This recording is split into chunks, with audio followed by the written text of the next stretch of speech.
Howdy, welcome back to the Game Vault, and today we once again stray from what my audience is hoping for with not another Grand Theft Auto game, but a dip back into the N64, mostly. For those of you who are new to the channel, hey, how's it going? I'm Guinness Walker, and this is not by any means a review series. See, the focus here is going to be on my experience playing the game, and seeing how my own perspective has changed since playing them when I was a wee little Guinness wanker. So, we'll go through the game one section at a time, and I'll give you my rundown of what I remember being good, what I remember being bad, and what I think of it all now. Today, we will be taking a look at another absolute classic that I'm sure the vast majority of you have played yourself, and I guarantee you've at least heard of it and its legacy. That game is, of course, The Legend of Zelda: Ocarina of Time. I mean, you read the video title, you saw the thumbnail, you saw the timecode, you knew exactly what you were getting into, so let's do it.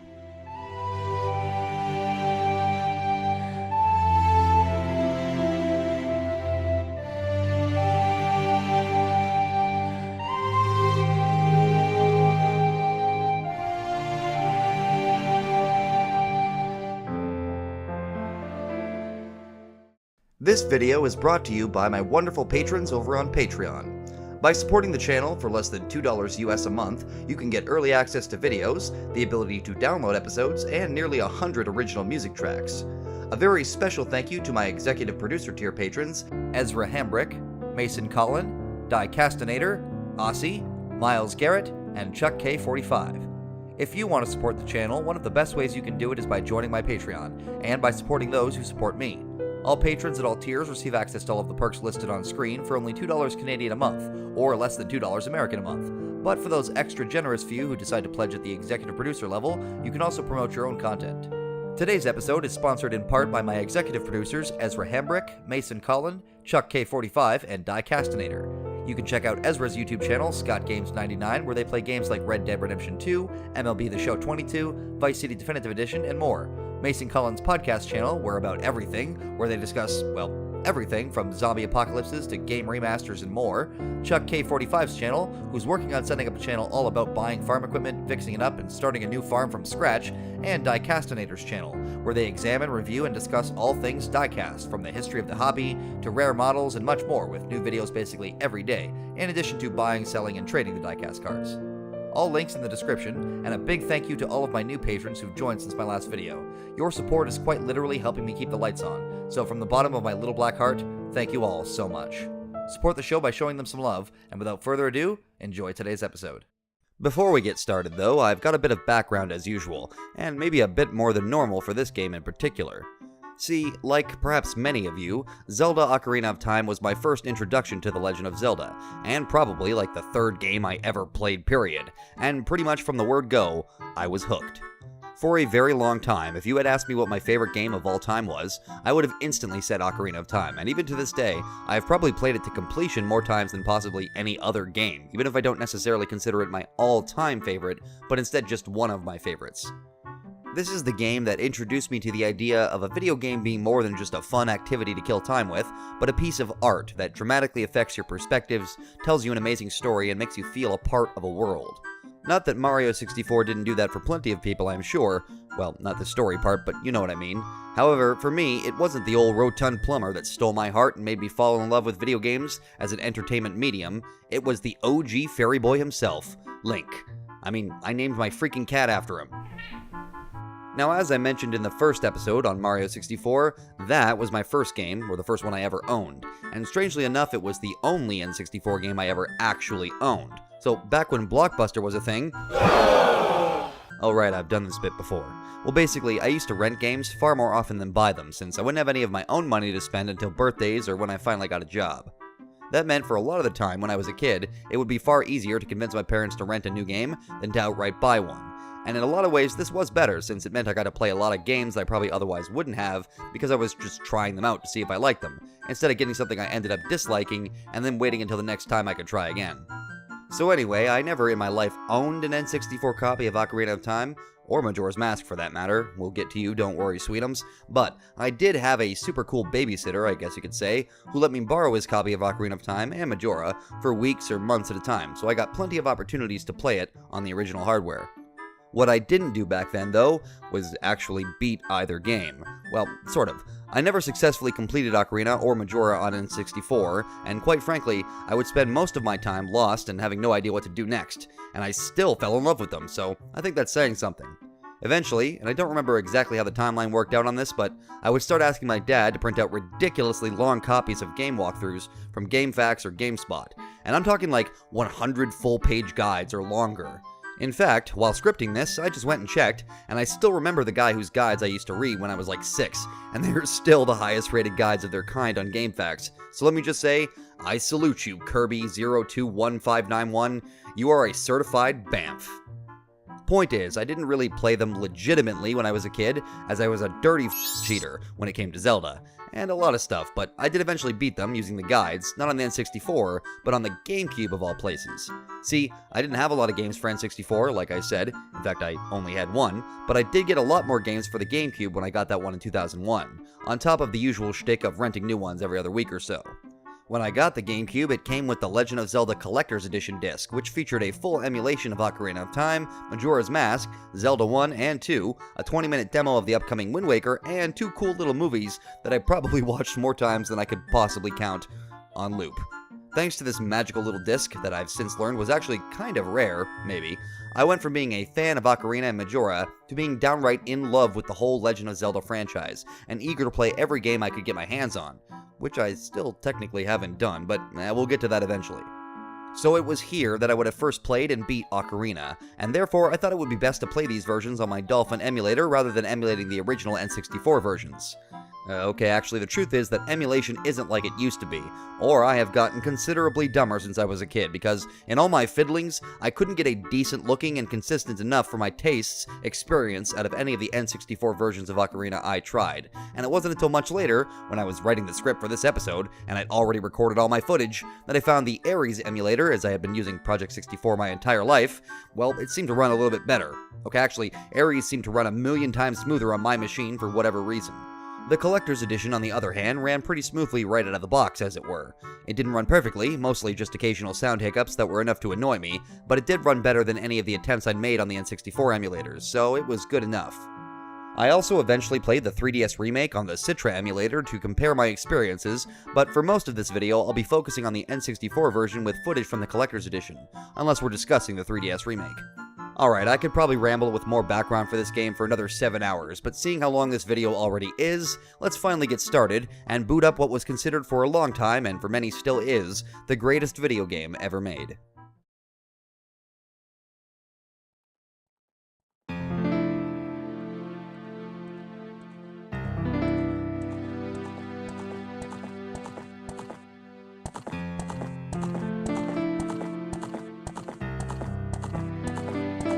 Man, that music. So I talked about the music in both of the last episodes, but get ready, because for this one, I will be talking about practically every track. This opening one is a perfect mood setter for the series' first leap into the third dimension, but I also imagine it may have been a bit surprising to longtime fans at the time, since it isn't the iconic Legend of Zelda theme. In fact, and correct me if I'm wrong on this, but I'm pretty sure Ocarina of Time, the biggest Zelda game of all time, at least until Breath of the Wild, did not feature the main theme anywhere in the game. Kinda crazy to think about it, isn't it? I mean, on the 3DS version they added a main theme suite and then secondary ending credits that plays after the original credits, but that hardly counts. In the game itself, we never hear it, but instead we hear a ton of other, now iconic tracks composed by the legendary Koji Kondo, who is in a way responsible for my becoming a musician. The music from this game was among the only music, period, that I would say I liked back when I was a kid, although for a long time I didn't actually connect the two concepts and thought of music and the sounds of video games as kinda separate. Don't ask me why. Alright, well there will be plenty more time to gush about the game's soundtrack, and I will, so let's jump in and start up a new file. Traditionally, I would just name my profile Link, but when I was younger, I usually just went with my actual first name, Eric. So I thought it would be appropriate this time around to use the name most of you know me as, Guinness, and start his journey into Hyrule with an ominous nightmare. Well, technically it starts with a little prelude by the sort of great spirit of this forest, the Great Deku Tree, who alludes to Link, Guinness, being a child of destiny whose fate is tied to that of Hyrule itself, before we see the reoccurring nightmare he's been having lately that foreshadows later parts of the game.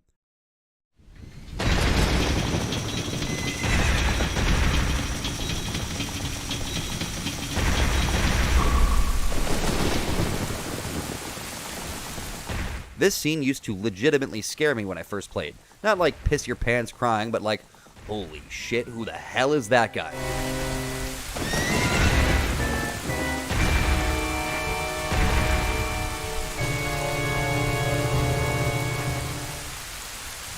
But like I said, it's just a dream.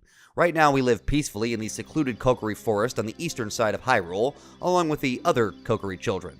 I'll try to spare explaining all the little lore tidbits since you probably already know them yourself, but just so you know, all the children in the forest are actually basically ageless beings who aren't even really humans, but more like forest spirits or something.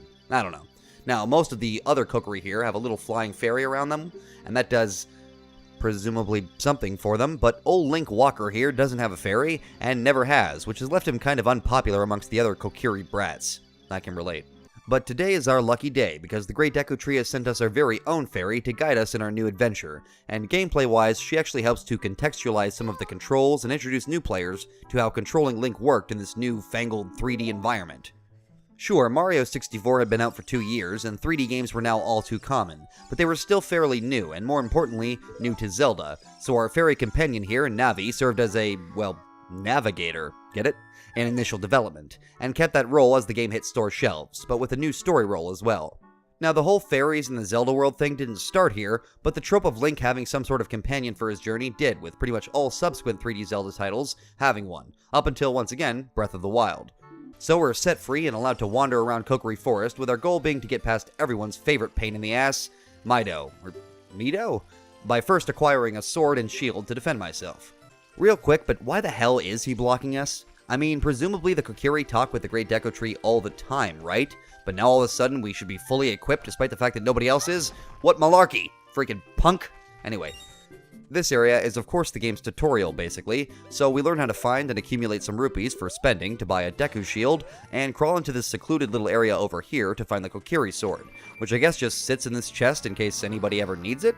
I love how it even says we're borrowing it, like, pfft, we ain't giving this back. Once we have a sword and shield, we can get Mido to right the hell off, and then proceed through the corridor to fight our first enemies, which literally don't even attack us, but can damage us if we touch them. Chop them up like Butcher Pete, and we got a stick! Sorry. Anyway, now it's time to tackle our first dungeon. So the Great Deku Tree gives us our next dump of exposition, and explains that a wicked man of the desert riding a frankly awesome horse put a curse on him for not giving the man the precious Kokiri's emerald that he demanded. In order to break the curse, we'll need to, go deep inside of him and kill all the monsters, making a feast of his internal organs. Nasty. Okay, I'm being a little bit disgusting, he is just a tree, but still, it's pretty funny that you have to actually enter the dungeon by going inside his mouth. In the 3DS version, his face has been completely redesigned to make it a little bit more, well, face-like, but in the original, he looks way more imposing, I think, as the great spirit of the kingdom's freaky forest, while in the remake, he looks a lot more sort of wise and patronly. Now, just like the forest surrounding it, the first dungeon is very much an introduction to the game's dungeon mechanics, and doesn't immediately slap us in the face with brutal difficulty, but instead gradually introduces us to each new mechanic, as any good tutorial should. Actually, it's kind of funny. 2 minutes into navigating this place, Navi even explains to us how to open a freaking door, which today is kind of funny, but again, take yourself back to 1998 when 3D games were still a pretty new phenomenon, and it makes more sense. Even something as simple as interacting with doors in a 3D space wasn't really common knowledge yet, even if it seems entirely intuitive to us now. There's not a whole lot to say about the dungeon's puzzles, as they're all very simple, but I also have to add the caveat that, once again, I have played this game a trillion times, and this dungeon especially I feel like I might literally be able to do blindfolded. That's not really a brag, as I am no speedrunner or anything like that, but it's just to say that, like a lot of stuff on the Game Vault, it's not always easy for me to objectively evaluate how well this works as an introduction to the dungeon system, since for one, I do it entirely from memory, and B, I cheated when I was a kid. Well, okay, I know I would have beaten this dungeon on my own, since the first place I remember truly getting stuck and needing a guide for was getting past the guard at the gate to Death Mountain, but my point stands. Anyway, we fight some Deku Scrubs, some Deku Babas, and dear lord on a Subway sandwich, what the hell is that thing? Okay, so obviously these guys don't freak me out now, but well, you know how I said I was kinda scared of the intro when I was a kid? Well, these things actually legitimately terrified me when I played this game as a naive 4-year-old in the dead of night on a tiny CRT in my bedroom. I actually actively avoided fighting these things because they would give me nightmares. The regular wall sculptures aren't too bad, and the gold sculptures didn't really bother me at all, but on the other hand, The big ones? Nope. They're really not hard to fight at all. I mean, the combat in this game is pretty simple once you understand the controls, but still, the design of these things was genius, and also completely terrifying. We grab the dungeon map in the central chamber, the compass in one of the side rooms, and our first dungeon item that finally gives us a ranged attack, though I guess the Deku Nuts are technically ranged. Anyway, the slingshot. Like most Zelda dungeons that preceded it, once we grab the map and compass and the dungeon item, it's on to the deeper depths of the labyrinth to find and defeat the dungeon boss, who I'm sure isn't nearly as horrifying as the giant skull spiders we've had to fight so far. Right? We drop down from the top floor of this level to break through a spider web, which we first saw when we came in, and drop down to the dungeon's basement, where one more set of puzzles awaits us before fighting the big bad. So I already briefly mentioned them, but down here we also see two more of the game's collectibles in the form of the gold Skulltulas, which don't attack the player but will damage you if you touch them, and more importantly, drop the gold Skulltula tokens upon their death, which unlock certain upgrades throughout the game for every 10 we collect up to 50, and then one more at 100. Now, as a kid, the most I would ever collect was usually 50, since that was how many you needed for the heart piece, and the final reward never really seemed worth it, and arguably it still isn't. This time around, however, I wanted to finally collect all 100 of these things, and with the 2 in this central room and the one we already found, that puts us at 3 already. Nice. Anyway, we head through a few more rooms, learning that we can use Deku Sticks to not only move fire around to torches like we've already seen, but to burn spider webs, which will come in handy again real soon. But before that, we have more nightmare fuel. So this big room here is another place that I distinctly remember actually scaring me as a kid. Not only do we have the ever-welcoming giant Skulltulas ready to drop down as soon as you enter, but after defeating them, 3 more nasty little things that are like the offspring of the dungeon's boss will drop down from the ceiling and assault you. I hated these things as a kid. I can't remember if they necessarily scared me the way the giant Skulltulas did, but I hated fighting them. And once I figured out you could shoot their eggs on the ceiling without ever letting them actually hatch, that's what I did every single freaking time I could. There's also one door in this room we can't actually access yet, which will require a bit of backtracking later, but other than that, we just push through this crawl space to get onto this elevated section we first saw when we dropped into the basement. So back in this central room, we set up a shortcut and give ourselves access to this torch, then light a Deku Stick on fire and leap back across the pit, and then we have to roll over the spider web while actually carrying the lit stick in order to burn it. I remember things like this really stumping me back in the day. I specifically remember feeling accomplished as all hell when I finally figured out how to do this part, and it brings us one puzzle away from the dungeon's final challenge. To enter the final room, though, we need to first beat 3 Deku Scrubs by throwing their nuts back in their face. Okay, reflecting, but still. Now, a scrub we defeated earlier told us the code to beating these chumps was 231. 23 is number 1. So we hit middle first, right second, and then left last, and then rush in to catch the last guy, and boom. The final door's open, and now it's time for a boss fight.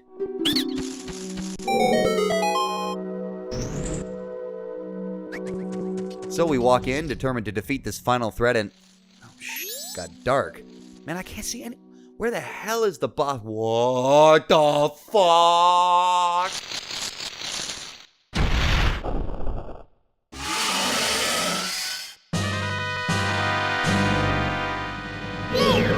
Okay, again, I'm exaggerating, but I mean, not really for Little Guinness. I thought the big Skulltulas and boss larvae creeped me out, but Goma here was actually pants-shittingly terrifying to 4-year-old me. And it felt like a serious epic battle to take down this mighty beast back then. But these days, well, bye Goma. Yeah, like I said, not only is this game kinda easy by today's standards, but I've also played it an absurd number of times, so things like the boss fights are just not at all a challenge for me anymore. I would literally have to go out of my way to not destroy Goma in like under a minute, but back then, oh man, it was a different experience. I probably would have, say, beaten Bowser in Mario 64 by this time. I can't really remember, but Goma here was the first time I ever really remember that awesome feeling of fighting a giant, imposing monster in a game, and the sense of pride that I had when I finally beat her for the first time is something I could only experience once. As per Zelda tradition, she also drops a heart container, which increases our hearts by 1, so that's nice. And seeing as I was going to do a 100% run as I usually did, or at least 100% heart container run, since I usually skip 50 gold Skulltula tokens, I picked it up. But in my main quest playthrough on the 3DS version, I actually did a 3 heart run, something I'd never done to completion, even though I knew for sure I could do it, as long as I played a bit more defensively and made use of the fairies and bottles to revive myself. Also, on the topic of the 3DS remake, while the graphics are overall a huge step up from the original and offer a ton of detail where little existed before, some areas fare better than others. Kokiri Forest, which we already saw, looks great, but the inside of the Great Deku Tree seems a little bit too bright at times for me. Maybe it's because there was always a sort of heavy horror element to this dungeon, what with the giant freaking skull spiders, but the tone shift was especially apparent to me in Gohma's boss chamber. When the lights dim in the original, it is like pitch black in here almost, besides Gohma's terrifying division symbol eyeball, but in the 3DS version the room has way too much ambient lighting that just makes the encounter a little bit less interesting in my opinion. But anyway, Gohma is still a pushover. Well, we defeated the curse plaguing Daddy Tree, but wouldn't you know it, he's still gonna die. Yeah, this is not a particularly emotional scene, since we didn't actually spend very much time with the Deku Tree before his ultimate demise, but I will give it points for making me care about the death of a sentient tree just a little. Oh yeah, he also gives us a big shiny green stone and tells us about the big bad who cursed him in the first place. Ganondorf. Dorf!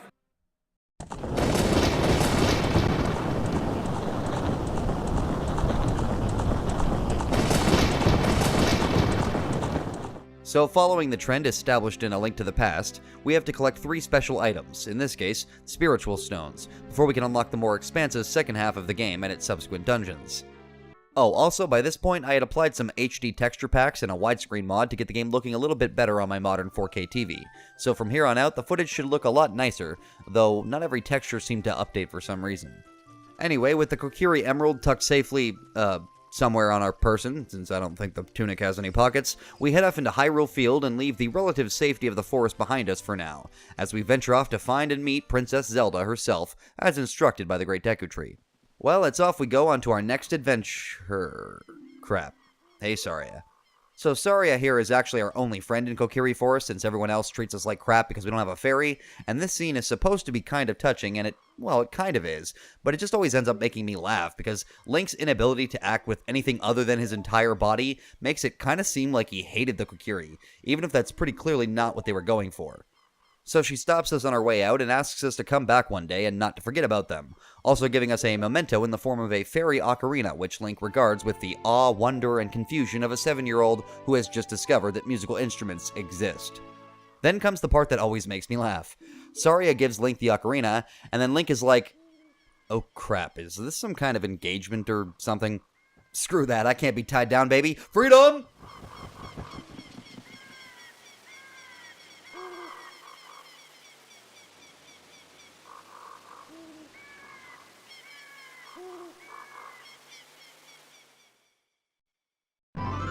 So coming out onto Hyrule Field, we have a lot more options on what to do next than we did back in the forest, but the game hasn't quite taken off the training wheels completely. We can tackle a couple of side quests here for extra hearts or Skulltula tokens, but actually, I think this place is too intimidating. Man, screw Destiny, I'm going back to live in my treehouse. Okay, the real reason I immediately went back to the forest was to pick up a few upgrades for our inventory, some of which we could actually have gotten before we even entered the Deku Tree, if we'd wanted to, but, well, I didn't.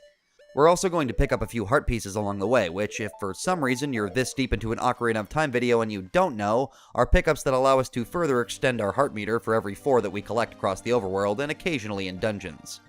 The upgrades we grab are for our slingshot, from getting 3 bullseyes on this static target here, and Deku Sticks, which we can get from a shrew shrub over in the corner of the bridge area in the Lost Woods.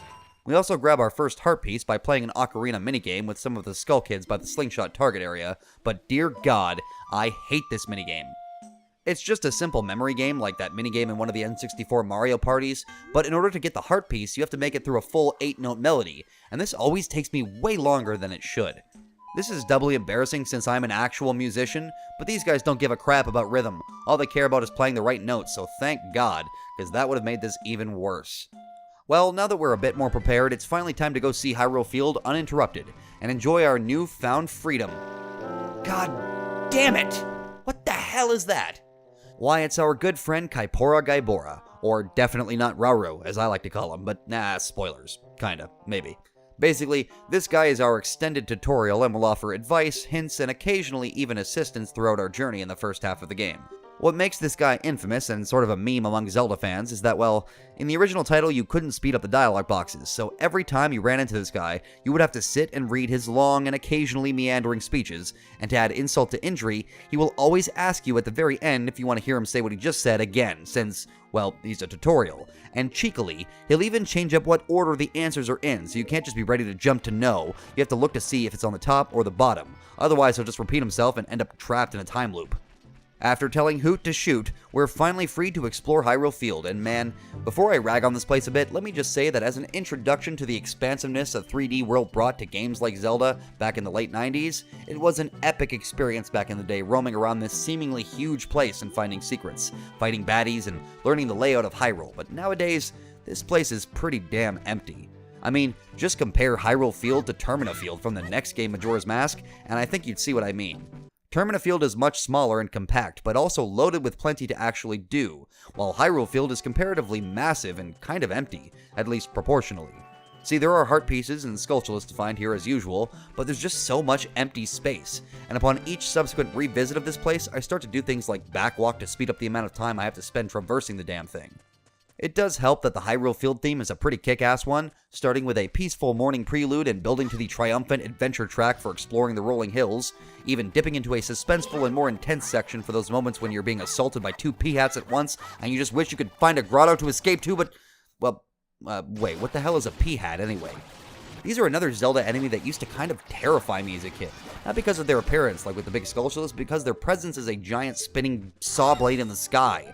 I used to avoid these things like the plague, because I hated fighting them, and now I mostly do the same, but with a whole lot more apathy, since now I know they never even drop anything particularly worthwhile, and they're just kind of a pain in the ass to deal with. But eventually, if we follow the main path the game puts us on, we should reach Hyrule Castle Town, and if we do it quickly enough, we can even beat the sunset, since bad things happen around these parts when there's a full moon, and for some reason, that's every night. Okay, running theme here, but another enemy that scared the piss out of me when I was younger are the skeleton enemies that endlessly spawn on the grass in Hyrule Field after the sun goes down, called Stalchildren. The sound of these guys crawling up through the ground, their creepy laughing sound when they attack you, and their visual design all creep me the hell out, but obviously not enough to ever stop playing. Just enough to be a bit on edge whenever I roamed the field at night, which is exactly what they're supposed to do. You can fight these guys all night too, and they never stop spawning. And if you kill enough of them, you'll get a bigger one that drops extra rupees, but is otherwise still just 2 hits to kill. I'm pretty sure if you mess with the game code and make night last longer, you can actually just keep getting bigger and bigger Stalchildren, but as far as I know, the one that drops like 3 red rupees, each worth 20, is the biggest you can get in the regular game without being cheesy. After exercising a little bit of our inner Bruce Campbell, the sun finally rises, and the gate to Castletown Market opens back up, since understandably they keep it shut at night to keep out the endlessly spawning army of the dead, which strangely enough, not too many people seem to be concerned about. Now this is something I didn't quite understand as a kid, but this area looks particularly strange compared to basically every other area in the entire game. And the reason is because only the NPCs and some objects are actually modeled, while the rest of the town is a static backdrop image to help make the town seem bigger than it actually was, since the N64 couldn't handle rendering a real giant market square. This worked perfectly fine back in the day on tiny CRTs, but these days, this area just looks awful, which I mean makes sense. There's only so much scaling you can do with an image this old and likely compressed. This issue was, however, addressed perfectly in the 3DS remake, with the entire area becoming modeled in-game, like everything else, while still retaining the fixed rotating camera a la Resident Evil, which gave the area a lot of its distinct charm. I think the market, Temple of Time, and back alleys are some of the best work the 3DS remake did, since this little area feels 1,000 times more real and interesting with the updated graphics, while in the original some of the buildings are so smudged and unclear, it's hard to make out what they're even supposed to be. We talk to just about every resident we can find and eventually run out of useless crap to learn, so we also take a peek at the legendary Temple of Time, which looks pretty imposing from the outside, and sounds even more so on the inside.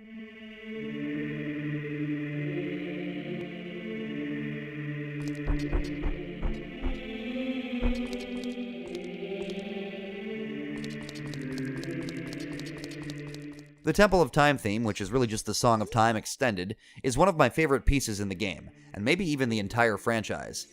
Next to the original Halo theme, it's probably one of my favorite pieces of music in this style too, with the almost Gregorian-style chanting setting the perfect tone for this ancient, important cultural landmark of Hyrule's history. And in the 3DS remake, it also looks even better, with the roof now being fully modeled as well as the outside of the building, just like the rest of the market.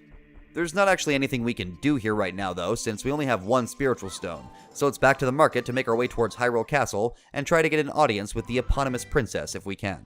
At Hyrule Castle, we once again run into our good buddy the Owl, who freaks us the hell out by turning his head completely upside down, but other than that, we appear to be locked out of reaching the castle, thanks to a cohort of castle guards and a big-ass gate blocking our path. I seem to recall you could bypass the first gate by paying the guard 20 rupees, but I don't usually do that, and when I finally tried it in my Master Quest run on the 3DS, it wasn't working. So I'm not sure what criteria I wasn't meeting for that to happen, but the real way in is via these vines on the side of this cliff over here, where we entered. Something they fixed in the 3DS remake is that these vines used to start at 3 separate spots at the base and coalesce into one single vine as they went up, which could occasionally result in the game kicking you off if you weren't climbing in the right spot. But on the 3DS, they just straight up made it one vine, which makes this part less of a hassle. So we go past the gate and jump down, and then navigate our way past the worst castle guards in the history of guard duty, since we are literally within like 5 feet of them, and eventually make our way right over to the main gate to land in the castle moat and work our way around the side. The problem here is that apparently Mario wandered over from his respective N64 game and fell asleep right in front of the entrance that we're meant to take to get into the castle. So I guess that's it. Game over. Mario's infinite nap is what dooms the nation. Mamma mia! Okay, actually we just gotta head back to the start and find this girl, Malon, who is Mario's daughter, I guess through Peach, and she'll ask us to go and find her dad at the castle, as he was meant to deliver a shipment of milk and never came home.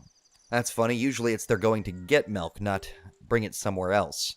Anyway, as you probably guessed, he isn't literally Mario, but a lazy rancher named Talon, who names his daughter the same as him but just changes one letter, and who owns Lon Lon Ranch in the middle of Hyrule Field. And in order to wake him up, we'll have to get a bit creative.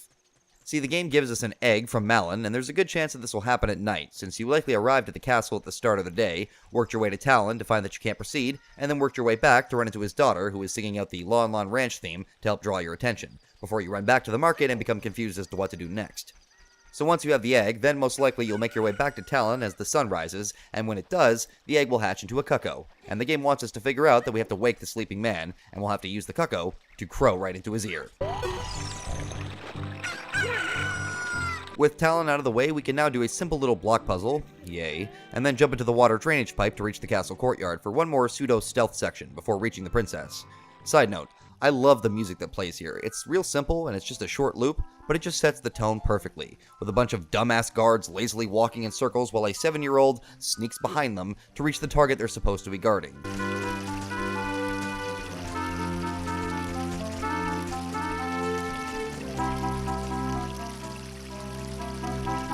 Once we reach the courtyard proper, we're greeted with one of my favorite renditions of what would basically become Zelda's theme over the years, Zelda's Lullaby, with the titular princess peeking through a window at the end of the courtyard at what's going on inside the castle. There's also 2 cute little Easter eggs here if you go to the windows on either side, with one of them containing a bunch of pictures of Mario 64 characters, and the other having a psychotic guard who is sick of troublemakers, and will literally throw a lit bomb at you if you shoot a slingshot pellet at the window. After we're done screwing around, we head on over to introduce ourselves and get a nice hefty chunk of exposition, some of which even repeats what the Deku Tree already told us, animations and all, which is a bit annoying, but it's not that egregious. Anyway, we learn from Zelda that the man of the desert, which the Deku Tree warned us about, was the king of the Gerudo people who hail to the west, Ganondorf, and that lately she'd been having ominous dreams about the fate of Hyrule, where Ganondorf represented the dark clouds and bad tidings for the country, and a boy garbed in green from the forest followed by a fairy represented the hope to fight back against this evil. Well, thankfully, we meet that description to a T, so I guess you could say that this lady's been having dreams about us, which means now we gotta fulfill the role we played in the dream, and find all 3 spiritual stones in order to keep Ganondorf from accessing the Sacred Realm, and by extension the Triforce, since the stones along with the Ocarina of Time are the keys to getting in. I won't fully explain the Triforce because, again, I'm sure most of you already know, but basically, it's a super powerful MacGuffin that's locked in a hidden realm made by the gods, and if the artifact is reached and someone touches it, they either become an all-powerful benevolent entity if their heart is pure, whatever that means, or they just become really powerful, and it splits into 3 separate parts, which become scattered across Hyrule. We want to prevent any of that from happening though, so it's back to our adventure and finding the next spiritual stone. But before that, we have to learn our next Ocarina song from Zelda's attendant, and the only member of a class of ninja-like warriors who have long protected the royal family, the Sheikah. Impa teaches us Zelda's Lullaby, which will unlock various locations, secrets, and other things across the game, and then escorts us out of the castle to avoid the guards we already snuck by with ease. She tells us our next destination needs to be Death Mountain, charming name, which means first going through the town that she founded at the base of the mountain, Kakariko Village. So I guess we have our next goal, and then she vanishes out of nowhere with a Deku Nut flash. See what I mean? Ninjas. So after Impa dropped me off outside with Zelda's Lullaby, I ended my session, and when I picked up the game the next time, I started, as I knew, back in Kokiri Forest. Little speedrun strat for you there, eh? Anyway, Now that I'm back in the forest and I have Zelda's lullaby, I can get what we would have had to come here to get in the first place, which is the song that plays in the Lost Woods for our Ocarina, which is called Saria's Song, which means we have to go back and find, well, Saria. To reach her, though, we actually need to navigate the Lost Woods, which depending on when you go can be a lot harder or a lot easier. See, at this specific point in the game, the different tree trunks will emanate the Lost Woods' theme, or Saria song, so when you get close to one and hear the music dimming, you know you're going the wrong way. Before or after starting the quest, though, the trunks will not do that, so you'll either need to memorize the layout, as I mostly have, or pay attention to the way the black void inside looks, since the ones that will warp you back to the forest look a little bit different, having this little polygon inside of a lighter shade, so if you see that, other than in one area, you'll need to try another route. See, this is why the memorizing comes in handy, because there are two exits to the Lost Woods, the one from Kokiri Forest and the one to Sacred Forest Meadow, which is where Saria is and where we're headed. Problem is, it's also a warp point, so if you're following that strategy at a time other than during this quest, you might get confused and think the exit to the meadow is another warp back to Kokiri. But luckily this time around, the music will guide us, so we just follow the tune and we get there no problem. Our favorite chum, Mr. Owl, will also harass us here again, and he'll do it again after we leave, so hooray. But other than that, the Lost Woods aren't too cumbersome to navigate once you get used to the layout a bit in your head. But then again, I've also been playing it for 20 years, so... Then we have to navigate a short maze infested by the more aggressive Deku Scrub enemies, which we hadn't seen back at the Great Deku Tree. Unlike those ones, which will hide in their holes and occasionally pop out to slowly shoot at you, these ones will pop in and out a lot more and shoot at you 2 or 3 times before ducking back into their holes, and after you hit them once, you need to chase them down and finish them off. But once we clear them all out, we can reach the entrance to the Forest Temple, which we'll get to eventually, and find Saria peacefully sitting on top of a log playing her ocarina. Girl, did you not see the deadly monsters littering the area up to this point? Did they not attack you? Then again, maybe there's kind of a good but, lame explanation for why she could make it here while Link has to fight his way here. The lore nerds know what I mean, and we'll get to that much later on, but for now, let's just take a load off and learn us another tune.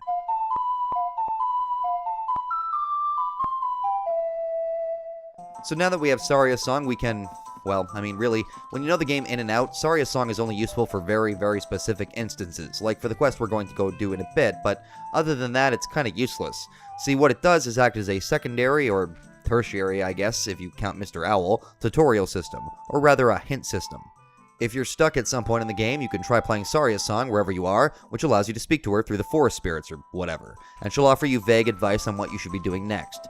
Since I already know what I'm doing, in the game anyway, I won't be needing it for that, so instead it's time to once again leave the forest and grab one more heart piece by playing Saria's song for the Skull Kid. The Skull Kid, yes, that one. And then it's off to Lon Lon Ranch for a different side quest.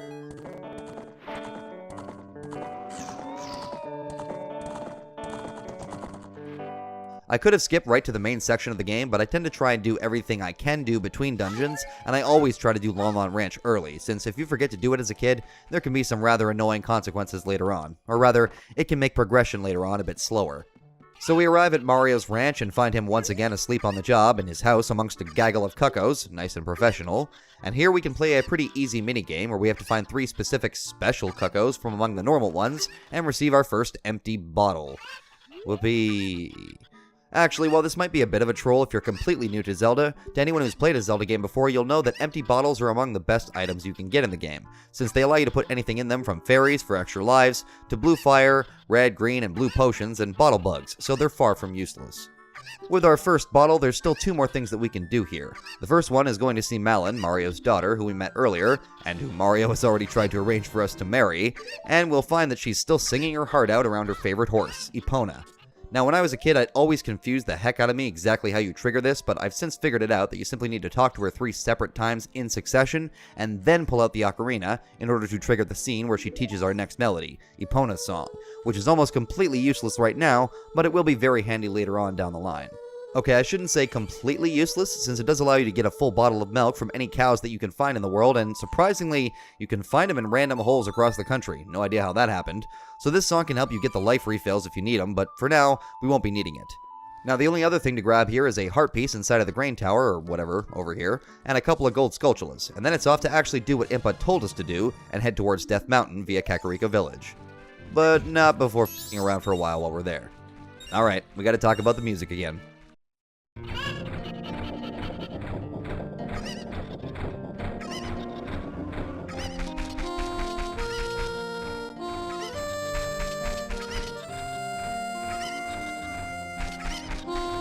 Now, Kakariko Village has been around since Zelda 3, and pretty much every rendition has had an appropriate take on the original song from A Link to the Past.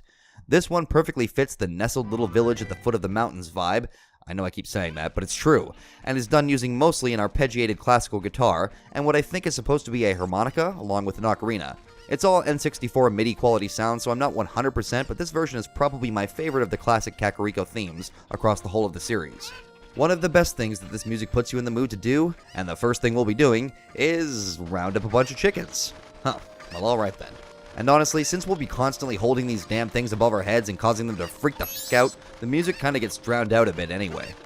So as we run around this village finding cuckoos on ledges and boxes and otherwise straying away from where they ought to be, once we round them all up, we can toss them inside their enclosure, and then we can talk to Anju over here and get our second bottle. Nice. Okay, her name isn't actually Anju in this game, presumably, but whatever. She'll always be Anju as far as I'm concerned. So, the next thing that we can do around here is not in the village itself, but just behind it, in the Kakariko Village graveyard. Now, it's not massive or anything, there's like maybe 25 or 30 graves, I'd guess, but this place has an excellent atmosphere, and adds quite a bit of lore tidbits for those paying attention to the little details. During the daytime, a bratty little kid wanders around poking the ground with a stick, and at night, the gravekeeper Dampe patrols the area and offers a minigame where you can earn rupees and a piece of heart. But that's not what we're here for right now.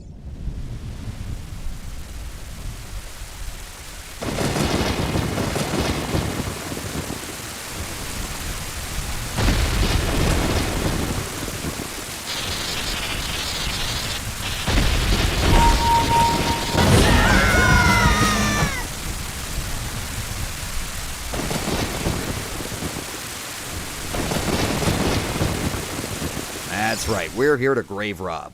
Well, I guess we don't rob anything specifically from this grave, but we do recover what is arguably one of the most useful melodies in the game, and one that is entirely optional, the Sun Song. See, when in areas that the game considers open, time passes normally, which is to say really freaking fast. Day and night cycles are only about 3 or 4 minutes, I'd say, maybe less, about the length of the Hyrule Field theme, appropriately, and when inside a village, or Lon Lon Ranch, time freezes at whatever time it was when you entered. This creates some pretty cool opportunities to enter areas just before sunset or just after sunrise and get peaceful sounds of birds or just the environment with no music playing, or sometimes to get the music but with more atmospheric lighting. Now that we have the Sun Song, we can play it whenever and wherever we like to either fast forward the cycle in real time, when in open areas, or make it either midnight or morning depending on when you play it in towns and villages. While we're in the graveyard, we can also grab ourselves a free Hylian shield, which is mighty useful since the game will prompt us to buy one before tackling Death Mountain anyway, and it would normally cost us like 80 rupees. Not that the rupees are particularly hard to come by, but still, free is free. I spent quite a while at this point too in the graveyard playing Dampe's stupid game and fighting Poes for some reason, but I didn't get the heart piece in this run, or on my first set of attempts anyway, so eventually I just gave up and headed back to town at night to do some gold Skulltula hunting. After grabbing a few more tokens lying around town, I also had enough to get my first gold Skulltula reward, which is the Adult's Wallet. This is actually pretty helpful since it allows us to carry a maximum of 200 rupees instead of just 99, though again, I won't actually make much use of rupees in this run very often, so it's not super necessary. And the only things that you ever have to buy that are expensive enough to need it are the adult tunics, and there are free versions of those that you can get anyway, which is what I always do, so. At this point, I still had a bunch of side questing I could do before heading up to Death Mountain, but as far as Kakariko was concerned, I was done. For now, anyway. I headed southwest from the castle and ended up at Gerudo Valley, which has one banger of a track for its main theme, but unfortunately, it was nighttime, so it wasn't playing. It did start to kick in by the time I got done what I was doing here, though, which was somehow supporting the weight of a 7-year-old child with nothing but a single flying chicken, which I used to gracefully descend to this hidden little ledge down here to grab a gold Skulltula from this patch of soft soil. And grab some milk from a cow that's here for some reason. Like I said, they get around somehow. There was also a heart piece that I meant to get in the valley, but you have to make 2 trips in order to collect it and get down to this ledge, and at the time, I couldn't remember if there was any other pieces to get down here, so I had to skip it and come back for later. I let the river carry me from there to Lake Hylia, where I had a few other things that I could get out of the way. The first being to set up the Scarecrow song by playing a custom tune for this fella right here, which will allow us to reach certain hidden areas in the late game, once we have the necessary item. Then I swam my ass over to the fishing pond for some nice, relaxing R&R. Come here, you son of a bitch! How am I not doing this? Just stop fighting me! Oh, you fucking... Jeez. I always hated doing this in the game. Not because I hate the fishing, but because there's a lot of randomness to where the fish spawn. If the one you want behaves, if you can find the mythical sinking lure, and a lot of the time all I want is the damn heart piece or the scale. Ugh. But actually, I do have very fond memories of the fishing hole, since I used to use it to convince my stepdad to play Zelda with me. We would have actual fishing competitions in this game, since I was never going to rent an actual fishing game, and he wasn't really interested in the other video games I had at the time, so I'll always remember this area fondly for those memories alone. After getting my heart piece, I left with no intention of returning for at least 7 years or something, and then I headed back to Kakariko Village to start another side quest, which realistically I should have done when I was there the last time, but, well, I'm an idiot. See, after we met Princess Zelda, she gave us a letter with her signature, which is meant to serve as proof that we are really acting on her orders to retrieve the other spiritual stones and save Hyrule, and in order to get up Death Mountain and past the guard who's watching the gate, we'll need to show it to him. This little quest, if you want to call it that, confused the ever-loving hell out of me when I was a little kid. I still remember the first time I figured out how to get past this guy just being dumbfounded because I hadn't even considered trying it. Probably because Zelda had handed me the letter and I was like, yeah, cool girl, that's nice and all, I got shiny rocks to find, peace! But as an adult, it seems pretty obvious that this is what the game wants you to do, even if the game never explicitly tells you that you can present certain items on your C buttons to NPCs. Upon opening the gate, the guard also asks us for a favor, which begins the side quest I actually wanted to do, the Happy Mask quest. He says his son has been pestering him for a mask of the Key Something character from the Happy Mask shop, which recently opened in Hyrule Castle Town, but he can't leave his post for long enough to go buy it for him, so he asks us to go pick it up for him, and he'll pay it for us instead. Now wait a minute. Dude has enough time to be pestered by his son, but otherwise has never had any amount of time to walk down to the shop and just buy it? I don't know if he's just lazy or if he's becoming self-aware that he's perpetually locked into guard duty and in reality will never be able to leave the spot that he's standing until the end of time. But either way, we got his back. So it's off to the market. This quest is simple in concept, but for somebody playing that had never played before, probably a bit frustrating in execution. I can't remember if I would have ever completed it without using a guide, but I seem to recall hearing people who were playing it for the first time said they had no idea who to give the masks to, and it's a fair point, because the game expects you to run around and talk to literally every NPC you can find to figure out who is interested in actually buying each one. The first one is given to us, it's the guard, but all the subsequent ones are a bit puzzling, so it's a good thing I already know where to go. Once you sell a mask to an NPC, they will pay you a certain amount, and then you have to pay back the difference, if any, to the Happy Mask salesman, since initially getting the mask is considered borrowing and doesn't cost anything. After delivering the Keaton mask and paying the mask salesman its original sales value, we get the Skull Mask, which I already know should go to the Skull Kid, who gave us a heart piece back in the Lost Woods, but I'm sure this mask guy and that Skull Kid will never have anything to do with each other in the near future. That's for sure. We can also take each of these masks to a secret grotto in the Lost Woods called the Forest Stage and get rupees, a heart piece, and a last upgrade to our Deku Sticks, but we'll save that for later. For now, though, it's back to the mask shop to pay the difference, since Mr. Skull Kid over here is apparently cheap and only gave us like half the rupees it was worth. Our third mask is the Spooky Mask, and it's basically just a Re-Dead mask, which are the creepy zombies we first encountered in the royal family's tomb where we got the Sun Song, and this becomes a lot more obvious in the 3DS remake, where the Re-Deads themselves are wearing what looks to be a ceremonial death mask, which makes sense since they're supposed to be reanimated corpses, presumably. That probably means the Spooky Mask is just one such ceremonial death mask, and if you somehow figured all of this out even back on the original N64, you might guess that the person we'll need to sell it to is also surrounded by death, which means it's back to the graveyard. Now you might first guess it's Dampé the Gravekeeper who we need to give it to, but actually it's the bratty kid who stops us from moving graves during the daytime by threatening to tell Dampé on us, even though Dampé himself doesn't give two shits if we move the graves. He pays us full value for the mask though, so at least he's not cheap and an asshole. And with that we can head back to grab our final mask, which is the Bunny Hood.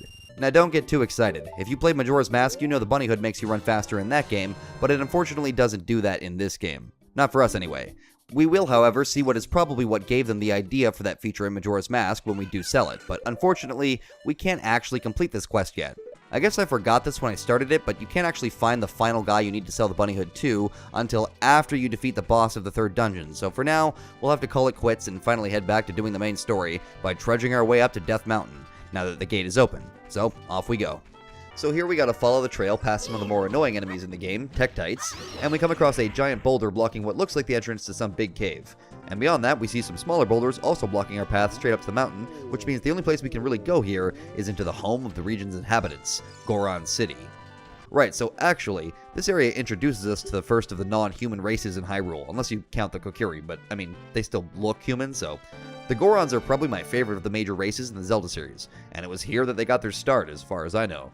There were Zoras going all the way back to the very first Zelda game, but Gorons weren't introduced to us until this game, and here they are, a race of gentle giants who live in the mountains and literally eat rocks to survive. We can chat up a few Gorons dotting the trail on the way to the city, and they'll tell us that up until rather recently, they've been dining on rocks from the now blocked Dodongo's cavern, so it looks like we'll be helping them with that problem. Entering Goron City, we get another fantastic music theme that just perfectly encapsulates the Gorons as a race, but I'm at a loss to describe what all the instruments are in this track.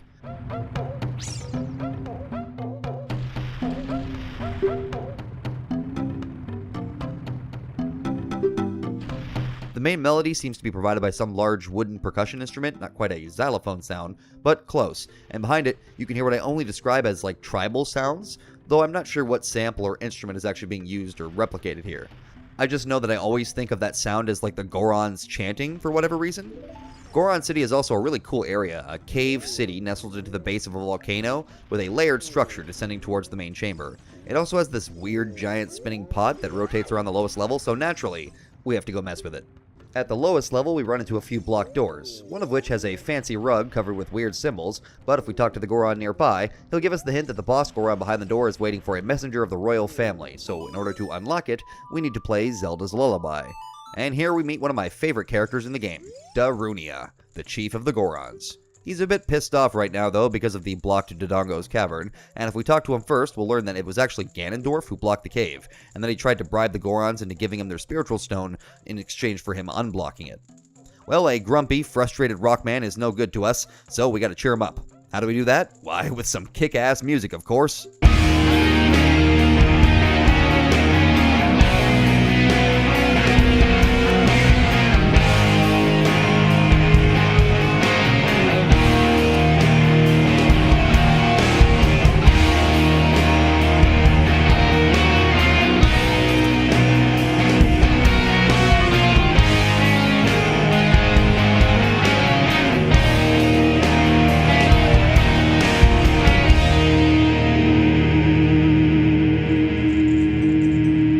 After we finish playing the song, he just keeps dancing like a madman, or mad Goron, but eventually he stops and tells us that just like that, his depression is gone, all thanks to the power of music.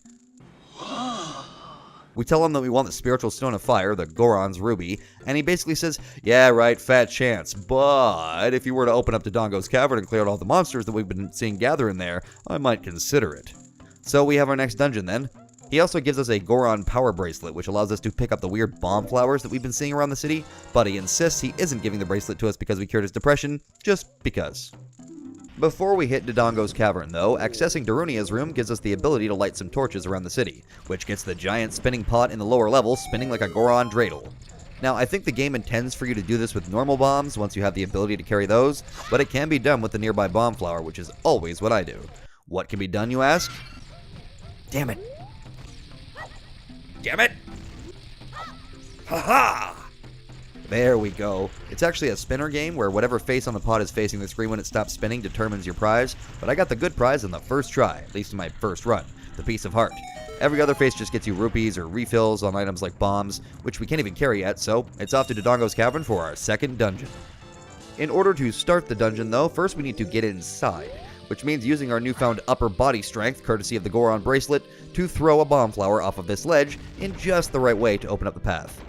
Nice. But I recently learned from rewatching old videos of NintendoCapriSun that you can actually grab the heart piece above the dungeon entrance earlier than intended by backflipping off this ledge. So I also do that, and I add one more heart piece to my collection. Also nice. Alright, so, Dodongo's Cavern. Now with this dungeon, the training wheels aren't quite completely off, but the difficulty has stepped up a level for sure, so we'll have to be a bit more careful about where we tread. Who am I kidding? I know the dungeons in this game like the back of my mind, so I start systematically making my way through the first room in my usual fashion. You know, while I brush off the difficulty here now, back in the day, it literally took me several months, and maybe even longer to beat this dungeon. I still clearly remember calling my dad into the room at my grandparents' house to show him my fight with the dungeon boss, which also might mean that this was the last dungeon I beat without a guide as a kid, but who knows. Anyway, once again, the atmosphere of this place is superb. The music playing here is less of a song and more an ambient piece with an unsettling low register of synths and some rumbling, along with what sounds like lizard noises or something that always fascinated me, which, similarly to the Goron City theme, I always thought were the sounds of the Dodongos themselves. What is a Dodongo, you say? Well, it's basically just a dinosaur. You can actually see the skeletal head of a giant dead Dodongo in the cavern's main chamber, which is pretty gnarly, and unlike the Gorons, Dodongos also go all the way back to the very first Zelda game. Like a lot of 3D Zelda dungeons, Dodongo's Cavern is all about the central chamber, so we'll have to make our way through some of the rooms just off each side of said chamber to progress, and eventually locate the boss room. We start off fighting these mini Dodongos, baby Dodongos? I don't know, and we do some simple block pushing puzzles until we come to the game's first mini bosses, if you can call them that, the Lizalfos. Lizalfos? Well, whatever. Anyway, they're another enemy going back to at least Zelda 2. These guys will leap around this frankly awesome looking room and fight you on these octagon platforms one at a time. I guess sending both after you at once might have been too much for new players at this point, but seeing as these guys never work together, you just gotta take them on one by one, and they're pretty easy to deal with. Something I haven't mentioned yet that makes this fight and a lot of the fights as young Link way easier is abusing your Deku Sticks. For some strange reason, Deku Sticks actually do more damage than your Kokiri Sword, with a regular Deku Stick swing being equal to the jump attack with the sword as far as I know. I don't actually know if the jump attack with the Deku Stick itself does even more damage because I couldn't really tell, but they're stronger. So since we already have our Deku Stick upgrade, we can carry a total of 30, and abusing them at this point in the game is bound to pay dividends. As long as we're also willing to constantly restock on them, there is that. Oh hey, look at that, a random Deku Scrub off the main path who just happens to be selling Deku Sticks. How convenient. Why yes, good sir, I'll take one. Wait, 15 rupees? A markup, you crafty devil. Well, you got me this time. Here's your money, you filthy capitalist. In this room, we actually get to finally see some Dodongos slowly lumbering around the chamber. But like a lot of enemies at this point in the game, they're pretty easy to deal with. Once you pass in front of them, they will start a long animation to spew fire in whatever direction they're facing, giving you plenty of time to circle around and attack their only weak spot, their tail. Just watch for when they spin around after you hit them the first time, because they always used to get me as a kid. If you jump attack them with a Deku Stick though, they go down in one hit, avoiding that problem, but you still have to move away from their bodies because they literally explode upon death, which just makes them all the more hardcore. The Garros would be proud. After that, we're led back to the main chamber to a switch we couldn't reach before, which opens a door on the other side of the room, allowing us to continue on with our excursion. On this side, we can also pick up the map, and there's a Deku Scrub that sells Deku Shields here just in case we lose ours, but I mean, come on. We're not just gonna lose our shield. I came prepared. I'm using the Hylian shield, baby. Once we head through the door we just unlocked, we come upon a very simple but incredibly satisfying puzzle that once again evokes memories of my initial excitement at finally figuring out how to proceed when I was a kid. See, there's this room with a big staircase leading up, but we can't access it since it's too high up. Surrounding the staircase at the base is a whole crap ton of bomb flowers, and we have to put 2 and 2 together and figure out that bomb explosions can chain, meaning if we take this stray flower over here and put it in the middle of both rows, they will sequentially explode and lower the staircase. So satisfying. Oh, we can also bomb a wall in here and grab the compass, but again, it's hardly necessary, but I do grab it for completion's sake. A little further up, we get our first encounter with the enemies that are the reason the Deku Scrubs are selling shields in the main chamber. Fire Keese. Yes, they're just bats, but Zelda has a long history of calling normal, real-world things weird names, along with the actual weird crap that they come up with, so they're not bats, they're Keese.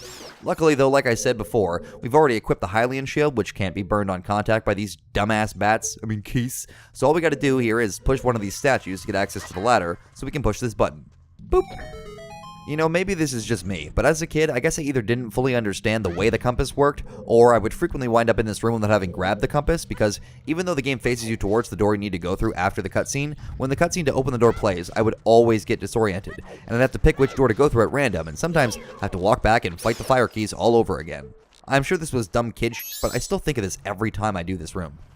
Anyway, this finally gets us back to the main chamber, but on the upper paths above it this time, and once again we run right through it to reach what is probably the part of the dungeon I remember the most for some reason, the spike traps.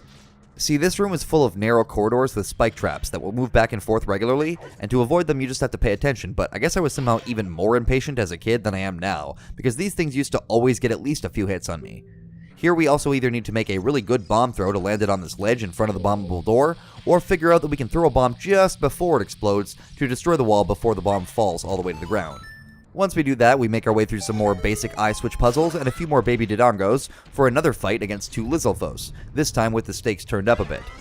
See, this second arena that you fight them in has much smaller platforms, and like before, between them is a sort of lava floor that, though it won't kill us instantly, will slowly cook us if we land on it or walk on it. So we just gotta be careful and use our shield if we have to, and once again these guys go down with minimal effort when you have 6 hearts and enemies do normal damage. However, if you're an idiot and you try to leap between platforms while targeting with L or Z or whatever, Well, you won't leap properly, and normally this wouldn't be a big problem, but in my 3DS remake 3-Heart Run, it meant I instantly took more damage than I could afford here, and subsequently had my first, and I think maybe only game over here, which really ground my gears. Ew, that doesn't sound as good in past tense. Anyways, defeating these guys again has us go through one more evolution of the eye switch puzzle we did earlier, to wind up back in the spike trap room but on the upper platforms, where we finally get the dungeon item, which is, rather unsurprisingly, a bomb bag, meaning we can now hold our own inventory of bombs instead of relying on the bomb flowers exclusively. From here we can once again continue back to the main chamber and activate a button that gives us shortcut access from the lower levels back up, by making the central platforms go even higher, or one of them anyway. It also gives us access to the bridge suspended over the giant dead Dodongo skull, and here is yet another puzzle that seems really simple to figure out looking at it now, but was incredibly satisfying to figure out back in the day. This second bridge has 2 conspicuous holes right above the eyes of the dead Dodongo, and we have to figure out that in order to proceed, we need to drop a bomb into each eye socket, causing them to glow red and then opening up the skeleton's mouth to reveal a new door. Alright, we're almost there. Just one more string of puzzles and we'll be at the boss. All we gotta do is push some blocks to work our way around the secondary central chamber that we come to, and push another block down so we can activate one more switch and open the boss door. Alright, bomb the floor to open up the chamber, and let's see what we got.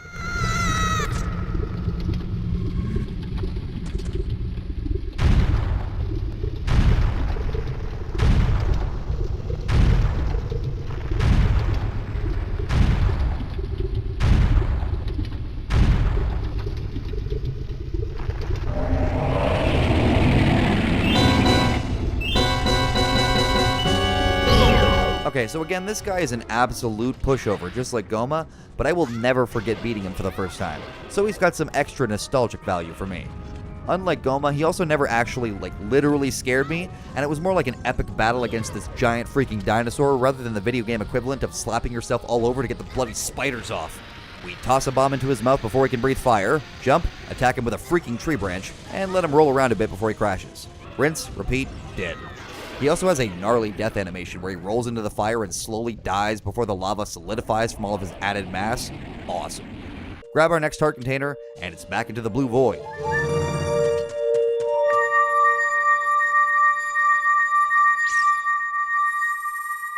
This cutscene is great. I'll just let it play. Alright. I'd say that was a pretty good job, eh, Navi? Oh, Jesus Christ. What the frickin' hell, man? Oh!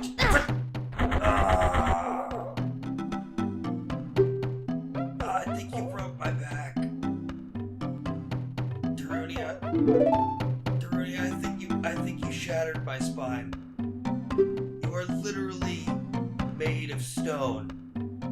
And I'm 7. Hello? Is anyone gonna help me? What are you talking about? Oh my god, I think I'm bleeding.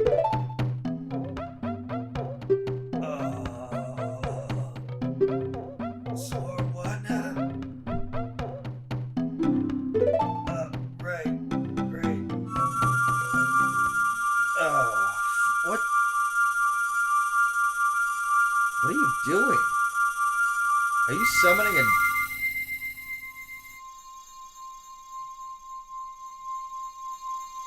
Aw, sweet.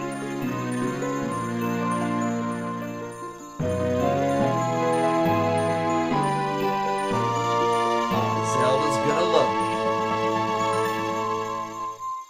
Well, I guess we're like blood brothers with Darunia now, but like the game text said, all we care about is that now we have 2 of the 3 spiritual stones, which means there's only 1 left to find.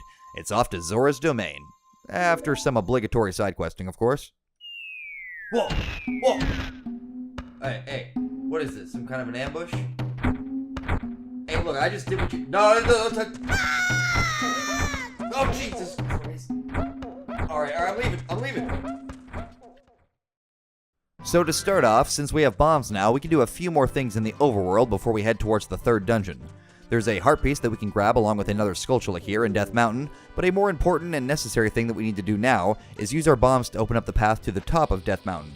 See, at the top of the mountain is a great fairy, and she's going to give us access to the magic meter, which will be needed to power up the weapon that we'll need to take on Ganondorf at the end of the game, so that means we'll have to contend with an active volcano. I mean, I was going for 100% anyway, so even if it hadn't been required to beat the game, I still would have had to do it, but I digress. Just before we tackle the mountain, though, we can actually grab our first upgrade for the bomb bag now back in Goron City, by timing a bomb to go off at just the right moment when this big-ass Goron is rolling right through this tunnel. And for our bravery, he rewards us with a bomb bag that can carry 30 instead of the default 20. Nice. Man, Gorons are hardcore. They aren't violent, and they mind their own business, but a random kid from another race literally tries to kill one of them with bombs, and the response is just like, "That's cute. I admire you for even trying that, considering how easily I could kill you. Take this." Gorons, man. Anyway, on to Death Mountain. So this is actually where the Hylian shield becomes useful again as a child. Normally, the only time you ever need to bother with it is when you're dealing with fire keys or other fire enemies, which are few and far between at this point in the game, but on Death Mountain, we can use it to pull a classic 1950s survival tactic, the duck and cover. Duck and cover. Actually, doing it this way is slow and kind of dangerous, since whenever the rocks start to fall, they like to mess with you by dropping one last boulder after the main flurry, just when you think it's safe to come out of your metal turtle shell. What we can do to make it a bit easier on ourselves is backwalk, but I'm a bit slow in the head. So I instead tried to back jump here, which is significantly less effective and safe, but oh well. Do a bit more climbing and we can reach the peak, where we have an open entrance to the crater itself, and a bombable wall blocking a cave, where we can find the Great Fairy of Power.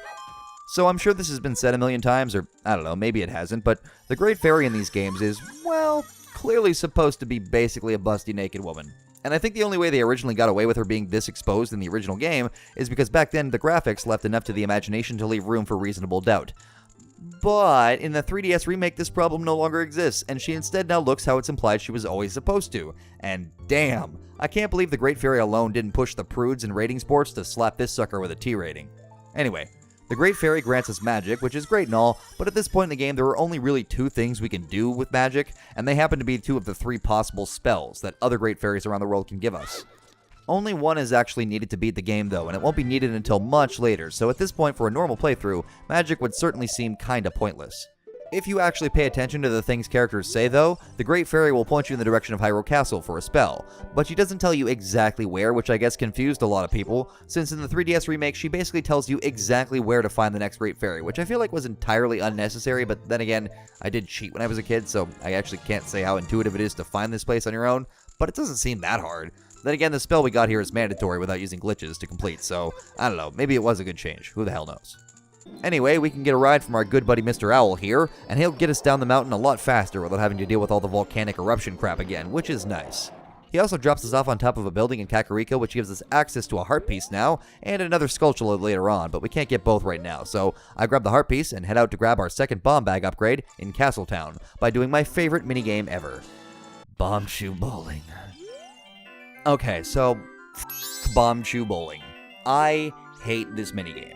I actually spent a freaking half an hour replaying this stupid game over and over and over, and there's a variety of reasons it's frustrating, and it makes me want to burn this place down. For one, the prize changes every time you play, and of the 5 total possible prizes, I think only 2 of them are worth anything. The bomb bag upgrade and a piece of heart, so if you fail in the attempt with the prize you want, get ready to waste a lot of rupees to get back to that one again. Luckily, upon my numerous failures, I could always go to my local branch of the Hyrule National Pot Bank, but the fact that I had to completely drain my adult wallet holding 200 rupees several times is depressing.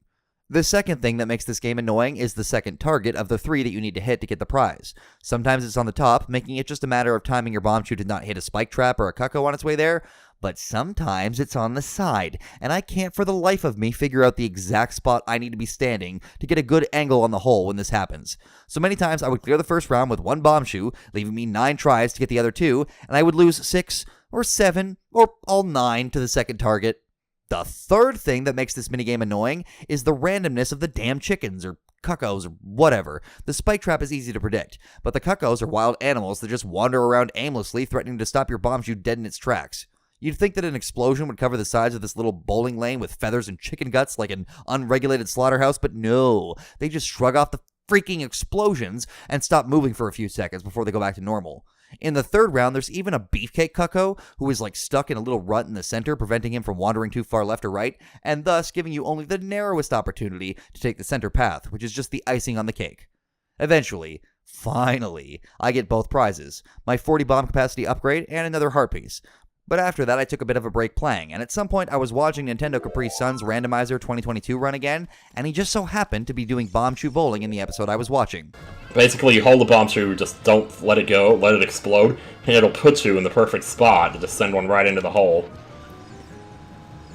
It's an incredible trick. I can't believe that it's a thing, but yeah. What?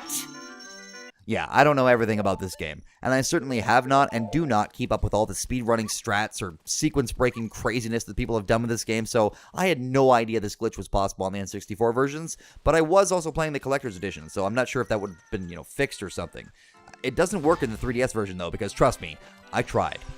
So anyway, since we're in Castle Town, we might as well head up to Hyrule Castle to find the next Great Fairy, and get the one spell we will eventually actually need to finish the game, though it's also useful for a variety of things, even though we won't actually need it to progress until much later. So just past the first set of guards blocking the gate on the path to Hyrule Castle, we come upon a boulder, which with the power of high explosives we now have direct access to, and can blow the hell up. Yeah! And inside we can find a Great Fairy who gives us Din's Fire, which is easily the coolest of the game's 3 spells, and what it lets us do is create a dome of fire around ourselves that expands outward to do damage to everything in its path. Hell yeah! It's actually a pretty situational item though, and not really useful in combat outside of some very rare or specific circumstances as far as I remember, but still, Link looks pretty badass when he's using it. Well, it's about time to head towards the 3rd dungeon by way of Zora's River, near the entrance to Kakariko Village. Normally, we would be barred from continuing here by a set of boulders blocking our path, but now that we have bombs, we can quite easily take care of that. Oh god damn it. Hello, Mr. Owl. So actually, and this is true for all dungeons in this game and a lot of Zelda games, but not all of them, once you pick up the dungeon item, you can actually just leave and start doing the next one before even defeating the dungeon boss, which is pretty cool, even if it's functionally not actually useful. I tested this during my 3DS playthrough, and I was actually shocked to learn that the game actually considers this a possibility, and has the dialogue change appropriately, which probably wouldn't have been too hard to do since it's just a string of text, but nonetheless, I was surprised. I expected it to think we'd already completed Dodongo's Cavern, no matter what. Anyway, just past the boulders in Zora's River, we also come upon this interesting fellow selling magic beans, which are needed for grabbing certain heart pieces later in the game, and a few gold skulltulas, but the catch is, he raises his price every time you buy them by 10 rupees, with the initial price being just 10, meaning that you need a total of 550 rupees, which is ever so slightly more than you can carry with the largest wallet in the game, in order to buy all 10 seeds from him. Now, luckily, not all 10 of the seed locations actually lead to something worth retrieving, but again, I was going for a completionist run this time, so I bought as many as I could now with the intention to come back later and buy the rest. As a side note, I think this guy's got a knack for marketing. I love how he changes the pitch when he sells them to you every time that he ups the price, with each additional purchase making him think they are becoming increasingly popular despite us being his literal only customer. While we're here in Zora's River, we can also grab a few more heart pieces and skulltulas with a bit more animal abuse, by using these poor cuccos to glide to platforms otherwise too far to reach, but eventually we'll come upon a big waterfall seemingly blocking us from proceeding any further. Now, Kaiba Gibraltar back there, or whatever his name is, might have given us a hint as to what we're supposed to do here, but I tend to skip his dialogue, plus there's an additional hint in the form of a Triforce symbol and inscription just in front of the waterfall, so putting 2 and 2 together that you'll need to once again play Zelda's Lullaby to open the waterfall seems fairly intuitive.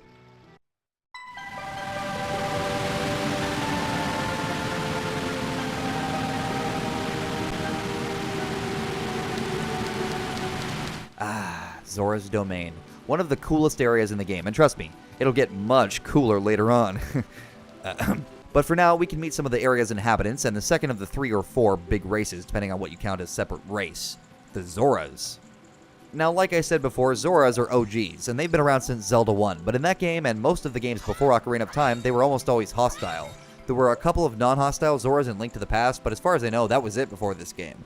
Here, they are a peaceful and proud race of fish people. Dolphin people? I don't know, they're Zoras. And they, like the Gorons, also have a deep connection with the Hylian royal family that Zelda belongs to, and are thus where the 3rd spiritual stone can be found. So our best bet is to speak with the Zora leader, just like Darunia back at Death Mountain. Only problem is, King Zora here ain't exactly in a talkative mood. See, King Zora's daughter Ruto has recently gone missing, and he's apparently not sent out a scouting party or anything to find out what happened, but instead just been sitting around waiting for her to come back, even though it's seemingly been quite some time since she vanished. Well, sounds like a bummer, but that ain't our problem. We got a spiritual stone to find, but in the meantime, while he's getting over his whole, oh boo-hoo, my daughter is missing, we'll play some relaxing minigames. Well, a relaxing minigame. I think this might be the only mandatory minigame other than the horse race later on, but I could be remembering wrong. All we have to do is collect all the rupees that Zora tosses into the pool below in the time given, which is stupid easy, and upon doing so we're rewarded with the silver scale, which lets us dive into the water for a total of 6 seconds instead of the default 3. Why does this matter, you ask? Well, because we'll need it to get an item, and conveniently there's a shortcut leading directly to where we need to go right here in Zora's domain. At the base of the main atrium pool, we can dive into this little hole now that we have the silver scale, and we'll teleport all the way to Lake Hylia, which, I mean, looking at the geography, makes absolutely no goddamn sense, but maybe some magic is involved here or something, I don't know. Point is, now that we're here, we can dive down to grab this empty bottle sitting on the lake bed, which, wait, what the hell? There's already something in this one. A message in a bottle? Wait, what?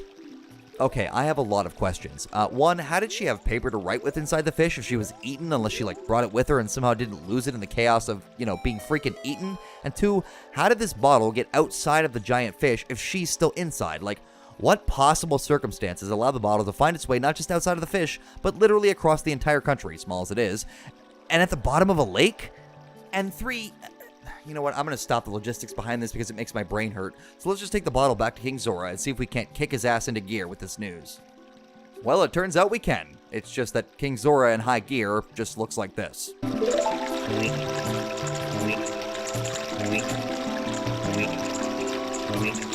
Frankly, as a kid, this crap really grated on my nerves, but as an adult, I understand the developers are literally just trolling me, so it's fine. I couldn't imagine it any other way after all these years. Anyway, once we show him the letter, he tasks us with going to Lord Jabu-Jabu and finding Ruto inside of him, I guess. Gross. Which means first we'll need to get him to eat us, which sounds like it should be easy, but strangely enough, it only is an execution. But figuring out what to do is kind of obtuse. This is yet another thing that I remember being completely confused by as a kid. I don't think I would just read the guides I use page to page while playing, but I would whip them out every time I got stuck. And I remember trying for quite a while to figure out how the hell to get this damn fish to open his big, stupid mouth, but I couldn't do it. And eventually I consulted the guide. See, what you have to do is use an empty bottle, which you're guaranteed to have at least one of, thanks to the one you got from Ruto's message, and scoop up a fish, or buy one, I guess, which is an option. And then you have to drop the fish in front of Lord Jabu-Jabu, which makes him open up his chomper and suck us in. After doing this, he keeps his mouth open perpetually, which is ridiculous, but makes complete sense gameplay-wise. But I just found this whole thing kinda loony, even as a kid, and it only gets stranger from here, as we go inside of Lord Jabu-Jabu's belly, and begin our third and final dungeon of the game's first section. Okay, welcome to the most disgusting setting for a video game level in the history of video games. Okay, I'm sure there's worse out there, but at least in my mind, from the things I've played, this might take the cake. And the ice cream, and the waffles, and the whole damn buffet table, and swallow it whole. This whole level is made of fleshy walls and enemies like, presumably burp bubbles, weird enzyme-looking things, and a whole lot of electric jellyfish, which are apparently the outliers in these circumstances. I can't remember what the game says happened here, but I assume Ganondorf fed Jabu-Jabu some uncooked food or cast a spell of belly badness on him, but whatever the hell he or somebody did, Jabu is infested with deadly creatures that aren't supposed to be here. Not to mention crates and Deku scrubs and other things that really have no business being here. The doors are all like sphincters too, and the music that plays here has the sound of stomach growls and evokes a heartbeat, giving this whole place a really unsettling vibe that just makes you want to get it over with as fast as possible. We move through the first couple chambers and fight some bubbles, not those ones, Octoroks, and encounter some jellyfish that I mentioned earlier, which we can't actually hurt right now, and eventually come to the central chamber where we find Princess Ruto, just chillaxing like nothing's wrong. Girl, the exit is literally 25 feet that way. His mouth is perpetually locked open. Just walk your ass back there with me, and we can... Oh, god damn it. So we follow her, and after talking to her a few times, we learn that she apparently has been visiting the inside of Lord Jabu-Jabu since she was a young child, but that this time he swallowed her against her will, and in the chaos of that, she lost her mother's special heirloom, which is, of course, the spiritual stone of water, the Zora Sapphire, which is exactly what we're after. So let me get this straight.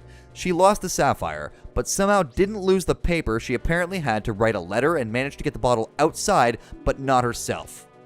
Okay, I think she partially explained this in that she could just leave, but hasn't because she needs to find the sapphire first, but she also denies having sent a letter for help at all, so I guess she's just stubborn as hell and, proud as a Zora comes. Whatever Princess Ruto's psychological evaluation, we now have to carry her around the dungeon and, at least in this first half, actually use her as an item to solve puzzles and even defeat enemies or open doors, should we feel particularly cheeky, and of course, we do. So we carry her through a couple of rooms, tossing her at nasty-looking ceiling buttons and bubbles of fish burps to clear the way, and eventually make it back to the central chamber. But the problem now is here I ran into one of the few areas in the early dungeons that still occasionally screws me up for a little while. These stupid holes that you have to fall through to the central lower chamber, see, I could have sworn you need to drop down one of them besides the one we initially entered to reach Ruto at the start, but after trying pretty much all of them and getting nowhere, I remember the game just wants us to bring Ruto through the door on the other end of the central chamber and use her to complete the next set of puzzles, which we couldn't do on our own.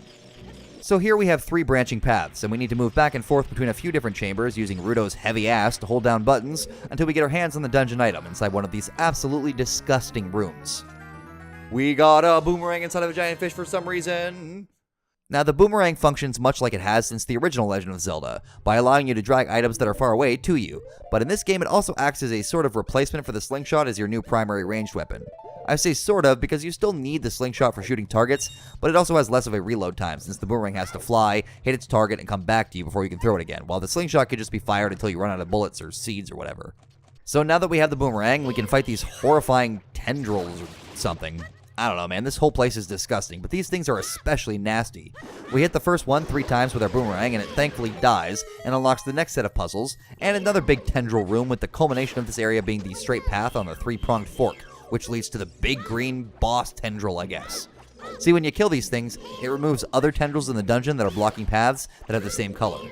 And if we kill the big green one, we get access to one more hole in the central chamber that up to this point was blocked by one of those big green pulsating things connected to the central tendril thing. Anyway, we bring Ruto down this hole and enter the next door, sphincter, where we see the spiritual stone of water. Huh, well that was easy. Ruto freaks out in excitement and asks us to throw her onto the central pillar, and she runs over to grab the sapphire, but after she picks it up, the platform shoots up into the ceiling, and we hear Ruto scream about some sort of big octopus. Presumably she's eaten, again, after that, but I honestly have no idea what actually happens to her, because she disappears until the end of the dungeon after this. So Mr. Big Octo here can be very annoying to fight, and I definitely remember dying my fair share of times when dealing with this asshole back when I was a kid, but these days he's not so hard, as much as tedious to deal with. He'll go around in circles, and what you have to do is hit him with your boomerang and wait for him to unfreeze and spin around like crazy, at which point you need to hit him again with the boomerang and hope that when he stops spinning, he'll be showing you his big green glowing baboon ass, which you can then strike to do damage to him. Rinse, repeat a few times, and he's done, but just like the bomb shoe bowling, I learned there's actually a super easy way to cheese this guy by just letting him hit you once and then freezing him as he goes to turn around, exposing his backside every time. Throw in some Deku Stick abuse, and this guy goes down pretty damn easy, but the Spiritual Stone of Water is still missing, along with Ruto, so I guess we gotta keep going. We continue on and end up back in one of the first chambers in the dungeon at a different level, and after stepping onto this fleshy platform, we create a path to the final section of the dungeon with one more button that needs to be pressed, like back when we had Princess Ruto. Problem is, well, she's gone, and this is where those random crates that I mentioned a million years ago come in. We need to use a crate to keep this button pressed down and enter the next room, but like seriously, how in the ever-loving hell did these crates wind up in here intact? This fish makes no sense, man, I swear. Anyway, we have another room full of these electric jellyfishes, which have been everywhere in the dungeon, and a button that appears to be blocked by like glass or something, which we have to figure out requires using the unique path of the boomerang to hit. And after that, we unlock the door to the dungeon's boss, and we get ready to face off with easily the hardest boss in the first half of the game.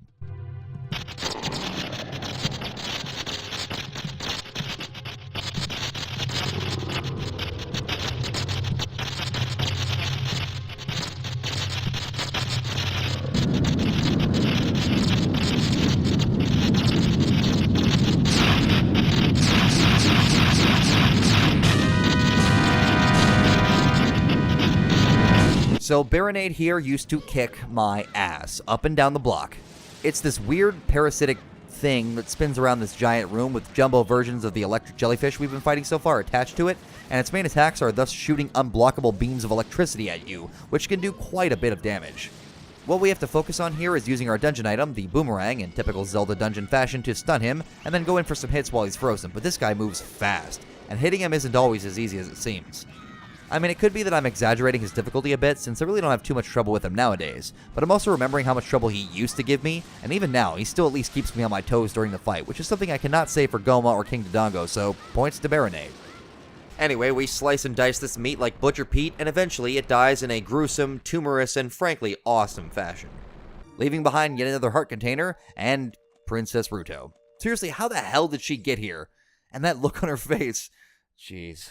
We magically teleport outside of Jabu-Jabu, and luckily for him, unlike the Great Deku Tree, he doesn't immediately die after we kill the monsters inside of him, so good for him. But So Ruto totally comes onto us and creates years and years worth of Zora fetishes, I'm sure, with only a couple of lines of dialogue, but she also says that she'll gladly give us the Zora Sapphire.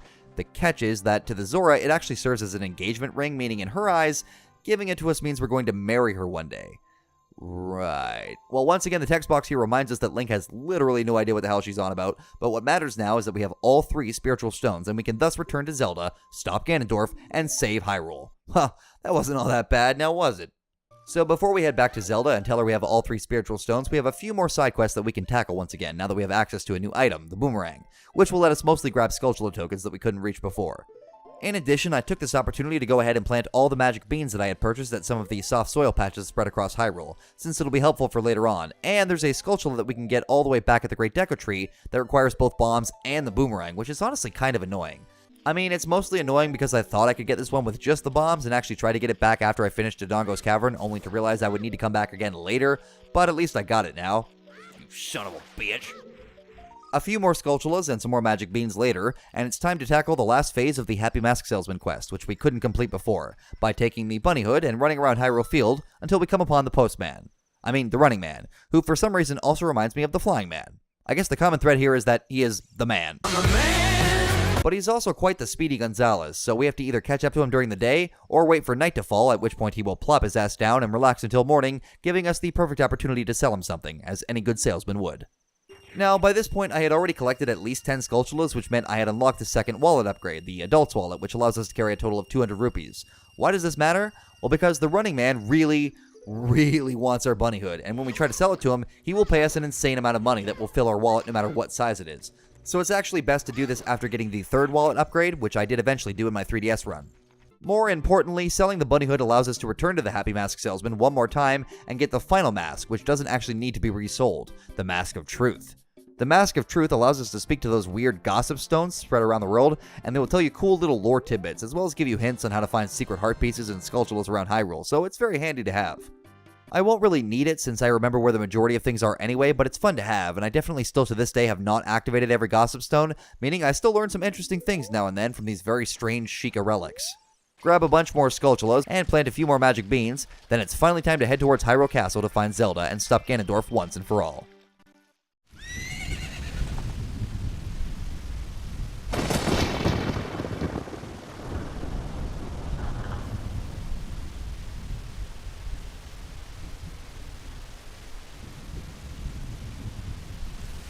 Alright, I'm finally here. Oh, man.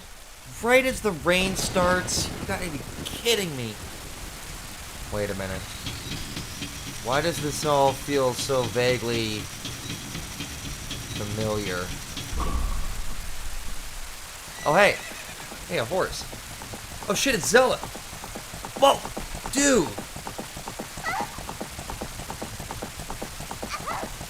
Holy. Girl has a nice arm. Man. What a... Oh, what? Holy. Hey, what's up, buddy? How's it going? Yeah, huh, what, me? What?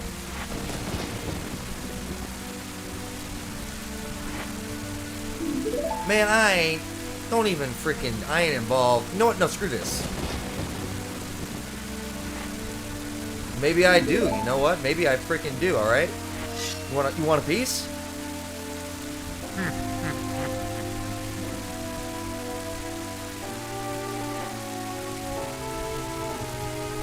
No, you can't. I say, you know what? I am not afraid of... Is that gonna take... Oh!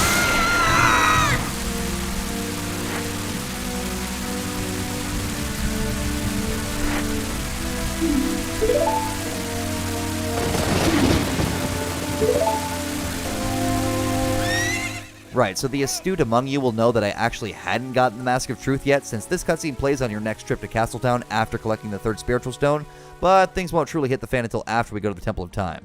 In order to actually open the Door of Time, though, we need the title of the game, the Ocarina of Time, and luckily, Zelda had foresight enough to toss it into the castle moat as Impa helped her escape Ganondorf's pursuit, meaning we can jump into the water after the cutscene and retrieve it. Then, somehow, Zelda communicates with us via Earthbound PSI or some crap and teaches us the melody that we'll need to open the Door of Time, the Song of Time. How creative. Which also only leaves one more non-warp song for the Ocarina to collect of the total 12 songs in the game. After all my side questing and collecting the 30 Skulltulas needed to get the third wallet upgrade, it's time to actually go to the Temple of Time and find out what Zelda wants us to do with all these keys to the Sacred Realm now in our possession. Well, surprise, surprise, she wants us to enter the Sacred Realm and presumably protect or even try to claim the Triforce to prevent Ganondorf from doing so first. So we head over to the temple, approach the altar, and whip out our ocarina to shred a mad solo.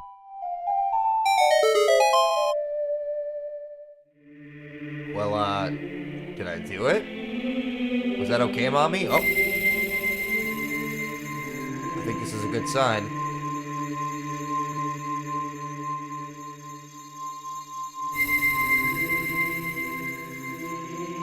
Okay. Cool.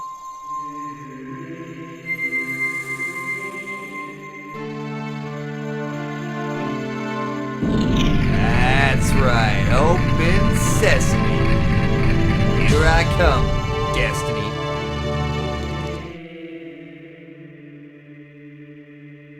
Is that what?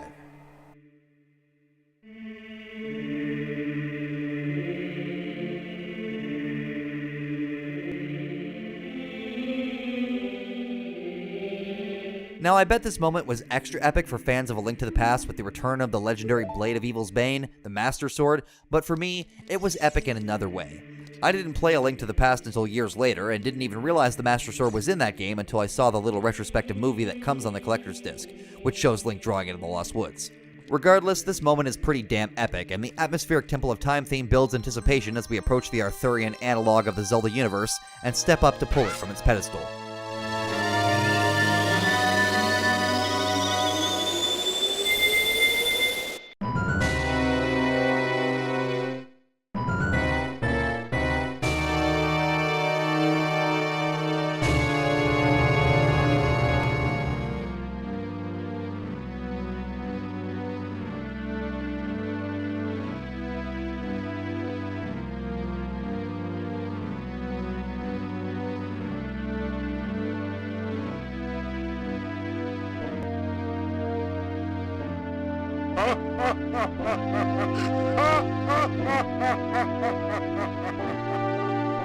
Whoa, what happened? Why am I so hungry and full of weird emotions and desires I didn't have a minute ago? It's almost like, whoa, we're an adult now. Well, kinda. I mean, I can't remember if there's a canon age for young Link, but for whatever reason, I've always thought of him as between 7 and 10 years old, meaning the oldest that adult Link would be here is 14, which isn't exactly an adult by most definitions, but then again, neither is 17. But then again, this was also made in Japan, so... Anyway, we meet Mr. Owl in the flesh, or at least that's the popular fan theory, since it's hinted at that the owl is actually the reincarnation of an ancient sage by a gossip stone, and Rauru here, which is not nearly as catchy a name as Kaipora Gaibora, tells us that when we tried to pull the Master Sword, we were transported to, and held in stasis apparently, in the Sacred Realm. More specifically, the Temple of Light, which was originally supposed to be an actual dungeon in the game like all the others, but was eventually cut before the final build. The reason we've been in stasis is because apparently we were too young to be the hero of time of legend, so 7 years have passed while Rauru, or the realm, or the goddesses, or whatever, watched over us creepily as we aged. Somehow our clothes also grew with us, which either means like magic again, or that Rauru here has been handcrafting a new tunic every couple of years and putting it on us, which is a whole other level of creepy. Okay, I'm probably thinking about this too much, but the worst part of this deal is that, as you saw in the cutscene, upon opening the door to the Sacred Realm by pulling the Master Sword, we also unintentionally led Ganondorf right to it, and subsequently, he managed to enter and claim the Triforce, splitting it into 3 parts, the Triforce of Wisdom, Courage, and Power, with Ganon only holding on to the piece that was most closely aligned with his goals, that of power. Which means, long story short, Hyrule has become a shithole since we pulled the sword, and it's kinda all our fault, or at least, partially. Rauru gives us our first spiritual stone equivalent for the second half of the game, the Light Medallion, and supposedly adds his power to ours, instructing us to go and find and rescue the other 5 sages in order to have a fighting chance against the King of Evil, who now reigns from Hyrule Castle where it once stood. Oh yeah, did I mention that part? Yeah, Ganondorf took over the world. Wonderful. Well, back to Hyrule, I guess. Alright, we're back and we're all growed up. Alright, Navi, it's time to head out and find the first missing sage. What the hell was that? Holy crap, who are you? So this is Sheik, Again, I'm going to assume the vast majority of you know who this is, and if not from this game, then from Smash Bros. Melee. But on the off chance you don't know, somehow I'll try not to spoil it. So Sheik claims to be one of the last remaining descendants of the Sheikah, this weird group of royal family ninjas responsible for the Gossip Stones among other weird and mysterious crap in Hyrule, and he also seems to generally know a lot about our apparently, prophesized quest to find and save all the sages. He even gives us a hint as to where we can find the first sage we can rescue, and basically straight up tells us who it is, if you're paying attention, since there's only one girl associated with the forest we've met in the entire game, unless you count this lady. Hello. Well, it's been 7 long years, and I have a lot to do, it seems, since everything has gone to complete shit since we left, accidentally. But if there's one thing on my mind after all those years in stasis, it's what the hell ever happened to Malon? I mean, Talon seemed pretty keen on the idea, he even says, he was joking, and we're a fully grown adult now, at least by Japanese standards, so I say it's off to Lon Lon Ranch to see Mario and our future wife. Whoa, change in management, huh? So the real reason we're here is not to sweep Malon off her feet, even though that is apparently what she wants, but instead to retrieve the horse that we met all those years ago, Epona. We can pay spiteful Luigi here to ride horses around the enclosure for 1 minute, but once inside, instead of saddling up on the horse he gives us, we can instead use Epona's song to summon her to us and ride her instead. Now we actually have to pay the entry price and call her a second time, but now if we talk to Luigi while on horseback, he'll say that we seem to be improving and challenge us to a race around the track against him using Epona.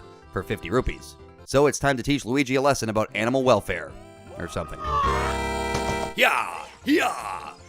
That's right. See, Luigi? I can abuse animals too, just a lot faster than you can. Sorry, Epona. Yeah!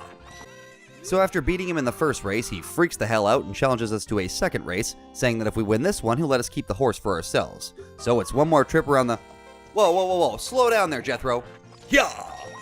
So I'm not exactly sure how he expected this to go, but he tells us he will indeed let us keep the horse, but he'll never let us leave the ranch. But I mean, we're riding a horse that has been specifically trained to jump fences, so... Bye! And with that, we now have a way to move across Hyrule Field as Adult Link a lot faster, but we won't actually need her until a bit later, so for now, it's off to Kakariko Graveyard to find an item that will apparently allow us to enter the Forest Temple by partaking in another of our favorite pastimes. More grave robbing. Whoopee! So remember the Gravekeeper from when we were a kid? Yeah, well, he died. Probably of old age, or heart attack, or sheer boredom, but whatever the case, he now has his own little tomb in the very graveyard he used to tend. And for some reason, his grave also doubles as a giant maze, and upon jumping down inside this enormous chamber, that I'm gonna guess wasn't actually built just for this random guy, he challenges us to a foot race running around this place, but of course, he's also gonna cheat. He tosses fire at us as we run and tries to maneuver in annoying ways to throw us off trail, but since I've done this a million times, as usual, it isn't too hard to keep up with him. But that damn fire he throws is still very, very annoying. Upon reaching the end, he'll congratulate us and award us with his special treasure, a new item, the Hookshot. Hell yeah! Longtime Zelda fans will be familiar with this tool of the trade, but for those who somehow don't know, the Hookshot is easily one of the best items Link gets in almost all the games that feature it. It allows us to pull ourselves to areas we otherwise couldn't reach if there's something wooden like a chest or a torch to grapple onto, and it also allows us to grab items that are far away, similar to the boomerang, but at least for right now, its range is pretty limited. At the exit to Dampé's grave, we also come upon the first instance of my least favorite game mechanic in Ocarina of Time. Well, maybe. The blocks of time. Yes, in addition to songs, doors, and heroes, we now have a freaking block of time now, apparently, and all they do is require us to play the Song of Time to make them disappear, or in some cases, appear out of thin air to serve as platforms. Why do I hate these things? Well, because they don't really serve any purpose whatsoever beyond wasting your time. As far as I know, there are no instances where blocks of time block your progression as a kid, and as an adult, you literally always have the Song of Time, so it's not like these serve to keep you out of areas until you have the right item. All they do is serve to maybe confuse you for a few seconds and waste some of your time as you play the song to get rid of them. They'll never be a big issue, at least not in the main quest, but I just figured I'd throw this out there. Screw the blocks of time. Hey, that could be a good song name or something. Anyway. So, for whatever odd reason, the enormous series of tunnels and chambers that make up Dampé's grave eventually lead to the inside of the Kakariko Village windmill, and more importantly, up on a ledge which allows us to grab yet another heart piece that we would have seen ages ago but been unable to reach. The windmill also has one of Hyrule's premier musical geniuses, and one of its most pleasant individuals. This guy. And here is where Zelda commits the all-too-common time travel paradox trope of having a series of events that make no sense due to the nature of time travel. See, if we talk to him, he'll tell us that he's still mad about an incident 7 years ago, when a kid came into the windmill and played some song that caused everything to go screwy and drive this guy mad, but the problem is, well, we haven't done that yet. I'm not going to go on the time travel rant because smarter people than I have already done that, but for reference, this has the same problem as the time travel in movies like Harry Potter 3. This loop has no beginning because the consequences for our past actions are seen before we even do them, and only later will we go back and do what we always did. Don't think about it too long, it'll hurt your head. Anyways, if we whip out the ocarina here, he will freak out at the memory of somebody with a green tunic playing an ocarina all those years ago, and teach us our next and final non-warp melody, as well as my personal favorite of the non-warp songs in the game, the Song of Storms. Again, like Epona, we don't actually need the song quite yet, but it's useful to have early since it not only unlocks some areas later on, but can also be useful in that it allows us to access some of the game's hidden grottos for Skulltula tokens, rupees, or what have you. Unfortunately though, despite now having the hookshot and the Song of Storms, I'm not quite done in Kakariko because old Dompe has one more prize to give us if we beat him a second time in the foot race with a time under 1 minute. Now the first race is pretty simple, but this second one is actually a bit of a challenge. You can't afford to take more than 1, maybe 2 max hits from the fire he throws at you, and you definitely can't afford any wrong turns. But when I finally pull it off after an embarrassing number of tries, I get another heart piece, which is a decent reward, even if repeating this race is fairly annoying. But we finally have the means to go into our first dungeon, which means it's off to Kokiri Forest and then the Lost Woods to look for our first imprisoned sage, and... oh crap, they've really let this place go in the last 7 years, huh? You leave for one measly half a decade, and everything goes to shit. Story of my life. All the Kokiri are hiding or otherwise not around due to the monsters all over the forest, and unsurprisingly, this is the result of Ganondorf now basically being the dictator of Hyrule. Though I'm not entirely sure how or why he filled the forest with monsters, other than to suppress the Sage of the Forest, which I assume he knew about, but moving on. Heading into the Lost Woods, our next goal is to make our way to the back of the Sacred Forest Meadow where we learned Saria's song all those years ago, but blocking our path for the third time now is our good buddy Mido. Mido? I don't know, I've always called him Mido. The Kokiri asshat, that's what we'll call him.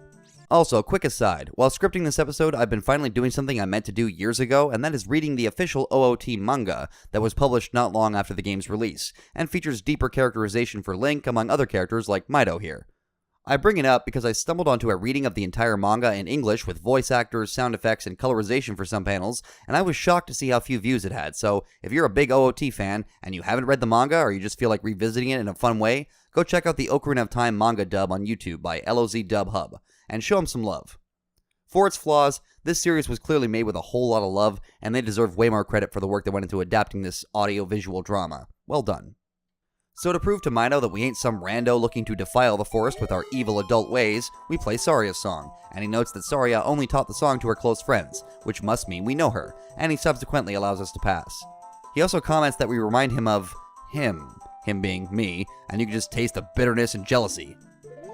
We navigate the remainder of the Lost Woods and eventually reach the Sacred Forest Meadow again, but unfortunately for us, it isn't just Deku Scrubs that we have to take on to reach the end here, but instead some of the most iconic and strangely underused enemies in the Zelda series during the N64 era, the Moblins.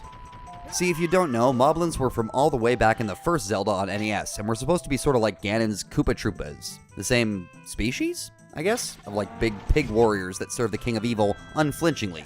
But this area is the only place in either Ocarina of Time or Majora's Mask that they make any appearance, though they would go back to being common Zelda enemies again by the time Wind Waker rolled around. Here, what they do is patrol the narrow paths of the Meadow Maze, and if they see us, they will go into a raging charge that cannot be stopped, and knock us into one of the pools in the corners, or worse, pin us against a wall and continuously charge us like an over-enthusiastic legionary. Taking them out is a matter of waiting for their backs to be turned, and making sure we're close enough to hit them in the back with our new toy, the hookshot, or wait for them to walk past us and slash at them with our swords. Luckily, despite their intimidating appearance and sound design, they die to one hit from literally anything, so I guess these particular Moblins ain't been hitting the gym lately, but whoa. Okay, well one of them has at least. Again, this giant club Moblin only appears here, and never makes an appearance anywhere else ever again, so that's kind of neat, but fighting him is as simple as watching where he strikes and walking where he's not swinging until you get a better ranged attack, but it's not really that... Jesus! Alright, now, you're starting to piss me... God damn it, just die! Thank you. Anyways, here we are, the Sacred Forest Meadow, and so presumably the Forest Temple must be God, would you stop doing that? So Sheik teaches us the first of those warp songs I've mentioned, the Minuet of Forest, and this will allow us to warp back to this forest symbol thingy like the one in the Temple of Time from practically anywhere in Hyrule, meaning we can restock on supplies should we run low while exploring the temple. and more importantly, we can use this to cut travel times down significantly when needing to come to the forest for anything. As we learn more during the course of the game, we'll be able to zip around like nobody's business, and on top of that, the song is actually pretty kick-ass too, so, like all the music in this game.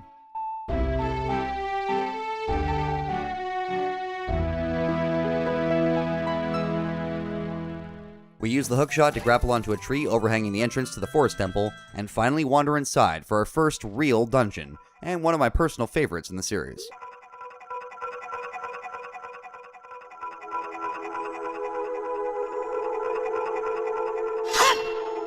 The Forest Temple. Now, ignoring for a moment Mark Brown's ability to make me realize how simple the dungeons in this game actually are layout-wise, I love this place, and the music here is so perfectly atmospheric that I'm not sure I can praise it enough. The shimmering percussion, that sample of what I can only assume was originally some kind of tribal chanting or something like that, and that flute. Oh man, that flute.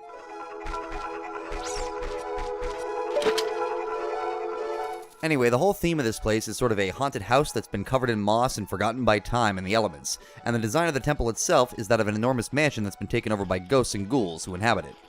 Given that this is the first dungeon or temple we are tackling as Adult Link, this place also introduces a number of new concepts to the dungeon crawling experience that change things up a little bit. The first being the addition of small keys needed to progress, and puzzles that are a step up from pretty much anything we saw in the first 3 Child Link dungeons. We kill some Wolfos in the first room and push our way past another big Skulltula, which can now quite easily be killed without having to wait for them to spin around by using our hookshot. Yeah, take that, bonehead. And just past this first hallway, we enter the temple's central chamber, which, while not exactly a new concept for this game, is much more prominent and will guide us through each of the dungeon's sections as we advance towards the boss.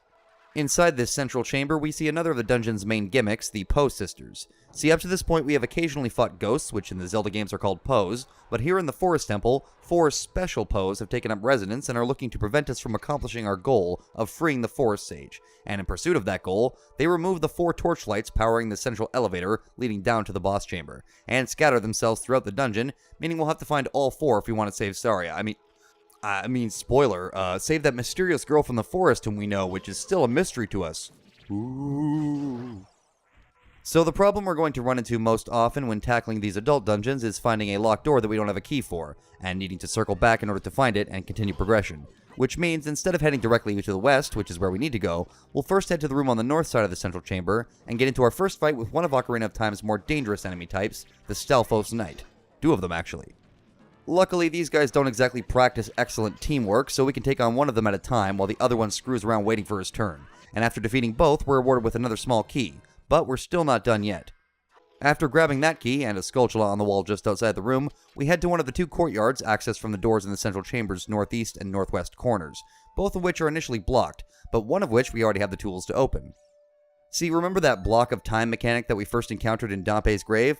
Well, it finally rears its ugly head once again here in the Forest Temple, and once again, all it does is waste our time and force us to play the Song of Time in order to remove the block. So I've yet to see the merit of these things even being in the game, or considered a puzzle at all. Anyway, in the northwest courtyard, here we also run into the first giant Deku Baba, and it's pretty much just as easy to kill as a regular Deku Baba, with the only noticeable difference being that it has a lot more range, since, it's giant.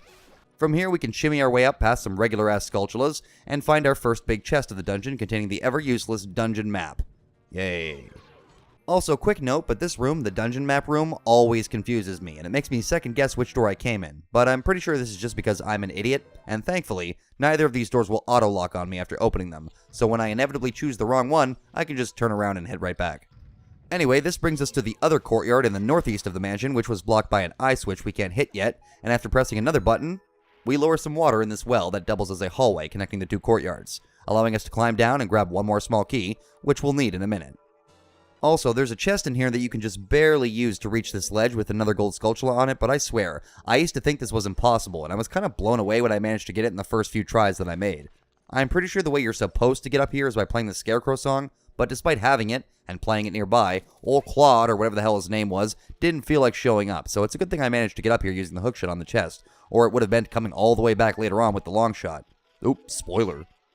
So now that we have at least 2 keys, we're ready to start down the main path of the dungeon by going through the door on the west side of the central chamber, where, after passing through another big Skulltula hallway, we arrive in one of the dungeon's most memorable rooms, with one of the game's most memorable puzzles. For me, anyway. Now, don't get me wrong, I'm not saying one of the game's best puzzles, but one of its most memorable for sure. For me. See, after dealing with our first blue bubbles, which are thankfully practically harmless in this game, unlike Majora's Mask, we come upon this big vertical maze room with a block puzzle that challenges our spatial awareness, requiring us to push it from several angles by circling around the room's architecture until we position it in such a way that we can continue climbing up. After doing that a second time, we were able to access a ladder that brings us up to the second floor, and hey, what do you know, another eye switch that we can't hit with our hookshot. I wonder if we'll get something in this dungeon that lets us shoot those. Well, since we can't hit it now, though, we'll just head through the door normally and... Whoa. Dude, I'm tripping out. We aren't about to enter Termina, are we? I'm not ready for that shit yet. I love the effect of these twisted halls. It's not exactly the most complicated effect or anything, but it's convincing and just disorienting enough to throw you for a bit of a loop and get you thinking about what those eye switches will actually do once we can hit them. We also encounter our first Wall Master here, which is yet another enemy that traces its origins all the way back to the first Legend of Zelda game on NES. And just like in that game, getting caught by one means getting dragged all the way back to the dungeon's entrance, so we'll want to avoid that. Honestly, these things used to drive me kinda crazy, but once you know how they work, they're pretty easy to deal with. Just run in circles once you hear the sound they make while hanging over you, and once they drop, turn around for a couple of slashes, and boom, no more Wall Master. If we look around in this room, we'll spot a fancy-looking chest on the wall? Well, we can't get that right now. I wonder if that's anything to do with the twisted hallway.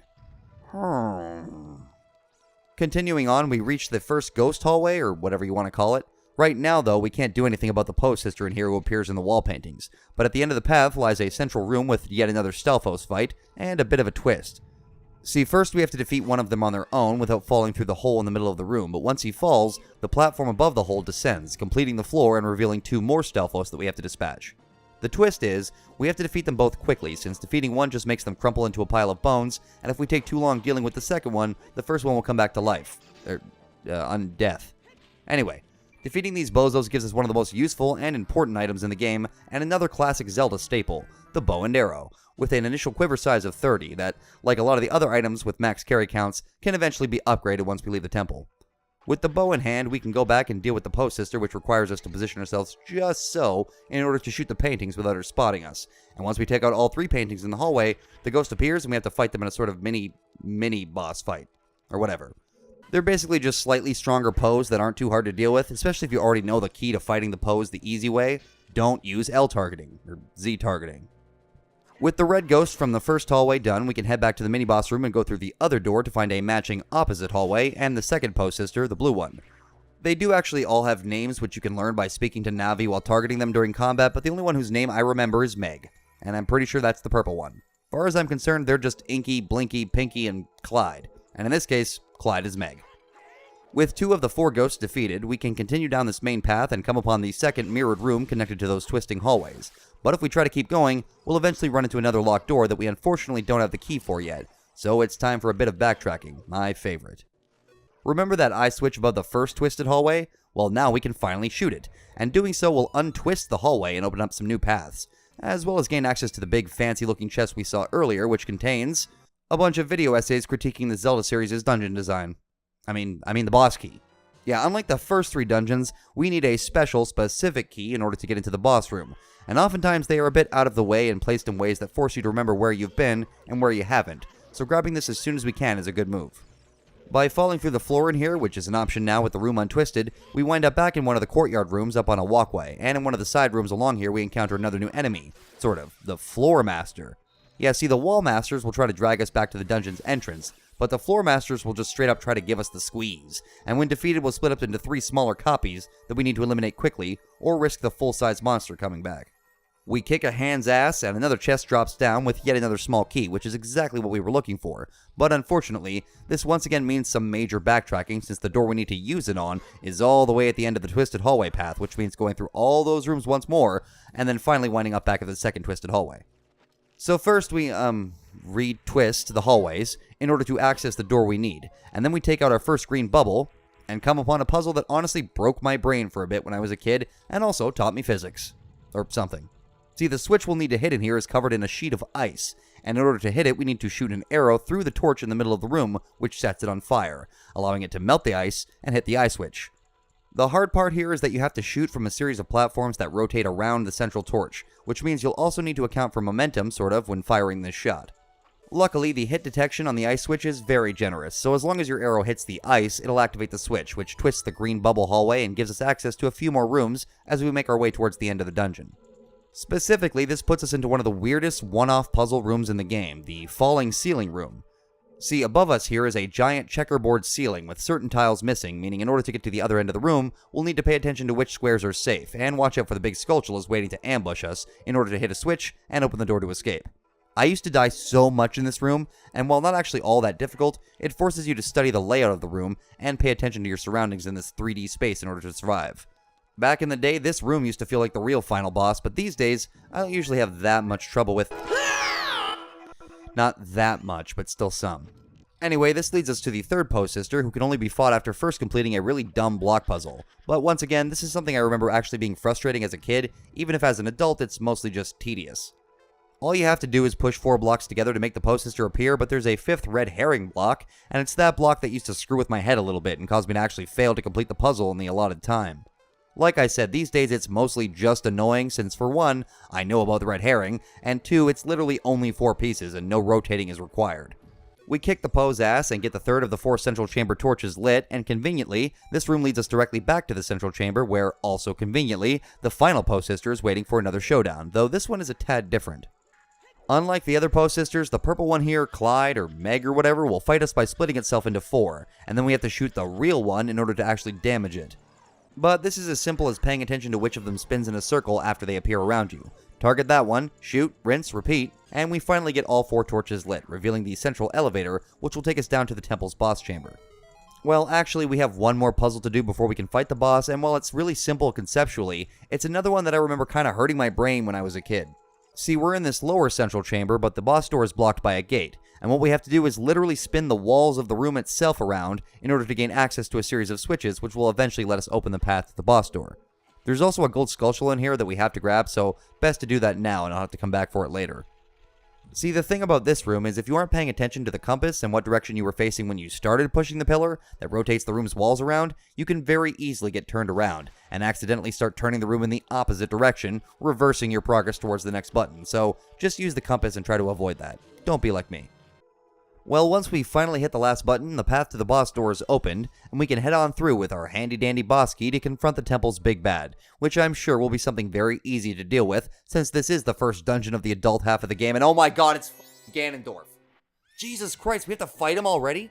Oh man, he's gonna kick my ass. Oh, it's a phantom copy of Ganon. Well shit, I can handle that. Bring it on.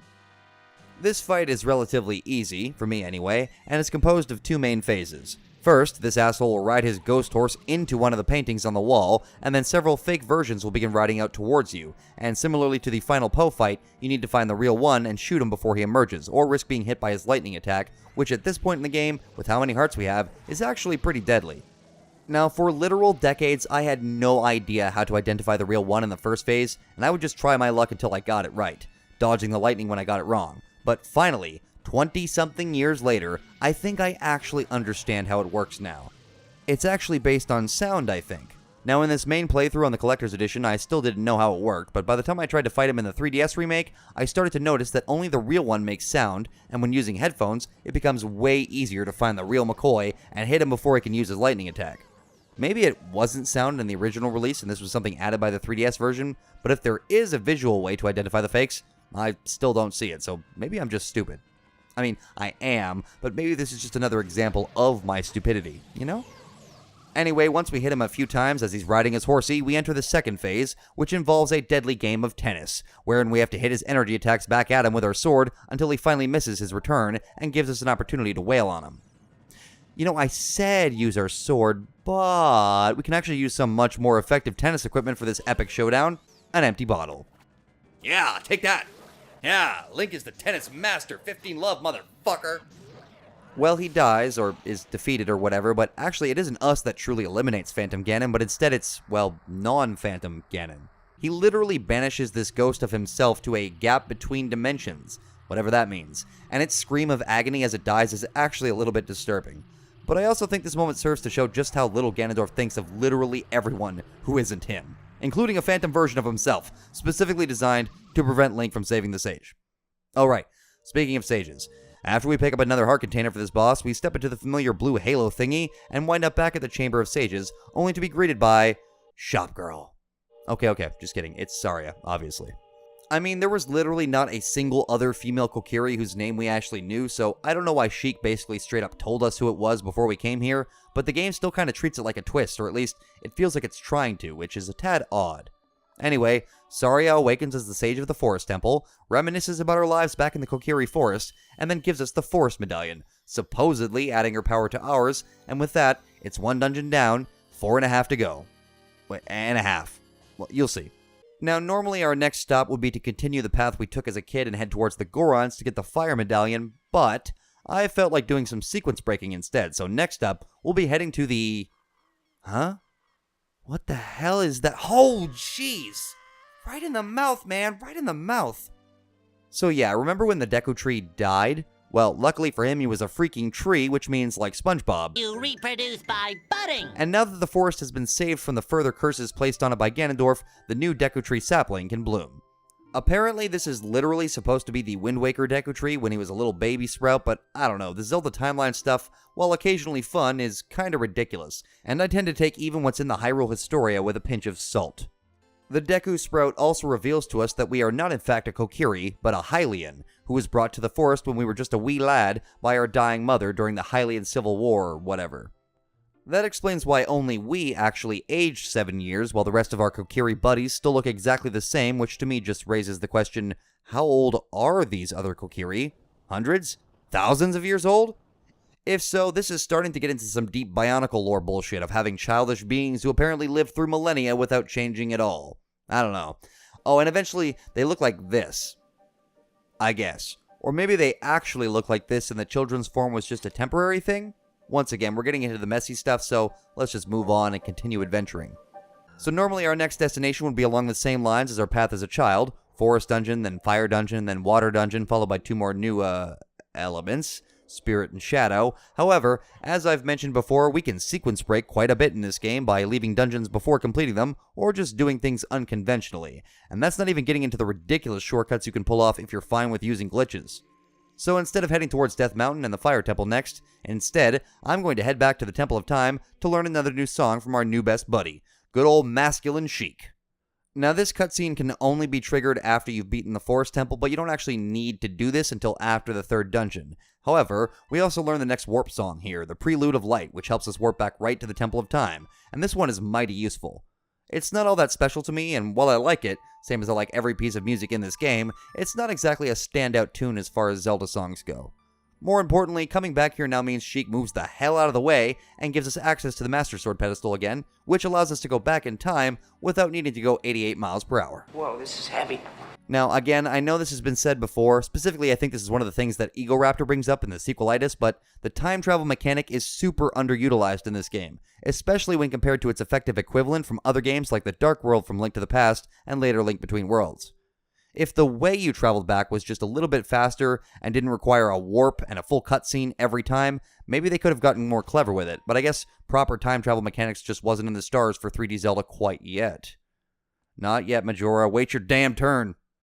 So anyway, sticking the old Sensei blade back into the pedestal sends us back to being a kid, and there are a couple reasons you may want and will need to do this. The reason we're doing it right now is primarily to tackle a mini-dungeon much earlier than intended to get our hands on a new item, and also to collect a couple of gold Skulltulas that I either couldn't get before or just forgot to grab the first time around. After I do that, it's off to Kakariko Village, where we can finally complete the time loop and bring order back to the universe by torturing this man inside the windmill with 6 little notes. Ah, see? Prophecy fulfilled. And more importantly, doing this drains the well in the center of the town for some reason, and allows us to enter our next dungeon, or mini-dungeon anyway, the bottom of the well.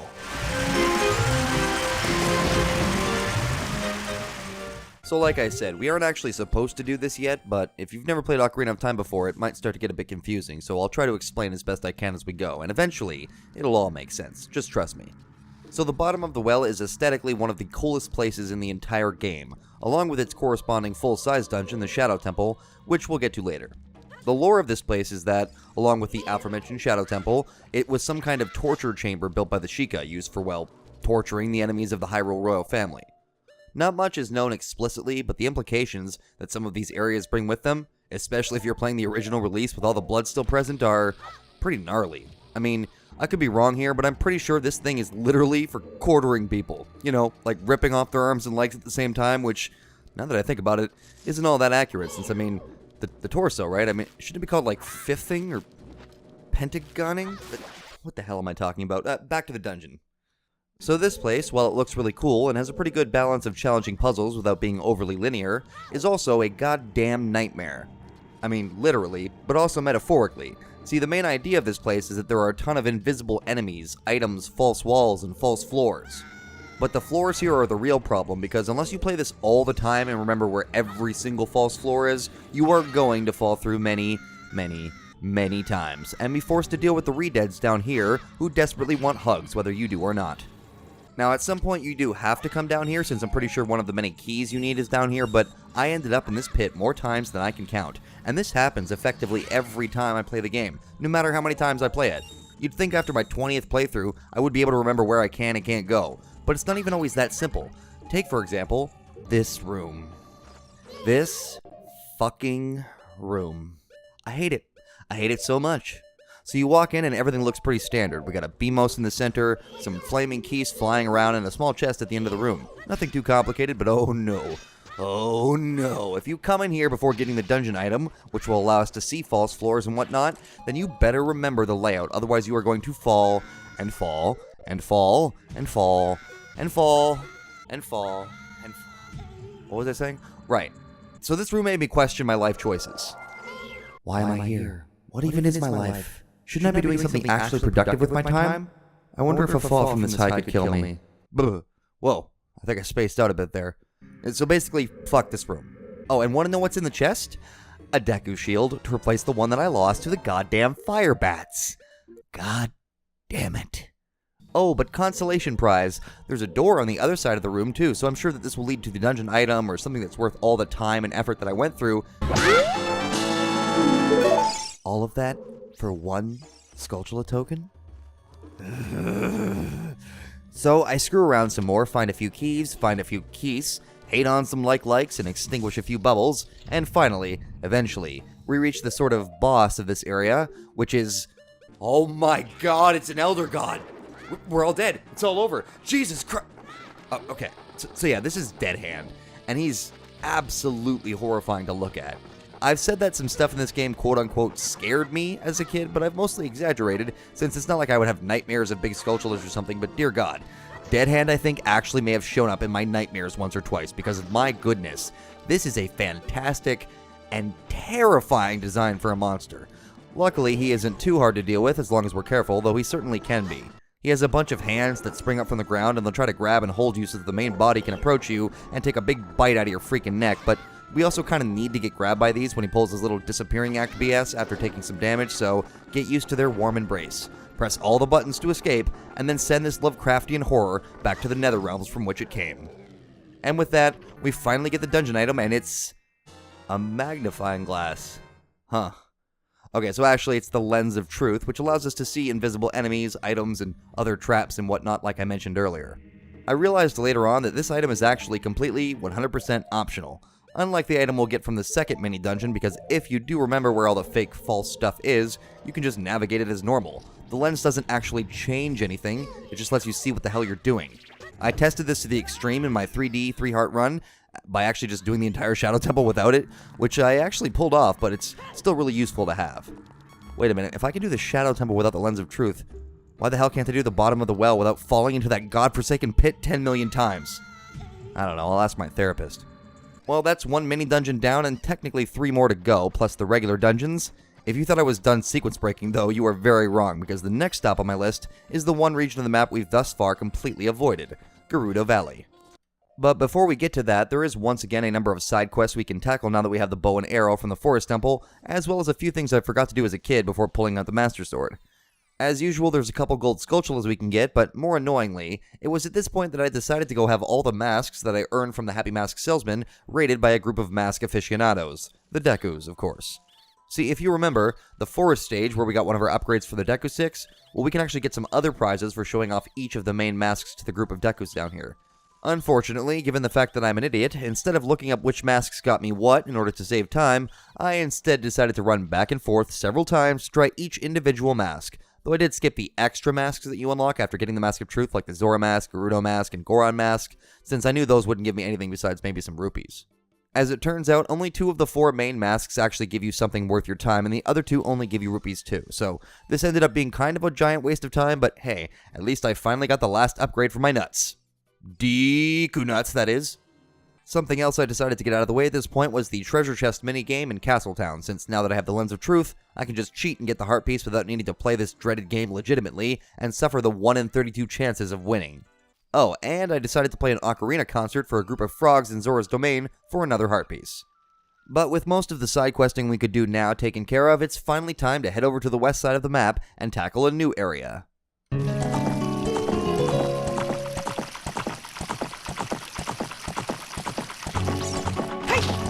Ah yes, Gerudo Valley. The perfect opportunity for classical guitarists to show off. Obviously, I have to talk a bit about the music for this area. This Spanish-style guitar track is perfectly evocative of a mysterious and occasionally treacherous desert, with some lovely horns and a non-stop percussion track that's evocative of a horse galloping, which as you can see, is quite appropriate. Now, if we had come here as a kid, the bridge would still be usable, however, the Gerudo themselves would be guarding the path. And short of glitching using a Kako, it's impossible to get over here without your horse, which you can only ride as an adult. In this game anyway. Now though, the bridge is destroyed, and on the other side of the valley is this angry carpenter who used to hang around Kakariko Village yelling at his workers to finish their construction project, a single house, which apparently took them like 7 years to complete.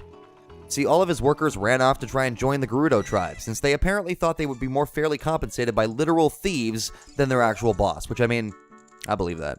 So now we have to head into the fortress ourselves and locate all 4 of the missing workers in order to repair the bridge and, more importantly, unlock another item which will make traversing Gerudo Valley a lot less annoying. Gerudo Fortress is, as you might expect, constantly being patrolled by Gerudo soldiers, and should one of them spot us, it'll be an instant trip to the dungeon for us, but we're way too stealthy to ever be caught. The goal here is to effectively find every entrance to the fortress and locate the 4 dungeon rooms where each of the carpenters are being held. I guess you could call this a sort of stealth section, but it's rather simple to avoid being caught as long as you take your time and pay attention to the guards' patrol routes.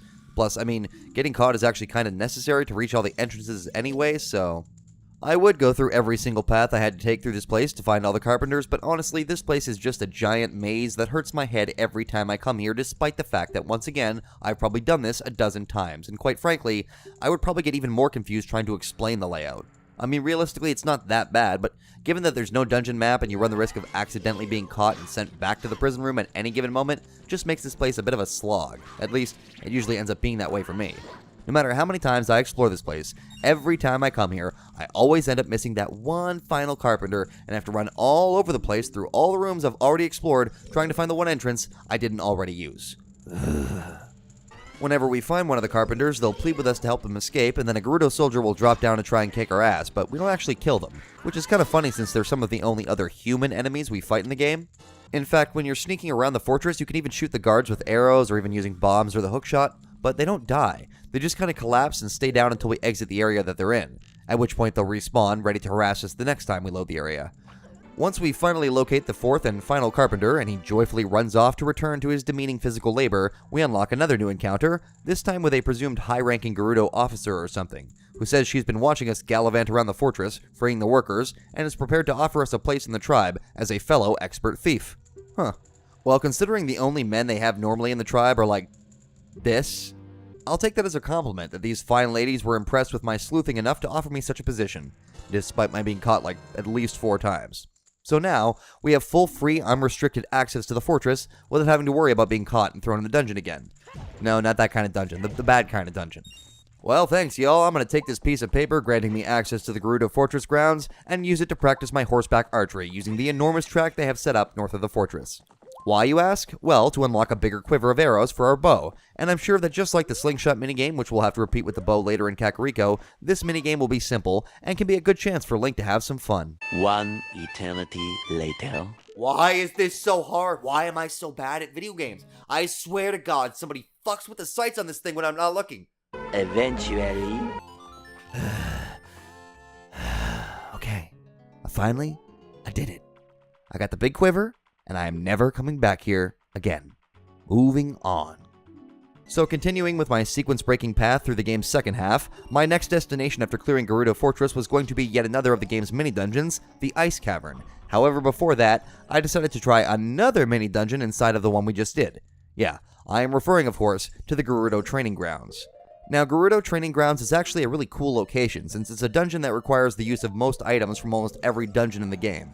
And in a way, it's sort of like a bonus puzzle box for those who already completed everything else and just want one more fix of Zelda dungeon crawling. The problem is, I don't actually have all the items I need to complete it yet.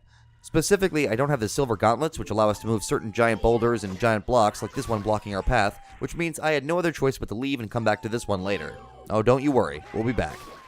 For now, though, it's off to Kakariko Village to get our second upgrade for the quiver, like I mentioned earlier. Luckily, it's just the shooting gallery minigame we played as a kid to get the Deku Seed upgrade, which I actually forgot to mention. However, this time the order of the rupees you shoot is randomized, making it an actual challenge to get each shot ready, and not waste too many arrows, since the game only gives you 15. See, as a kid, the order is always the same, and after you've failed a few times, you'll likely start to get a feel for it. But this time around, that is not the case, so it did end up taking me a number of tries to finish it, but nothing even close to how many goddamn tries it took me to do the horseback archery at the fortress. While we're in Kakariko, I also decided to at least start what is supposed to be the next dungeon, or rather, the stuff that we need to do in order to enter the next dungeon, which means that it is once again time to head up Death Mountain Trail and see our pals the Gorons. Now, in case you hadn't noticed, since Ganondorf, rules the world now, each respective area of Hyrule has been suffering from plagues or curses brought about by the King of Thieves in some way. And in the case of Death Mountain, well, Ganon may have awoken a legendary dragon, so not great. All the way up the mountain trail, it is now not only crawling with Tektites, but also falling boulders from the now constantly active volcano right above us, which somehow hasn't yet turned Kakariko into a smoldering pile of ashes. As we reach Goron City, we find it almost completely deserted, with only a single Goron rolling around the mid-level, who we have to bomb just like the guy who gave us the bomb bag upgrade all those years ago. As it turns out, this Goron is me. Well, okay, his name is Guinness in this case, and he's actually Darunia's son, who was apparently so happy with us clearing Dodongo's cavern that he literally named his kid after us. How touching. Guinness here tells us that the Gorons have all been taken to the Fire Temple and are about to be sacrificed to the ancient dragon Volvagia, which Ganondorf recently revived, somehow. After calming him down a bit, and promising that we'll go rescue his dad and his friends, he gives us a Goron tunic. Stylish.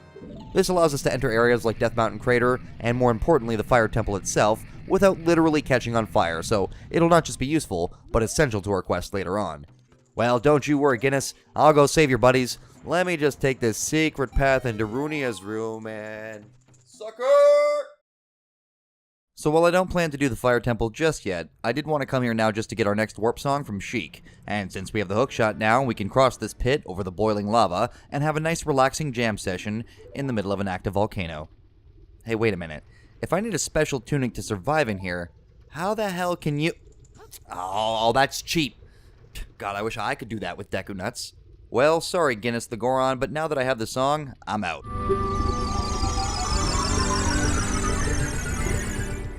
Because I have more important things to do, like see my pals the Zoras up at Zora's Domain, since they're such a peaceful, proud, and just overall cool bunch of cats. Fish, you know? Oh, crap. Okay, this isn't what I meant by cool. Yeah, so Death Mountain has a dragon inside of it now, the forest was haunted by ghosts and moblins and crap, and Zora's Domain is literally frozen over, so it seems like we have our work cut out for us.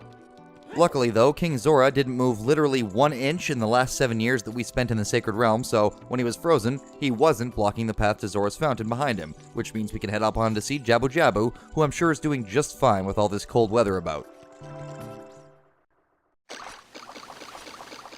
Oh, damn. Jabu-Jabu is dead? Presumably? Damn, Ganondorf. That's cold. Well, no matter. We're not here to get eaten by a giant fish again anyway. Instead, we're here to tackle the Ice Cavern, which has up to this point been inaccessible to us as a kid, even though we might have seen the cavern entrance itself ages ago. Now, though, there are a bunch of floating ice chunks which we can navigate for both a heart piece and to reach the cavern entrance. But we will have to deal with the most annoyingly placed Octoroks in the game here, since they'll be pelting you with whatever it is they shoot at you, as you attempt to cross the slippery, unstable platforms to reach it. Now, unlike the bottom of the well, Gerudo Fortress, or Gerudo Training Grounds, the Ice Cavern actually had a unique theme, and while short and simple, it also manages to evoke the frigid feeling of exploring a long-forgotten cave full of snow and ice, using what I think is some kind of modified Glockenspiel sample, but I'm not actually sure. I get the feeling that the Ice Cavern was actually originally meant to be its own full-size dungeon, but for whatever reason, it seems like it was demoted at some point during development to a mere mini-dungeon, and one of the only things remaining of the original vision is this icy track. At least, that's my theory. Anyway, this place is super short and honestly stupid simple. Compared to even the other mini-dungeons, it's really short, which is saying something, but then again, most of the time I spend in Gerudo Fortress or Bottom of the Well are spent roaming around trying to find the guards or falling into that stupid pit. No, let's not go back there. See, this place is really just a couple of puzzles involving silver rupees, which is a new mechanic thus far, where we have to find all of them in a given room, and another new mechanic that's mostly underutilized, blue fire. Though to be fair, in this case I am absolutely fine with underutilization. See, to use blue fire, we have to sacrifice whatever we have in our various empty bottles, in which my case is usually several fairies, just in case I die, even though I don't think I ended up dying in this entire playthrough. So we grab a bunch of blue fire from this room at the north end of the dungeon and deal with another new type of Keese, the Ice Keese, who, surprise surprise, will freeze us if it touches us, and another new enemy that is almost exclusive to this dungeon, the Freezerds, sorry. Once we grab some of the blue fire in here, we can take it back through the room with a giant spinning ice propeller of death, and melt some of the walls in here to open up 2 more paths, one of which leads to the honestly pretty useless compass, and, more importantly, another heart piece. The annoying part is you could only have 1 or 2 bottles when you get here, and the fewer bottles you have, the more trips you'll have to make it back to the blue fire pits to get more, so I would avoid coming here until you have at least your 3rd bottle of the total 4 that you can get in the game. Eventually, we melt our way to the sort of main puzzle of this dungeon, the most annoying block puzzle in the game. I mean, I can do it fairly painlessly these days because the memory of having to repeat this is burned into my brain, but remembering just how it was originally, I can't exactly speak very highly of this dumbass puzzle. I know it seems like I'm being kinda hard on the game sometimes, but remember that I am basically incapable of objectively evaluating this game as an experience for a first-time player, since my original playthrough was during my rosy-eyed youth, and when I play it now, no matter how frustrated I am, I'm usually lost in a nostalgic overload, and subsequently overlook plenty of issues that I don't notice, because when I played it, it was often easy, because I cheated. Then again, I do remember having trouble with this room even back in the day when I used a guide, since following precise instructions was never exactly my strong suit, so I guess no matter what, you're probably going to get stuck in here at least for a little while, scratching your head and thinking, how the fuck do I do this? Anyway, once we finally maneuver this dumb block where we need it and grab all the silver rupees, a path opens up on one side of the room that requires more blue fire to pass, which means more block pushing, and then finally, we get to a dead end. Okay, not really, but this is a very specific memory I definitely remember of not being able to proceed any further in this dungeon, all because I couldn't even tell that this slightly different colored part of the wall was actually just a door. I probably spent days, hell, maybe even weeks trying to figure out what the hell I was missing, and when I finally figured it out, I was furious about the game and my own overwhelming stupidity. Anyway, through the door we come upon the, boss battle. It's just a white Wolfos, which literally goes down with 1 jump slash to the back, so it's not even really a mini-boss, but whatever. Once we do that, our stalker shows up once again. I mean, it's chic. To do what else? Teach us yet another melody. Now this one is a little weird because the song we learn is for the Water Temple, the Serenade of Water, which is, by the way, once again a beautiful, fantastic track. But the place we learn it is full of ice, and the place it warps us to is literally on the other side of the map, Lake Hylia, which just further convinces me that there was supposed to be a full-on ice dungeon at one point, either alongside the Water Temple or instead of. I know, ice is just frozen water, whatever. Point is, all the other warp songs are learned right at or very close to the spot where they warp you to, but this one is tucked away inside a dungeon and takes you halfway across the country, so who knows. I mean, I'm sure plenty of you do, so I'm sure you'll let me know exactly how wrong or right I am in the comments below. After learning the Serenade of Water, we also get the item that is the entire reason we came here in the first place. The Iron Boots. Oh boy. Well, we'll get to just how annoying these things are in the original N64 version, and how it was basically completely fixed in the 3DS version, but for now, we have 1 more heart piece we can grab by using them to sink to the bottom of Zora's fountain, and then we can head back to Zora's domain, being sure to bring at least 1 bottle of blue fire with us, because there's 1 more thing we need to unfreeze. Ya boy, King Zora. Thankfully, he doesn't make us sit through another tedious animation, but instead he gives us the Zora tunic, which allows us to breathe underwater, somehow. And he apparently doesn't recognize us at all, which, to be fair, kinda makes sense, since we only met him like once 7 years ago, so. Alright, now that we've done a whole bunch of side questing, it's time to do more, since for a while now, we've been able to start the quest that eventually unlocks the strongest sword in the game, the Biggoron Sword. See, to get this special optional weapon, you have to complete a rather tedious series of fetch quests, running back and forth across the entire map. but for some reason I had completely forgotten how to actually start the side quest chain, and instead ended up doing something else that was completely pointless, buying the Giant's Knife. So there's a sort of trial run version of the Biggoron Sword made by another Biggoron who is slightly smaller than Biggoron himself, aptly named Medigoron, and if we pay him 200 rupees, he'll forge it for us. But eventually it will just shatter and become useless. So to get the full version, we'll have to go donate to Biggoron's PayPal or something instead. The annoying thing is you never actually need to get the Giant's Knife in order to get the Biggoron Sword, so I basically just wasted 200 rupees on a sword that breaks after just 200 strikes. So at some point, it's just going to... Wait, what? Okay, I could be remembering wrong, but I could have sworn it was 200 hits on the Giant's Knife before it breaks, but when I used it, it broke after 15 hits or some crap. So it was even more of a waste of money. Fantastic. To actually start the quest chain, we have to head back over to Kakariko Village and talk to Anju, who will give us an egg, a pocket cuckoo, ooh, fancy, and tells us that in order to make it happy once it hatches, we have to make sure it wakes up a very sleepy person, and well, guess who has once again fallen asleep nearby? That's right, Mario, and Luigi Mario. So we take the cuckoo to Talon sleeping in the house, and wake his ass up, and then bring it back to Anju, who trades us for a special blue cuckoo that apparently used to belong to her brother, Kohiro. Now, Kohiro here wants to be reunited with his former master, which means our next stop will be all the way back in the Lost Woods, where Anju's bro is being a typical loner and chillaxing where Skull Kid used to be. Once we give him Kohiro, he gives us some special ingredients for a potion, and asks us to deliver it quickly to the old hag in the Kakariko Village potion shop. And this time we have a time limit, since taking too long will cause the ingredients to expire, I guess. So now's about the time when exploiting shortcuts is a very good idea. So we run back to Kakariko, deliver the ingredients, and the potion lady gives us some medicine in exchange that will presumably cure whatever is wrong with Anju's brother, and thankfully, this time, we don't have a timer, so we can take our time and bring it back to him only to find a Kokiri girl. She tells us that Anju's brother, like everybody else except for us who enters the Lost Woods, has vanished and has likely been transformed into a Stalfos, and is therefore not able to use the medicine we brought. However, this nosy little brat also can apparently tell that the medicine was made from forest mushrooms, and therefore demands that we return it to her, so, well, alright, I guess. She gives us a poacher saw in return, and I imagine for the people who originally figured this stuff out and didn't just follow a guide like I did back in the day to complete the side quest, this is where you'd start to get a bit confused. Who knows, figuring out Anju's brother was in the Lost Woods is also a shot in the dark, but in order to have any idea where to bring this poacher saw, you'll have to have been paying attention to who Anju's father is, as he happens to be the carpenter whose team was building the new archery building in Kakariko, and who is now repairing the bridge to Gerudo Valley with the carpenters we recently freed from Gerudo Fortress. You don't actually need to have finished the Gerudo Fortress section for this next part, since as long as you have Epona, you can jump the gap over the river and reach the carpenter's tent as soon as you have access to her, but since we already did that, we can just walk over. We give him the poacher saw, and in exchange he gives us a broken Biggoron sword, and now, finally, we are getting close to what we want. So we lug the broken sword all the way to Death Mountain and climb all the way to the top to meet Biggoron himself, and see if he can fix it for us.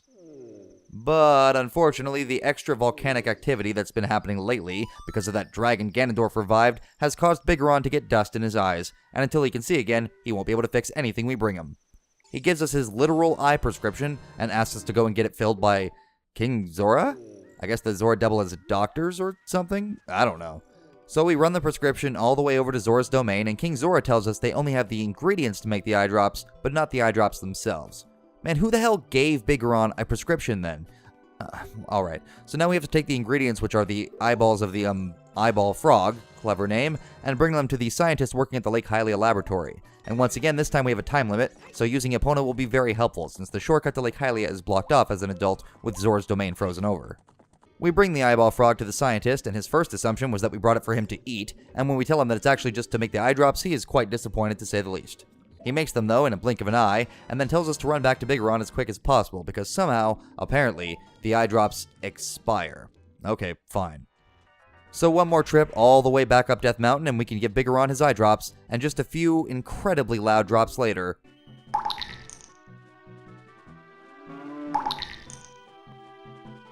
he's back to normal, and we can receive a claim check for our new Biggoron sword, which will be ready in exactly 3 days. Well, I just spent like 2 days getting all this crap done, so I ain't waiting around for 3 actual in-game days. No. This is, of course, where the Sun Song comes in. And finally, we talk to Biggoron one last time, and boom, baby! Unbreakable two-handed sword that's even more powerful than the Master Sword, somehow. Oh yeah, I forgot to mention that. So the big disadvantage to using the Biggoron sword over the Master Sword is that it's two-handed, and therefore cannot be used in conjunction with your shield. If you're holding it, and you still want to block with your shield, you'll need to completely put it away back in its scabbard before you can do so. Speaking of scabbards, one of my all-time favorite changes that they made in the 3DS remake was them giving the Biggoron Sword its own unique scabbard, and having it actually appear on Link's character model in-game, unlike the original which just showed the Master Sword until you actually drew the blade. So after finishing up that, I also checked back in at the Skulltula house in Kakariko to get my reward for 40 Skulltulas, which I'm sure is awesome and totally worth the time I spent finding all the ones I have so far. Oh, you fuck. Alright, moving on. It's finally time to go tackle another dungeon, but not the dungeon the game expects us to do next, the Fire Temple. Instead, we're going to use the iron boots we grabbed from the Ice Cavern, pop on over to Lake Hylia, and... oh wow. Where am I, Lake Mead? Sink beneath what's left of the lake and use our hookshot to hit a switch which opens the best dungeon in the game that has absolutely no controversy associated with it. I am referring, of course, to the Water Temple. So let's get this out of the way. Yes, as a kid, this level can and often was an absolute nightmare to complete. However, like I alluded to earlier, the iron boots are a freaking nightmare, and the reason is entirely to do with how you equip them. See, unlike other items, you can't assign the iron boots to your C buttons and equip them in-game. Instead, you have to pause the game, navigate over to the character screen, select the iron boots, and then close the menu, repeating this process every single time you want to put on or take off the boots. This wouldn't be so bad if you rarely had to switch between them, but that is not the case. You will frequently be expected to do things like put your boots on to enter a submerged hallway, and then take them off again in order to surface at the other side. This stupid crap all on its own completely kills the pace of the exploration, and makes the dungeon feel twice as long and complicated than it actually is. Now, the iron boots problem alone would already be enough to make this place annoying, but the other big mechanic that the water temple revolves around is moving the water level to 3 distinct levels in order to access certain rooms, which when combined with the iron boots bullcrap makes for one tedious slog of a dungeon. All of this being said, basically all of this is addressed in the 3DS remake, maybe even too much so. For one thing, in the 3DS version, the iron boots are now, as they should have been all along, an item like any other, and they can be assigned to your face buttons and swapped without pausing. And they've added a bunch of colorful lines that guide you to each of the locations around the dungeon that let you change the water level. So remembering where to go to do that is also much easier now.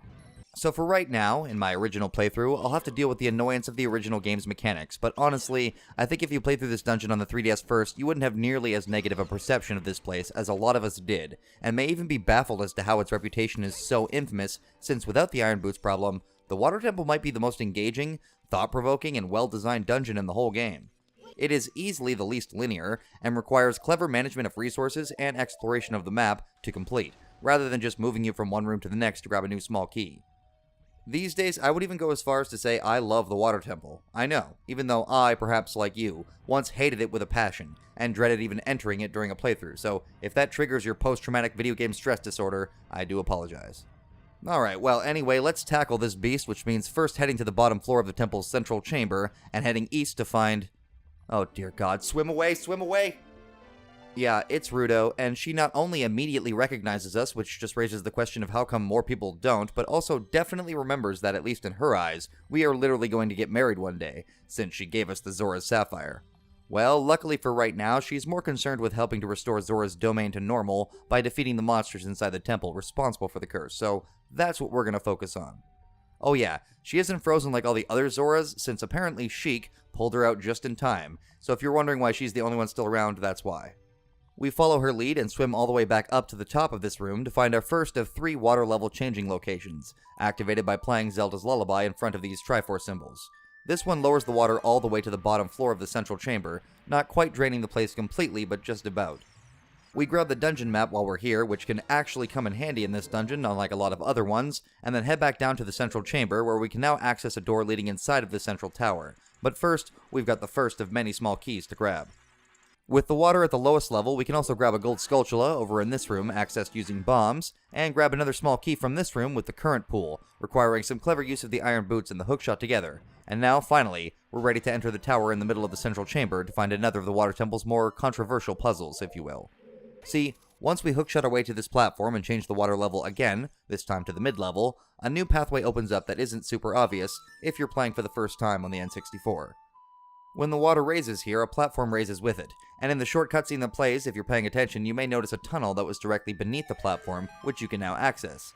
Well, apparently lots of people didn't notice it, since this one path is likely responsible for about 33% of the hate this level has gotten over the years, with the other 67% going to the iron boots and the water level mechanic.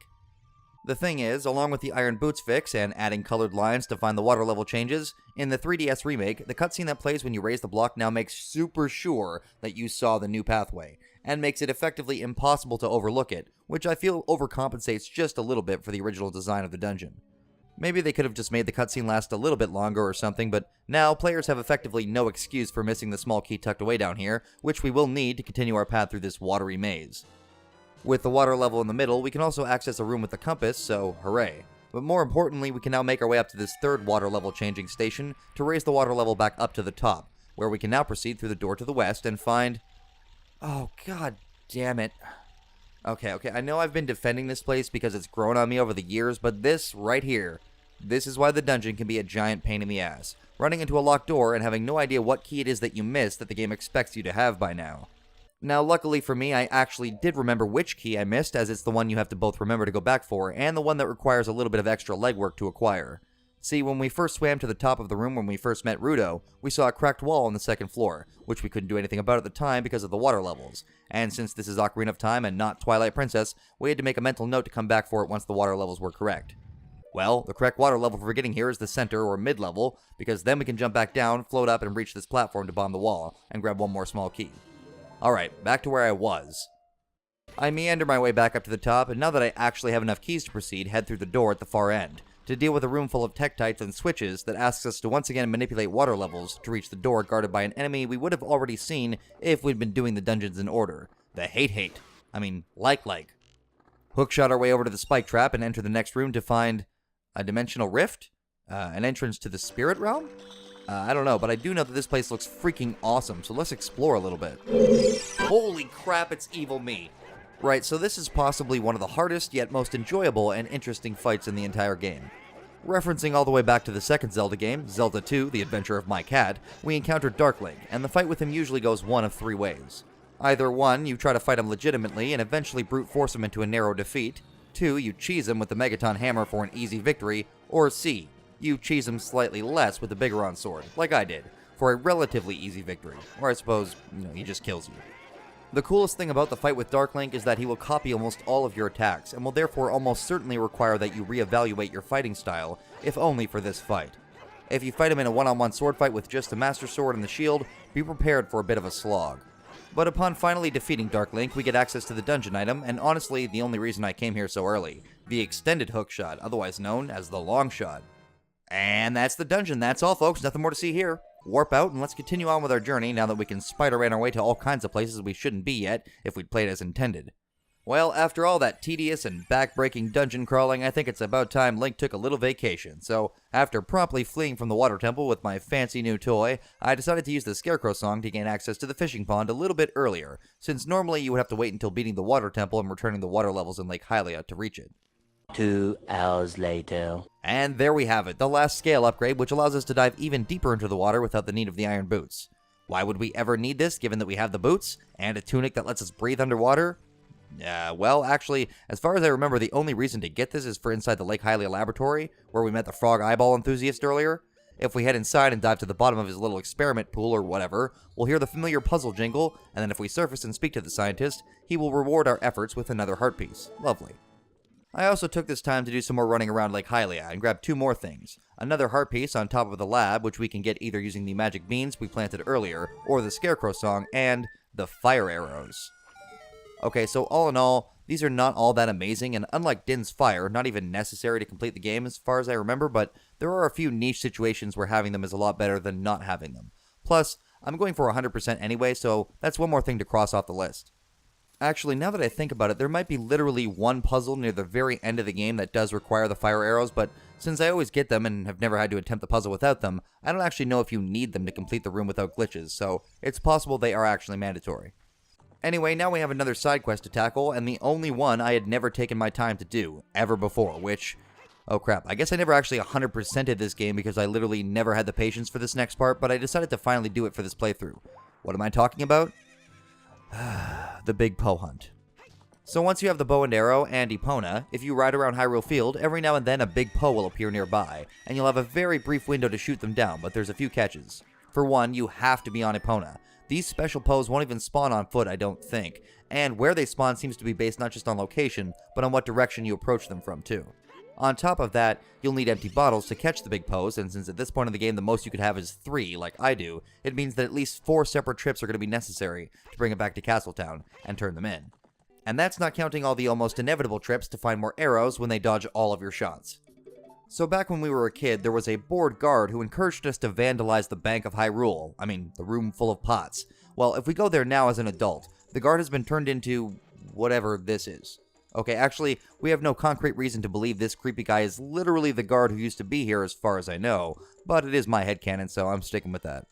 Anyway, we can bring him normal Poes in an empty bottle for a small payout, but we can also bring him big Poes for another reward. For every big Poe we bring him, he puts 100 points on our card, I guess, and he claims that if we accumulate 1,000 points, we'll become truly happy. Well, look at this. I think we got our first true Hyrulean capitalist here, y'all. I'm sure this guy is going places.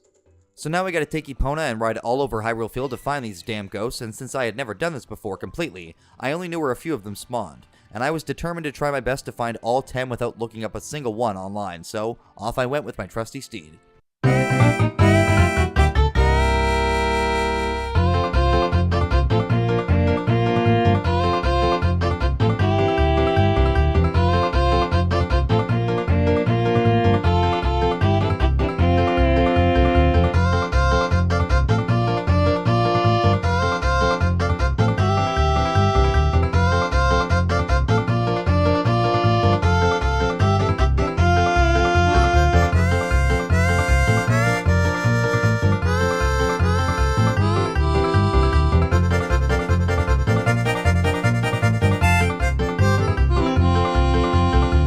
I hate these bastards. You know, I went into this expecting it to be a tad annoying, but not even close to as bad as it turned out to actually be. See, the ghosts, like I said, will only spawn when you're on Epona, and they only spawn when you approach specific points on the map, at which point they'll start moving away from you and disappear within a couple seconds, forcing you to double back away from that spot far enough that they can respawn and then try again. Well, for a few of them specifically, this was a complete nightmare. This one ghost near Kakariko Village was so bad that I ended up having to refill my arrows like 2 or 3 times before I finally got him. As if the spawning wasn't annoying enough, I swear the ghosts themselves are messing with me because I would keep approaching this location from the nearby ridge and missing my shots, only for him to appear once, and only once, right in front of me as I turned around. If I could bring this asshole back to life, I would do it just so I could kill him again one more time. Anyway, eventually I had 9 out of the 10 big Poes, all without looking up a single one, and then I spent a literal hour running around the field failing to find the final one. So I cheated. Oh, lay off. I had other things to do, you know? When I stop having fun playing a game, all bets are off, and I'm probably going to cheat, since the whole point is supposed to be to have fun? And challenge can be fun, for sure, but when something starts to feel like mindless, pointless busy work, I tend to not feel guilty for using all the resources at my disposal, including the internet. Oh, Zelda dungeon. Map, please. Aha! It's you! There, now I can finally go turn in this damn side quest which has been haunting me, pun intended, for the last 20 years. And what do we get? The 4th and final empty bottle. You know, it felt really good to finally see all 4 bottle slots filled in this game because I've always known the 4th bottle was obtained from doing this crap, but never bothered to do it since I never needed more than 3 fairies to beat the game anyway. But this time, I got it done, and now I'm never doing it again. Well, now that we've gotten the vast majority of the bigger side questing and mini dungeons done, it's time to head back to our female comrades down at Gerudo Fortress and make our way to another dungeon, out of order, the Spirit Temple. In order to reach the Spirit Temple, though, we needed to first grab the Lens of Truth, as well as either have the Longshot or the Hover Boots, because to actually reach the temple, we need to cross the Haunted Wasteland. This is sort of like the Lost Woods, but in the desert. Basically, there are a couple trials we'll need to overcome. The first requires us to pull ourselves over the quicksand, using the Longshot, where we then have to follow a series of flags on poles to reach the next trial. One really cool thing I remember either discovering or more likely reading about from my guides is the ability to use the Song of Storms here to make it easier for yourself if you're struggling to see the next flag. Basically, when we play the Song of Storms, it, well, storms, and the lightning from said storm actually illuminates the otherwise darkened skybox, allowing us to see the next flag much easier. Eventually, we reach a building or platform in the center of the area with an underground chamber containing another gold skulltula. And on top, if we put on the Lens of Truth, a mysterious Poe will be visible and then guide us through the final section of the wasteland, with the challenge here being to keep your eye on him, ignore the attacking levers, and be ready for him to change direction quickly. If you step out of line here or fall back because of the levers, you'll have to do it all over again, so just stay focused. Don't target them because you'll move slower, and come with enough hearts to tank the damage from the levers, and voila, the Desert Colossus. So side note, in my 3DS 3-heart run, I was determined to take the sequence breaking without glitches to its extreme, and I wondered if it would be possible to do the Spirit Temple and Shadow Temple without even getting the Lens of Truth, since you don't actually need it to get past invisible enemies or obstacles. You just need to remember where all of them are. Easy enough. So in my 3DS run, I literally completely skipped the bottom of the well, and made my way here to the Haunted Wasteland even earlier to give it a try. Getting past the first and second parts is always pretty easy, but bypassing the final section I knew would require either an insane amount of luck or more cheating. Kind of. Now, this isn't a glitch per se, and as far as I can tell, it's completely possible in the vanilla game on original hardware. It just requires an insane amount of trial and error to find the correct path. So since I'd already caved and looked something up for the main playthrough, I figured screw it, and looked up somebody walking a very specific route through the wasteland without the Lens of Truth to reach the Desert Colossus without ever grabbing it at all. Now this is where I maybe deserve a tiny bit of credit, but probably not. See, I couldn't find a video of somebody crossing the desert without the Lens of Truth on the 3DS, only in the original game, and since in my N64 GameCube run, whatever you want to call it, I did it the normal way, I had to use the reference footage from the original game to navigate the remastered area, and since the original relied on the banding present in the sand because of the N64's graphics, this basically meant I had to very, very carefully follow their exact path with basically nothing to reference if I was still in the right place. Amazingly, to my surprise, I actually did it on the first try by taking my time and closely referencing the footage, which meant that now, all I would have to do was complete the Shadow Temple without the Lens of Truth, which I was significantly less worried about. So we arrive at the Colossus, and let me just say that this area is one of my favorite in the entire game aesthetically. Gameplay-wise, it can actually be a bit annoying since day or night the desert area will always spawn infinite levers to harass you, but just from a design standpoint alone, I love this place. This is the only temple that you really get a full look at from the outside, and it just so happens to be my favorite temple in the game, so we're in for a good time. Before we go inside though, we have a quick detour to make. See, we already have a spell called Din's Fire and one called Furora's Wind, which are two of the 3 golden goddesses of Hyrule legend, but that still leaves one more, Nehru. We bomb this wall over here and head inside to find the 4th and normally second to last Great Fairy of the game, though there was actually one we skipped that I'll come back to later. Play Zelda's Lullaby and bam, Nehru's Love, the most broken spell of the 3 by far. See, Nehru's Love makes us literally invulnerable for a couple of minutes, and the only downsides are that you can't use items that consume magic while using it, like the Lens of Truth or the elemental arrows, and the obnoxious sound it makes whenever it's being used. But honestly, in this game, there aren't really very many super critical uses of the magic meter, and especially not at this point in the game. There is a section in the final fight that requires us to use light arrows, and the Shadow Temple, which normally requires the Lens of Truth, but other than that, at least as far as combat scenarios go, you almost never need to use magic, meaning that using this can make basically every boss you fight with it a pushover, and especially if you brought some green or blue potions to refill your magic during the fight. Anyway, now that we have Nehru's Love, we can finally head inside the temple and do nothing. Seriously, there's not actually anything we can do here right now except fight the Armos in the middle if we're bored, but we still need to come inside at least once, since upon exiting, a new cutscene will play with our favorite ninja stalker, Sheik. This time he teaches us the warp song to return us here to the Desert Colossus, the Requiem of Spirit. So, Sheik, you wanna tell me what your deal is, man, or... Oh, not again, I got freaking sand in my mouth, you douche! Well, as he alluded to, in order to actually complete this temple, we're going to have to do it in 2 parts. This time mandatorily, and more specifically, we're going to need to literally time travel. Again. Great Scott! So it's back to the Temple of Time, put the Master Sword back in the pedestal, go back to being 7 years old, and warp right back to the Desert Colossus, bypassing the Haunted Wasteland entirely. And now it's time for my personal favorite dungeon in the game, thanks in no small part to its outstanding atmosphere, and of course, its music.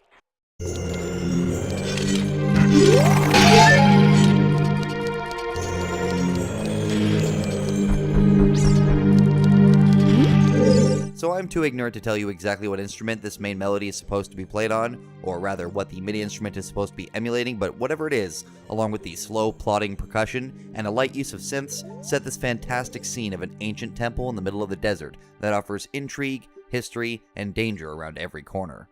It's often hard to truly pick between the Forest Temple music or the Spirit Temple, but when asked on the spot, my answer is usually going to be the Spirit Temple in terms of favorite dungeon themes. In terms of actual puzzles, the Spirit Temple is also pretty good, though not especially difficult, but the visual design along with the amazing music just make this a place I love to explore every single time I play, and one that I tend to take my time doing, if only to enjoy it for that much longer.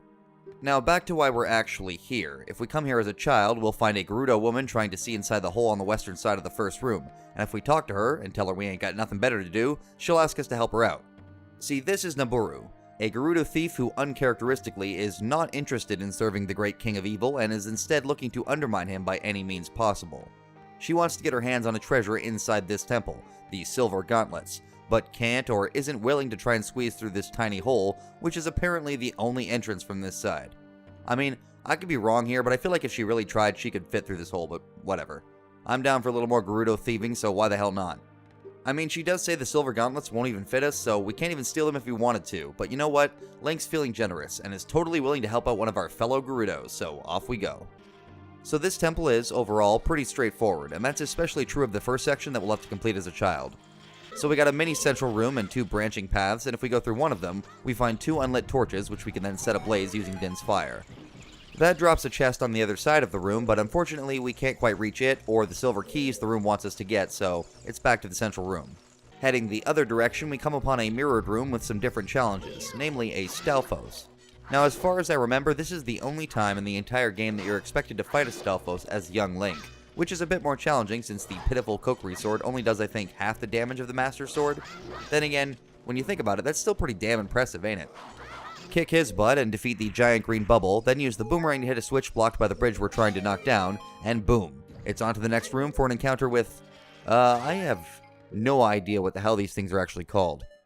What I do know is that they are only damaged by fire, and since I actually wasted all my magic already back in the second room trying to kill the Keese from the other side of the gate wall, I had to use the method that the game expects you to use if you didn't already get Din's fire, this switch.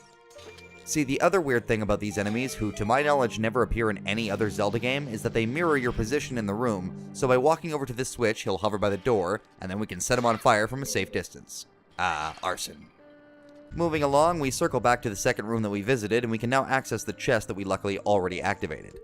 If we hadn't, I'm pretty sure we could have used Din's fire from this distance to still light the torches, but luckily I already did that. There's also a Wallmaster in here, which is again one of the only times you fight one as a kid. We grab the small key from the chest, and then we can collect the silver rupees on the climbable wall to knock down the bridge, and make our way back to the central room with our shiny new key. So we crawl through another tiny opening and come upon the matching door to the key we just found, but I gotta say, this makes me wonder, how the hell was this place ever used for worshipping this goddess of the sand that the outside is modeled after? There's this video I watched not too long ago that looked at all the temples in Ocarina of Time and rated them based on how much like an actual temple they would be, based on things like accessibility and practicality. The Spirit Temple came in second, I believe, just behind the Temple of Time, which is basically just a normal cathedral. But even with the Spirit Temple looking like a real place people might worship in a lot of areas, there are places like this that make no sense. I mean, there's a door here, so clearly people were meant to go through here, but then why a tiny hole that only children can fit through to access it? Maybe this was the temple's equivalent to the McDonald's play place, dude. Okay, little Timmy, we're here for worship. Now, you and your sister go play with the death traps and evil bats on the kids' side of the temple. We'll see you in an hour. So through here, we gotta climb up a wall of sculptulas into a room with light creeping in through the already cracked stone walls of the temple's outer shell. Using the often forgotten bomb shoe, we can destroy part of the wall and let a big ol' ray of sunshine into the room to brighten up everyone's day, and open the next door. But we also have to deal with an old foe making a comeback, the Lizalfos, who hasn't been seen since all the way back in Dodongo's cavern if memory serves. After kicking their butts with minimal effort, we move on to the dungeon's real central room, and easily my favorite in the game out of all the dungeons. The main draw of this room is the second giant statue of the sand goddess at one end of the room, inside the big one, with her hands outstretched, but even beyond here, and I can't quite put my finger on why, I just love this room. This is the room that I picture when I hear the temple's main theme, here or the very first main foyer, but it's just oozing with atmosphere from the architecture to the lighting, and it looks even better in the 3DS version. I mean, obviously. So we push an Armos off a ledge to activate a button, which opens our next door at the top of this staircase, and then head on to the next room where we meet one of the dungeon's more tedious puzzles. Also, and despite looking over footage, I can't remember why, but it was in this room that I came to the conclusion that I needed magic, I guess. I mean, I can't remember exactly why I thought I needed it, since the only thing it could have gotten me that I didn't already have was the dungeon map in the central room, but beyond that, I have literally no idea why I warped all the way back to the Temple of Time, went to the market, bought green potions, and then warped back to the temple to go through all the rooms I had just done again. Maybe I forgot that this chest was just the map and nothing important, or maybe I thought for some reason that I needed to manually light some of the torches in this room, or I don't know, maybe I smoked too much that night. Whatever the reasons, I light all the torches in here using some Deku sticks to reveal a chest, move some dumbass blocks around to put the one with the sun underneath the sunbeam, and then open the chest to get our next small key. And now we can confront this half of the dungeon's boss, as it were. More of a mini-boss, but considering we're limited to our Child Link arsenal, it's kind of like a cross between a full-on boss and a mini-boss. Or at least it would be, if I wasn't literally made of cheese.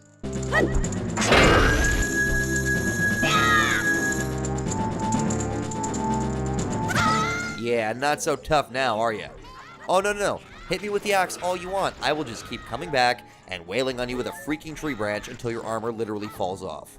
See? How about you? Take that. And that, ladies and gentlemen, was an iron knuckle. Easy peasy. After we defeat him, we can head through the door he was guarding, where we find ourselves outside. Huh. Neat. Oh, god damn it. So, Rauru here, who gives Sheik a run for his money at the whole stalking business, seems to actually know that we traveled back in time to get here, though it's not made clear if that means he has knowledge of everything that's going to happen, since for him it hasn't actually happened yet. But he also gives us a hint at defeating the temple's boss by telling us to turn the witches' powers against each other, and then he bids us farewell. For good. No, seriously, this is the last time you see him, at least if you've been playing mostly in the intended order, and since he doesn't show up when we're adults, since he's, just Rauru now, that means we never have to see his sorry bird behind again. Oh, we'll get to you, Majora's Mask, just wait your damn turn. Anyway, we open the chest here and get what we came for, the silver gauntlets, and as the text says, they're too big for us to wear as a child, so I guess that means it's time to go return them to Nabooru like we said we would. Oh shit. Nabooru. You alright, girl? Oh jeez. Nah, I don't think she's good. Well, I guess they're mine now. Actually, before we turn back into an adult and claim our new silver gauntlets, I took this opportunity to do a bunch more running around, mostly to plant a bunch of seeds across the map that I missed the first time around, as well as use the bugs on each of the soil patches to get the gold sculptulas. Once all that was taken care of, it was back to the Temple of Time, where I once again drew the Master Sword from its pedestal to go back to the future, and finish the Spirit Temple. Although, So those who know this game inside and out will already know why where I went next was kind of a bad idea, but I wouldn't figure that out myself until it was a bit too late. The Gerudo Training Grounds.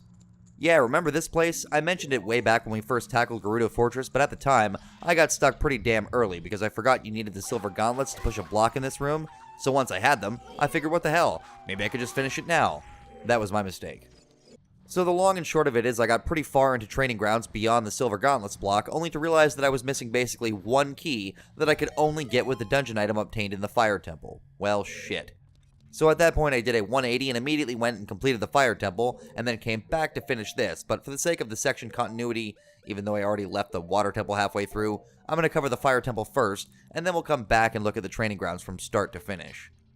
Alright, it's time to whip out the Bolero of Fire, which was my favorite of the Warp songs when I was a kid. I got this way back before the Ice Cavern, but I forgot to mention it by name, so just for the record, the Bolero of Fire is fire.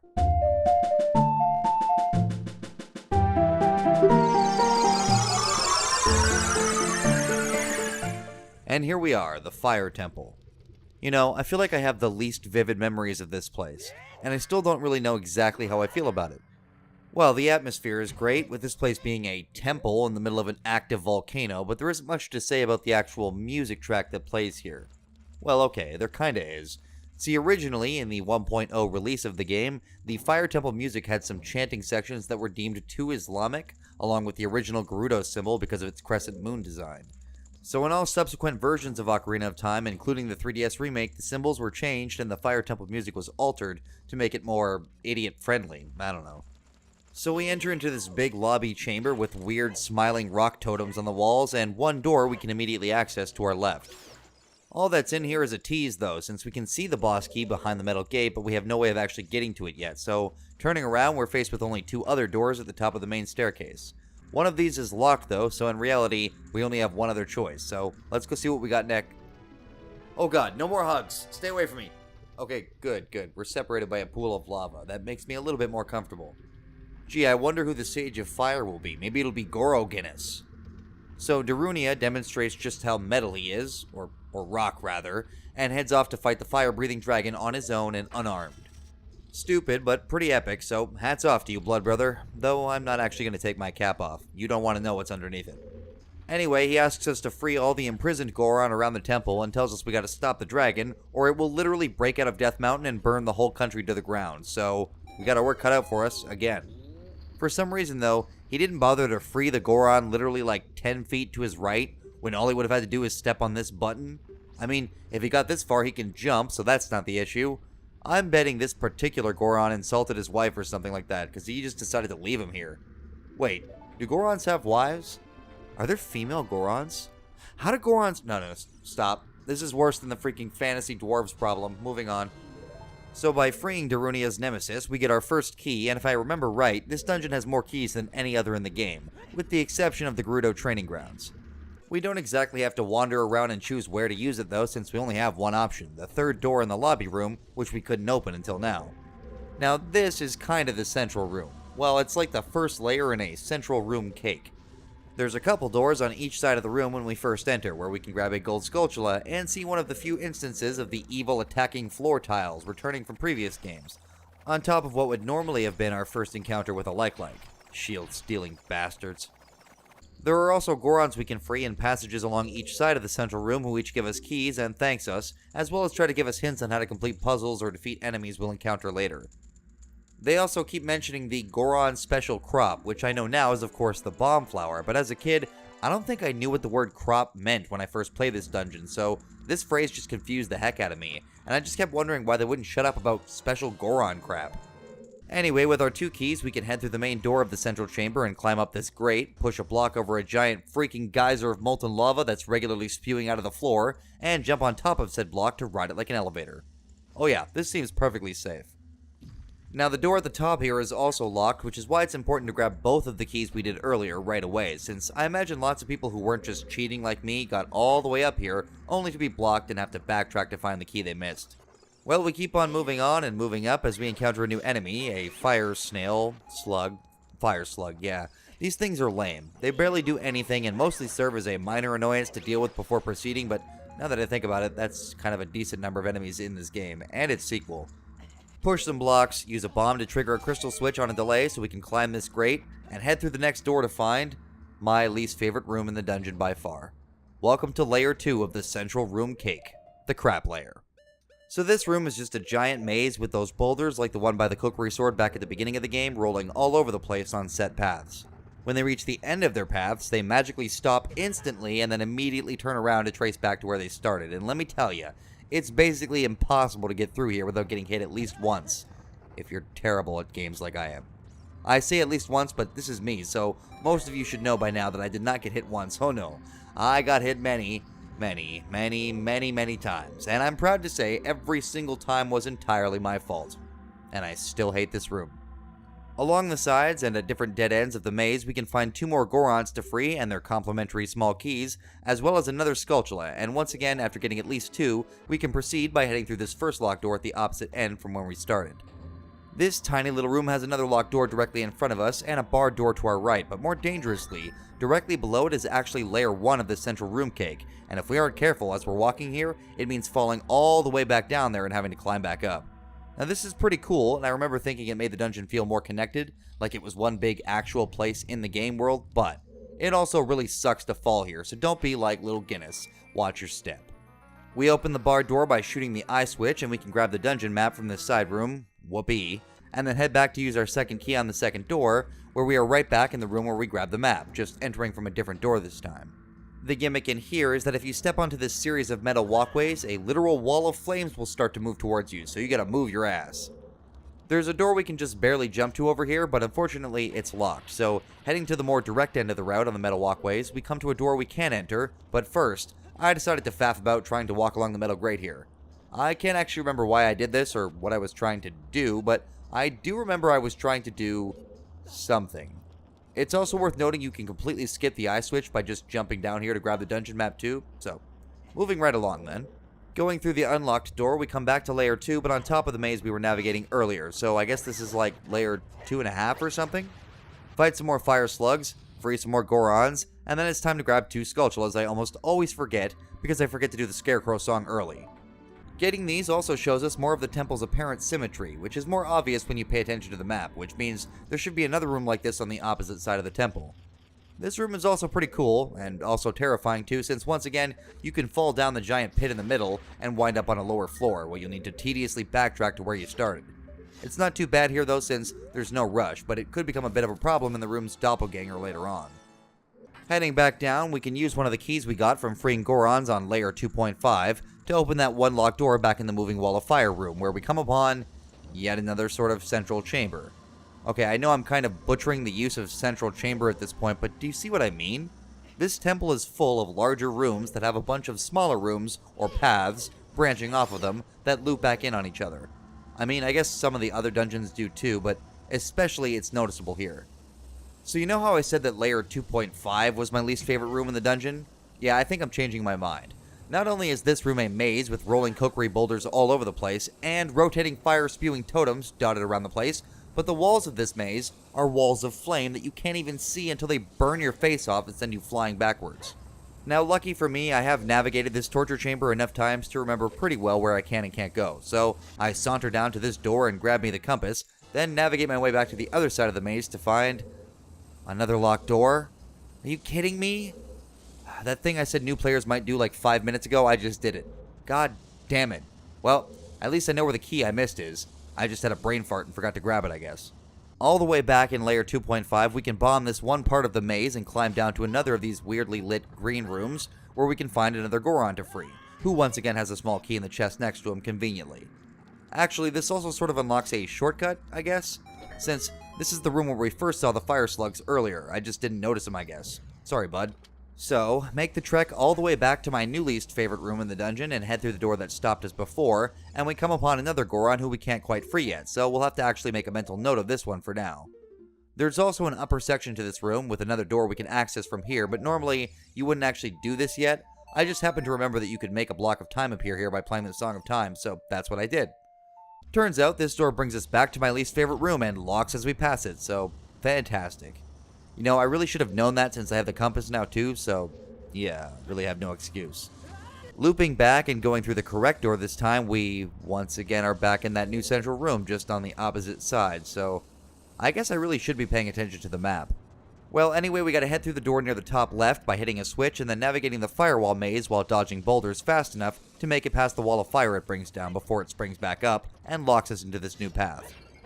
There's also a new enemy here, and they are honestly the true overarching antagonists of the entire Zelda series. Doors that fall down. But by using a bit of the special Goron crap, we can blow it up and head through the real door to find our first fire dancer. These little bastards. The fire dancers aren't particularly hard or dangerous or anything, but what they are is annoying. They spin around in circles, spewing fire, and you gotta use your hookshot to grab their weird little bomb thing shape out of their flame suits, and then wail on them whenever you're close enough as it runs around in circles panicking. The annoying part is that your hookshot shoots exactly straight because of, you know, physics. So it's always a pain in the ass to actually get it to grab him because of the small room and the circular path that he runs around the central pillar. Eventually, after 3 phases of this crap with him changing the color of his outfit each time, we finally cut him down and he literally explodes, and the central pillar turns into an elevator. Riding it up, we have another of those green rooms that asks us to use bombs to climb the metal grate in the short window given to us by activating the switch. And at the top, we come upon that doppelganger room that I mentioned earlier when we grabbed those gold sculptulas. See, to get whatever's in the chest at the top of this room, we have to hit a switch and then run as fast as we can around this giant pit to reach it before the timer expires and the chest is once again engulfed by flames. That somehow don't burn it even though it's clearly a wooden chest. Huh. I can't believe I just noticed that. Anyway, now because I'm awesome and already have the long shot, I basically just cheated this section, but let me tell you, I regret nothing. I definitely remember having to do this part multiple times to finally reach the chest as a kid, and as I alluded to earlier, falling down here, while kinda neat for what it does to your mental image of the dungeon as a whole, it's still frustrating as shit to have to navigate your way back to where you were, because you just weren't fast enough or careful enough instead of just taking away hearts or respawning you at the beginning of the room. Anyway, we open it up to get that legendary hammer that Darunio mentioned before, so that's neat, and probably pretty useful, I'm sure. Now we have almost everything we need to take on that damn dragon, except the boss key. Well, leaping down here intentionally to land back in this room with the trapped Goron we couldn't get to before, we can find a switch that's rusted over, and can't be stepped on like normal. Well, with a giant freaking swing of this shiny new hammer, it activates no problemo. And this also gives us one more small key as we free another of our Goron brethren. Now that we have the hammer, we can also go back through the door that kinda screwed me over earlier, and use the hammer to smack this giant pillar, which causes the whole thing to fall down with us still on top of it, all the way down to the second room in the dungeon where we met Darunia and saw the boss door. See, now this is why the central rooms being connected is so cool. It allowed for this really cool set piece, and like I said, makes the place feel more connected, more cohesive as a real location built by, I don't know, pyromasochists or something.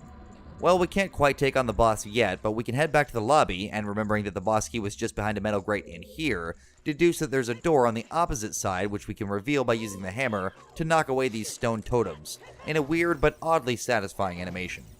A couple more rounds of enemies, including some more like-likes and evil kitchen tiles, and then bam, we can free the last trapped Goron, grab the boss key, and then head back to that second room to unlock the boss door and confront this supposedly terrifying Goron-eating, fire-breathing dragon. Although, you know, I'm sure I've done enough here already. I saved all the Gorons, didn't I? I think I've earned a break. Yeah, you know what? I'll see you around, Volvagia. I'll kill you next time. Alright, so now that I have the hammer, let's double back and go through my time in the Gerudo training grounds, both before and immediately after the Fire Temple, when I could actually finish it. Now, Gerudo training grounds is kinda weird. I feel like I simultaneously have a lot to say about it and nothing to say about it. For one, it's the only actually optional mini-dungeon, though I guess as of my 3DS run, the bottom of the well is also technically optional, but not really. The only reason to come here and complete it is for the special secret treasure they apparently give you if you make it all the way through, and though you and I probably both know what it is, let's keep up the act and pretend we don't, and quickly go through this place. So we start with a foyer room and 3 possible routes to take, but we'll quickly realize that they're all connected, so it really doesn't matter which one you start with, though going forward right now is pointless. So heading left, we have our first room, and it's just a timed fight against some Stalfos, but the next room I do remember actually frustrating me as a kid. So I navigate the maze with my favorite obstacles, Kokiri boulders, and flame walls, and collect all the silver keys, then longshot my way over to the last little booby-trapped wall of fire to reach the next room, and here's where I had to stop the very first time I came here, because I didn't have the silver gauntlets. Once you do have the silver gauntlets, you can push the only other giant silver block like this that I can remember besides the one from the Spirit Temple, and get access to yet another door. However, there is actually another door we can reach from here by using the Lens of Truth to reach a little alcove tucked away in the wall. Press the switch and presto, next room, baby. This room used to freak me out just a little bit when I was a kid. We have 2 routes to take from here, the upper door and the lower one, but we can also get another small key, which we've already picked up 2 of, by shooting these 4 statues right in their eyes, while standing on the middle spinning platform. From there, we reach the room that stopped me the last time that I was here. I knew I couldn't get the key in here because I didn't have the Magaton hammer, but I was pretty sure I could get through the final area with 1 or maybe even 2 keys to spare if I picked the right doors. Well, I definitely couldn't. So ignoring that room, I moved on to the single most frustrating room in this mini-dungeon. In here, we have a bunch of silver rupees on small platforms above a pit of insta-kill lava. Well, okay, not insta-kill, since like in most 3D Zeldas, you just respawn at the last door you came through with fewer hearts, but it resets your progress on collecting the silver rupees every time you fall, so you can bet your ass I fell many, many times. There's also another area you can access here by playing the Song of Time to reveal some hidden blocks of time, and since doing this leads us back to the room with literally all the locked doors, I thought if I picked the right direction here, I would be able to skip a bunch of the locked doors before it. I do think that's still true, which would probably mean you can save like 4 or maybe even 5 keys and still get to the end, but, well, I picked the wrong direction. I wasn't using save states, and I didn't feel like redoing all the rooms I already did, which is when I set off to the Fire Temple to get the damn hammer. So after finally getting the silver rupees in here, we head to an adjacent room for another small key after collecting even more silver rupees in this underwater section, requiring strategic putting on and taking off of your iron boots, and then head back to search for even more. Using the other door from that first silver rupee room, we have to fight a Beamos and 2 Dynalfos, which are just slightly more powerful versions of the Lizalfost, which gets us 1 key. We can get another from the room that I skipped earlier behind the giant silver block, but the chest is actually invisible, though I don't think it requires the Lens of Truth to open. And we can get another by going through the top door on the ledge in this freaky 4-eyed statue room. This room also shows us that there's another one that we can reach by going through the locked door maze and using the Lens of Truth to climb an invisible wall. But after that, there was nothing else I could do until I came back with the hammer to tackle that one room I had to overlook, because it requires the hammer to move these totems and find the hidden switch. Now finally, with all, 9 keys, I think, I head through all the final doors in the maze and finally come upon this dungeon's hidden chest. It's a big chest too, but this place has no dungeon map or compass, so it must be a new item. Maybe a sword that's even stronger than the Biggoron Sword, or an even longer Longshot. Or the really fucking Longshot. Or it's ice arrows. Yay. Okay, haha, yes, most of us know that the ice arrows in this game are kinda useless, but they are a very cool arrow type, pun intended, and they see much more extensive use in games like Wind Waker, Breath of the Wild, or even this game's sequel, Majora's Mask. But, in this game, they might as well not even be here. One thing I had heard, though, was that the boss of the Shadow Temple was specifically weak to ice arrows, which I didn't know and I had never tried. Probably because I used to do the dungeons in the intended order and do the training grounds before the very end, when I'd already beaten the Shadow Temple. So with some slight hope that using the ice arrows in the Shadow Temple would be kinda cool, once again pun intended, I tucked my fancy new arrows into my quiver, and warped right back to the Desert Colossus to finish something I started 7 years ago, the Spirit Temple. So returning here as an adult with our new silver gauntlets, we can now push the giant silver block that was previously blocking our path, which brings us to a mirrored room of the one we saw as Child Link. Kill the Beamos and hit the crystal switch on the ceiling and both doors open up, giving us a couple of options, but I'm going to head through the right, where we come upon a room that I used to think required the hover boots, but I have since learned can indeed be done without them. See, this room has a bunch of boulders rolling about and some silver keys to collect, but the tricky one is the one hovering just out past the platform that we start on, above the boulder pit. Turns out if you do a jump slash at just the right time after leaping towards the rupee, you can just barely reach it to open the door, so hover boots? Turns out you're not needed after all. We grab a Skulltula in here too behind the stupid block of time and then head through the door to get the small key in the chest and... Nah bro, not right now, I'm busy. So coming back to that first room, we can now head left or forward through the locked door, but if I know Zelda dungeons, and I mean, I literally know this dungeon, then there's going to be more keys, or at least Skulltulas from heading left first, so that's where we'll go. In here, all we gotta do is fight a Wolfos, unlike the Child Link equivalent room where we had to fight a freaking Stalfos, and then we can play Zelda's Lullaby to drop a chest containing the compass, hooray. Oh yeah, that was a great decision, that was definitely worth my time, god damn it. So we head through the locked door, kill another like, and once again have to climb the wall and come upon a room that reintroduces one of the dungeon's central gimmicks, light manipulation. Well, maybe putting it that way gives it a little bit too much credit. Basically, there will be some areas we have to move some mirrors around to hit sun switches like before, with the blocks or the bombable wall in the Child Link section. After dealing with an invisible wall master and moving the mirror around, we can unlock the door, but don't bother with the other chests in here since, if I remember right, at least one of them is a freezered chest. Anyway, now we're back in the central room again, and unlike the Child Link half, the side Armos is actually the real deal, so we have to deal with him, and then maneuver our way onto one of the Sand Goddess's outstretched hands, where we can play Zelda's Lullaby and drop a chest into her other hand, which we can reach with the Longshot. I tried to call our buddy Pierre from here to hookshot up to him, but I guess I just wasn't close enough. Picky son of a bitch. So drop down and walk all the way around to play Scarecrow's Song, and grab another gold Skulltula with the Longshot. Now we can use our key on the locked door at the top of the staircase here, and come upon an ascending staircase of Beamos. Get the hell out of here. Then we reach the second room with those Anubis-looking dudes that are weak to fire, and this time, there's more than one, but thanks to the power of fire arrows, baby, they go down without much effort, allowing us to proceed to the next area. Now for this puzzle, I swear there's a more legitimate way to do it, but I ended up doing it the same way in both the original run and the 3DS 3-Heart run, even though I could swear I remember doing it differently as a kid. See, you gotta press this switch to open the door to the right, but it won't stay pressed unless something's on it, and since we have nothing to place on it, we have to manipulate the Armos statues and get them to press it, using the tiny window of time they create to pass through the door before it locks again. Like I said, I could have sworn that the way they expected me to do this was different, but I can't remember how, and I mean, it worked this way in both playthroughs, so maybe I'm just remembering wrong. So, moving on. Oh, I see, another one of these, eh? Well, guess what? Nehru's love, and dead. Punk.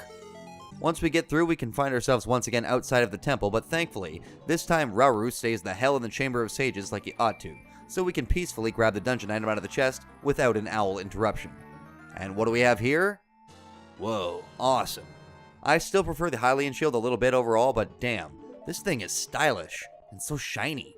Now we can directly reflect sources of light to aim it at specific things for activating switches and whatnot. So, return to the last room, use the light coming in from this window to reflect it onto the sun on the wall, and boom, door open. Let's go.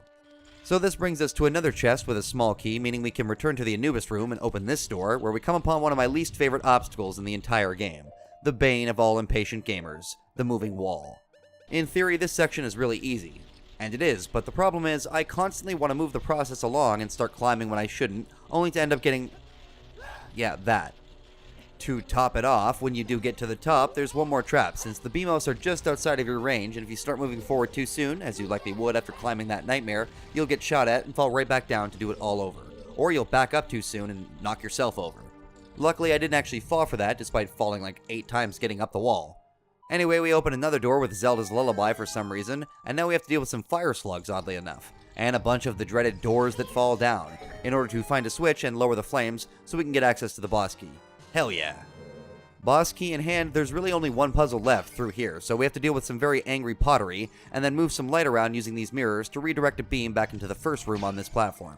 We can then use the light to hit another sun switch and lower the whole thing down, where we once again find ourselves back in the big central room with the sand goddess statue. Now this is another thing I bet stumped a lot of people back in the day, but I can't remember it stumping me specifically, probably because I was just reading a guide. See, we have to use the light to literally destroy the sand goddess's face, which isn't really intuitive since nothing else in the game reacts to light this way, and once we do destroy it, we have to figure out that we can reach the gate by long-shotting to it, which again doesn't really seem incredibly obvious. Anyway. Huh, so the boss is gonna be another freaking iron knuckle, huh? Oh please, bring it on.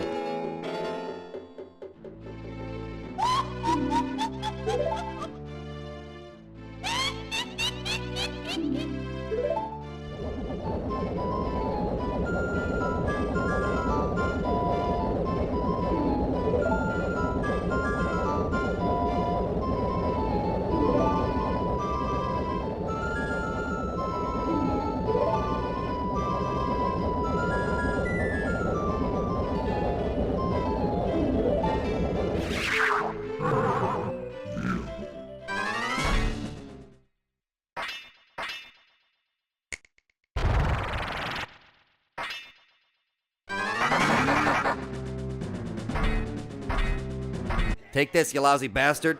Yeah, I hope it hurts. Take that. Take that and... Take that and... Oh.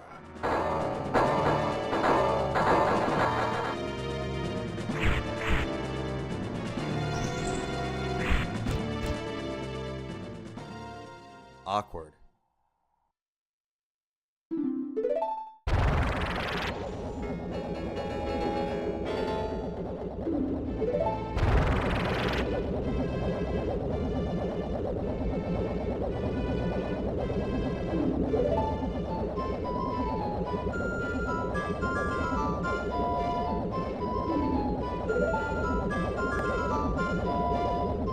Wait, y'all, your beef is with me. Let her go, and maybe we can discuss this like a Well, of course not. Alright, time to do it the hard way.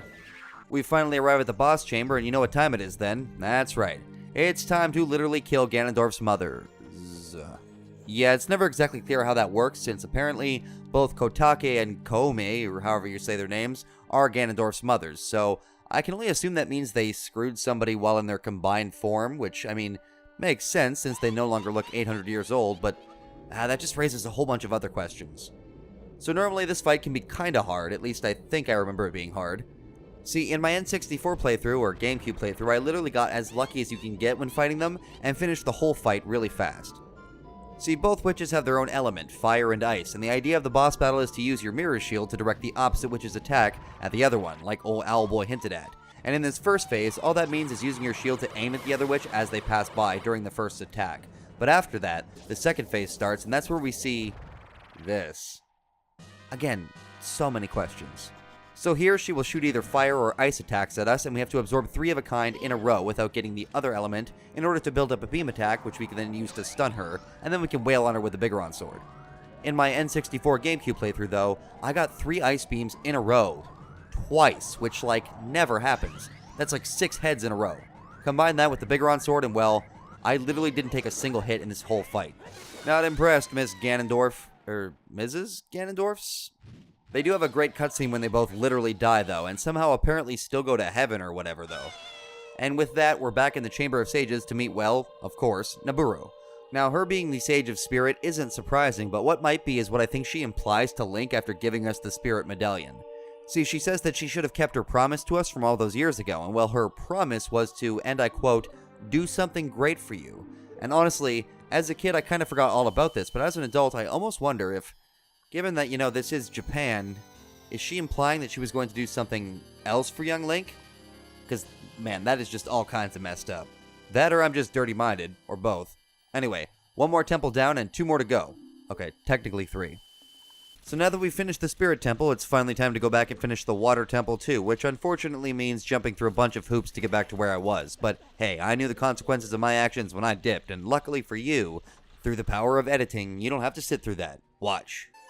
See? Magic. So dropping down by removing this block of time, we gotta deal with a twisted room full of flowing water and whirlpools that will suck us in and send us back to the start, so we have to use our iron boots carefully here to avoid the pitfalls, so we can reach this platform, shoot an eye switch, and reveal a chest that we can then longshot to before the gate closes and get yet another small key. Manipulate the water levels and faff about a bit more, and eventually we can now tackle this puzzle from before on the second level by first shooting an eye switch and then immediately using the longshot to get past the gate before it closes, just like we did for the last key. This eventually brings us to another key, but it's important that way back we had to push this block, since if we hadn't, it would be blocking our path, forcing us to do even more running around.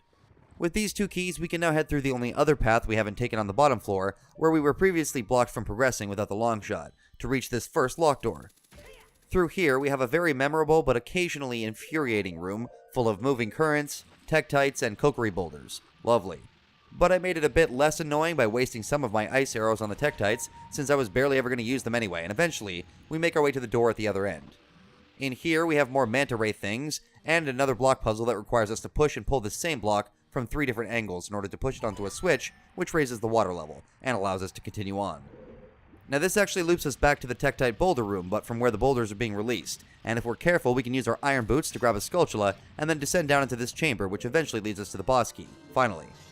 At this point, I just actually used Furore's Wind, which I'm realizing now I didn't actually show you guys that I got way back when I was a child. I'd cast it earlier for this exact reason, so now all that's left is long-shotting over to the last door that's left unopened and, well, open it, for one more challenge of running up this slope past the spike traps, and then it's boss time, baby. Alright, what's it gonna be this time?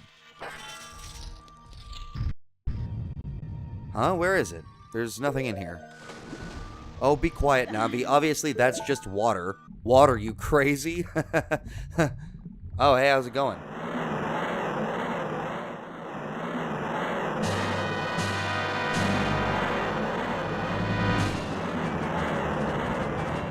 So Morpha here actually used to kick my ass up and down the street. I don't know why. Playing it now, this boss battle is really pretty simple. Just avoid the attacks of its weird water appendage, and then long shot the nucleus thing right to you and wail on it with your sword. It's that simple, but somehow, as a kid I would constantly be grabbed by the dumb arm and whipped around the room like a ragdoll, which actually does quite a bit of damage. Watching more NintendoCapriSun, I again learned something I didn't know, which is that you can cheese Morpha even more by manipulating the nucleus into the corner of the room where it can't rejoin the arm, and then you can just wail on it with your sword forever and kill it right away. Though I couldn't get this to work exactly, it wasn't very hard, and eventually, obviously, I kicked its ass. Well, that wasn't as bad as everyone says, right? Okay, maybe some parts of it were, but I still think overall, this dungeon is actually really well designed. And effectively, all of the issues were addressed for the 3DS release, making this truly the definitive way to experience the dungeon for first-time players. Now that that's done, we're back in the Temple of Sages, and once again, I wonder who the sage could be. Yeah, of course. It's my fish wife. Who would have guessed? Ruto insists that we're still getting married and shows a bit of jealousy about our interest in Princess Zelda, but eventually just gives us the damn water medallion, meaning that there's only one more dungeon to complete and 2 more medallions to get. Huh. Don't get to hear that very often. Alright, let's finally go defeat Volvagia and make all the Gorons happy. Okay, so all in all, this battle is really not difficult at all, but then again, I'm once again saying this having played it so many times that I know exactly what to do in each phase of the fight. The arena is this pillar of stone with little fire geysers spread about and surrounded by another pool of lava, so the setting is definitely cool and the atmosphere is on par, but Volvagia himself is kind of a pushover. Again, seems like a trend. I especially remember being excited to finally take this guy on since it took me what felt like forever, and might have actually been years to finally beat this game. And I remember watching the retrospective video that came on the collector's disc, and seeing the battle against Volvagia thinking, oh man, I can't wait to finally take on that guy. But while I'm pretty sure I was happy the first time I beat this son of a bitch, I don't have as distinct a memory of actually doing it as I did for, say, Goma, King Dodongo, or Phantom Ganon. He plays Whack-A-Mole, or Dragon in this case, and then throws a couple of hissy fits, causing rocks to fall from the ceiling.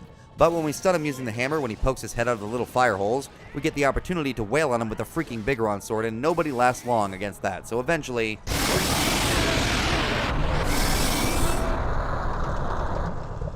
yeah, burn down all of Hyrule my ass. His death is pretty metal though, just like King Dodongo's. Man, something about literally living in and around an active volcano apparently makes you really badass. Maybe I should move to Hawaii. So the next thing I did was spend about 2 more hours just searching high and low for more gold Skulltulas since I was finally going to get all 100, and I'm going to be honest, I don't really want to cover them all. I mean, I've already skipped showing you a few things here and there anyway, and I mean, there's a freaking 100 of them, so just take my word, they're everywhere, and some are pretty frustrating to get, but I'll tell you one thing I did discover that made the whole process a lot easier. Since I had never tried for all 100 before, it wasn't until now that I realized that the overworld map actually shows you if you've collected all gold Skulltulas in a given area, and tells you if you got all the tokens from a dungeon on the dungeon map. So I actually went and found like all the 50 Skulltulas I had never gotten before, or only gotten a few times here and there, to get all 100, which I'd never bothered to do before this. I did have to look up like 2 or 3 that were just evading me because I'm impatient and I'd already spent like 2 hours searching, but you know what? I feel like I earned that, you know? Anyway, now I have every Skulltula except for the ones inside the last temple, and I picked up the 50 reward heart piece as well. So that means we can complete the last dungeon and the last of the side quests all at once and immediately head into the endgame afterwards. Alright y'all, it's time for the Shadow Temple. Wait a minute, I just realized because of all my sequence breaking and whatnot, I haven't even shown you guys how to actually get to the Shadow Temple, or how we get the warp song necessary to reach it. Actually, this is where it gets a bit awkward. See, when I record, I tend to use the pause record feature a lot so that I can stop playing and come back to it later without having like 50 video files to sift through later. And because of that, sometimes I forget to unpause the recording and miss short moments of gameplay before I realize my error. Well, after combing through my footage, I realized I must have accidentally paused the recording during the cutscene that plays in Kakariko Village after you've beaten the Water Temple, but lucky for me, I have footage from multiple playthroughs, so you'll have to deal with only 3DS footage for this next scene. So I would have actually did this sometime after beating the Water Temple and going back to defeat Volvagia, but before starting my final gold Skulltula hunt. But the point is, once you go to Kakariko Village after receiving the Water Medallion, a short cutscene will play as you approach the well, and dark storm clouds will start to appear over the village.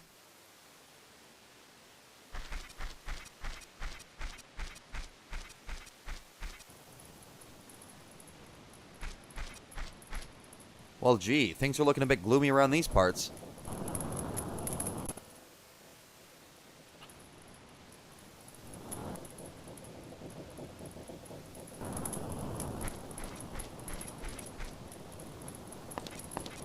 Oh, hey, Sheik, what's up, man? Long time no...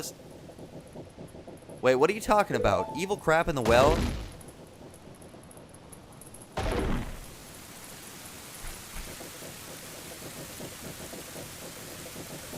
Nah, man, I killed, like, everything down there, like, 7 years ago. There's no way that there's...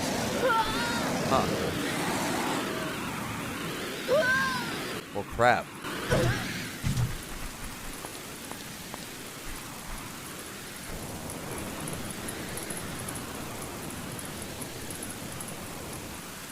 Alright, bring it on. You think you could take me? Let's see what you got!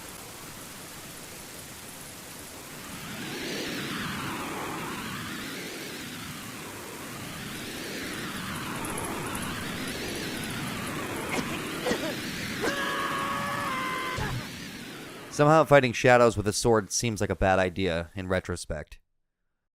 So Sheik teaches us our 6th and final warp song, which is needed to reach the Shadow Temple, tucked away behind Kakariko Village's graveyard, the Nocturne of Shadow.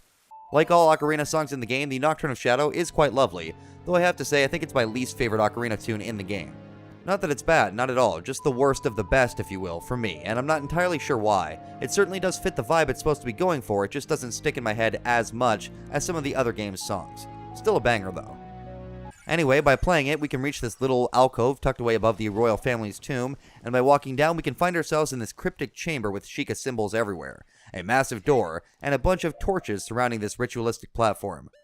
Well, if you didn't have Din's fire somehow by now in this point in the game, I imagine you'd be very confused, but since we do, it's pretty clear we gotta use it to light all these torches at once, which of course opens the giant door, and allows us to enter the final dungeon. Well, in this playthrough. Now, the Shadow Temple itself is dead simple. I'm serious. If you somehow haven't, go watch Mark Brown's Boss Keys series, which I've already referenced several times in this video, and see what he says about this place. On a subconscious level, I feel like I've realized some of its problems a long time ago, but never tried to fully put it into words until seeing those videos. But basically, if you plot out the routes that you need to take in any given dungeon in a Zelda game, the Shadow Temple is basically as linear, straightforward, and simple as dungeons get in the series, at least in terms of gameplay.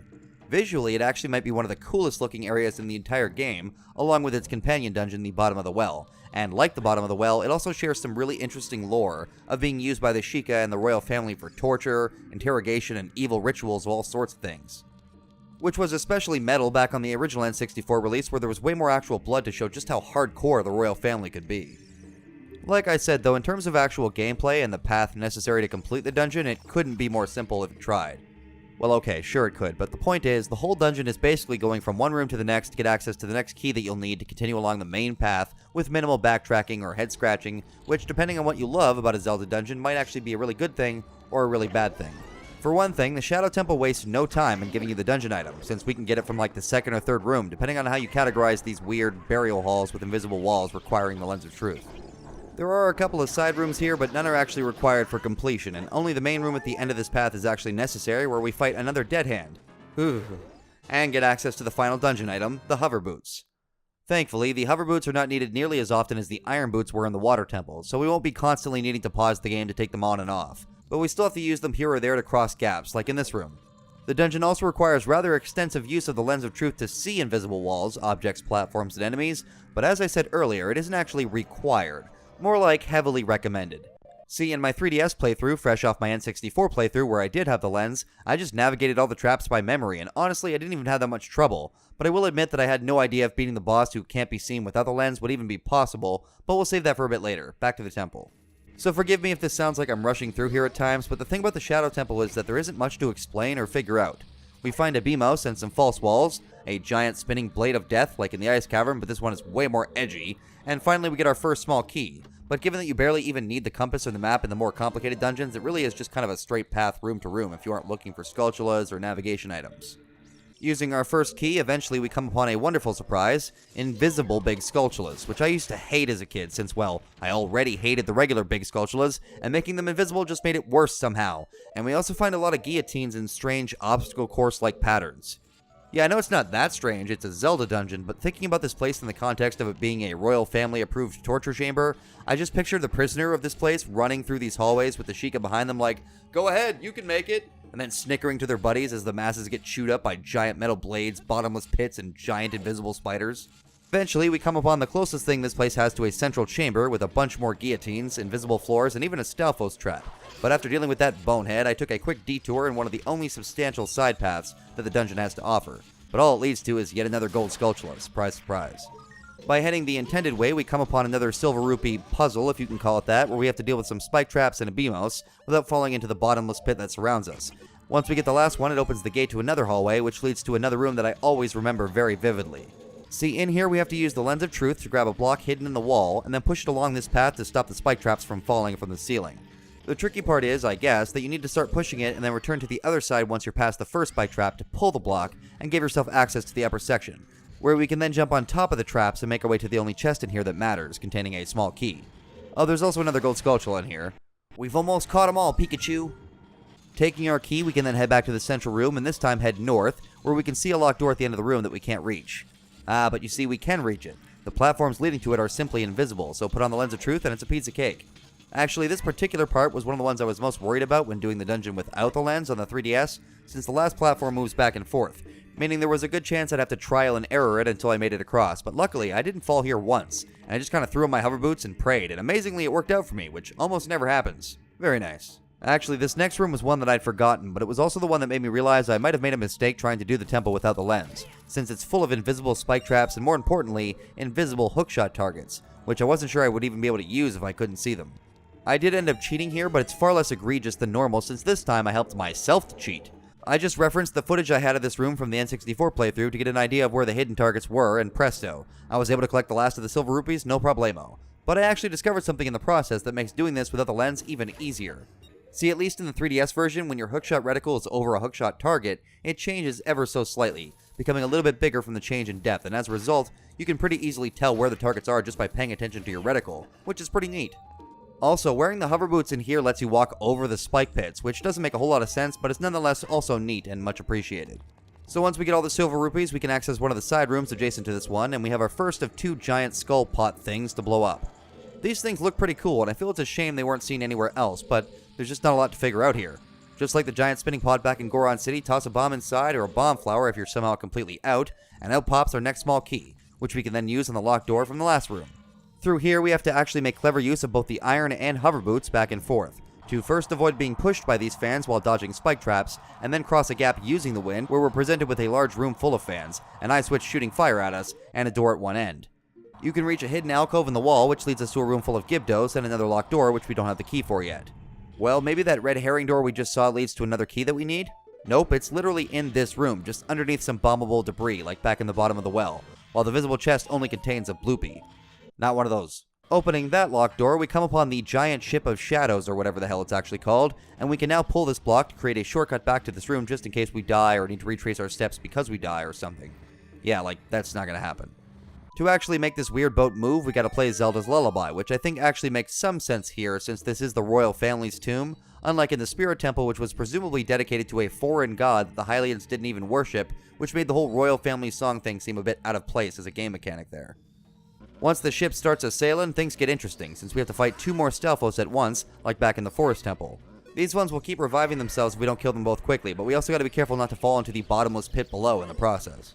At the end of the trip, the ship literally just sinks into the pit anyway, so we gotta be sure to leap off before that happens, and once we do, we've already sort of reached the end of the dungeon, at least almost.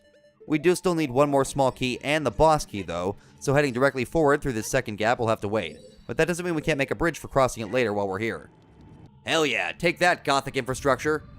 Anyway, heading west, we come upon a diamond-shaped room full of floor masters that at first glance we can simply stroll right through with little resistance. But a few steps in and we'll realize that it isn't empty, the walls of the maze are just invisible, and once again this requires the lens of truth to see. Navigating our way past all the bullcrap, we can find our last small key inside another room used for literally quartering people. Sick. And there's another room with a gold skulltula and the boss key. The boss key is actually hidden behind these wooden barriers, which I swear probably killed me like a dozen times when I was a kid, despite them moving at a snail's pace. Somehow it took me forever to figure out that to deal with this trash compactor-esque situation, we need to use Din's fire to burn the wooden spike walls away, but strangely enough, it has to be Din's fire, because for some reason, fire arrows do not work, which I think is a bit odd. Anyway, with everything we need to proceed, we can head back to that artificial bridge we created and cross the gap to unlock the last conventional door, and be presented with our final challenge before facing the boss. All it is are some invisible platforms which need to be navigated with the hover boots or lens of truth, but once again, the most concerning part about this room was how the hell am I going to do this on 3DS without the lens? Luckily it wasn't that bad, though unlike the platforms or in the central chamber, it did take a bit of trial and error to complete lensless, but eventually I made it through, and that meant it was finally time to take on the boss of the Shadow Temple using the ice arrows, something I had never tried before. Let's do it! Alright, what's the boss gonna be? Some kind of horrifying Lovecraftian nightmare to go along with the horror visuals we've been seeing thus far? Some horrible monster that makes the dead hand look like Elmo or something? No, it's Bongo Bongo.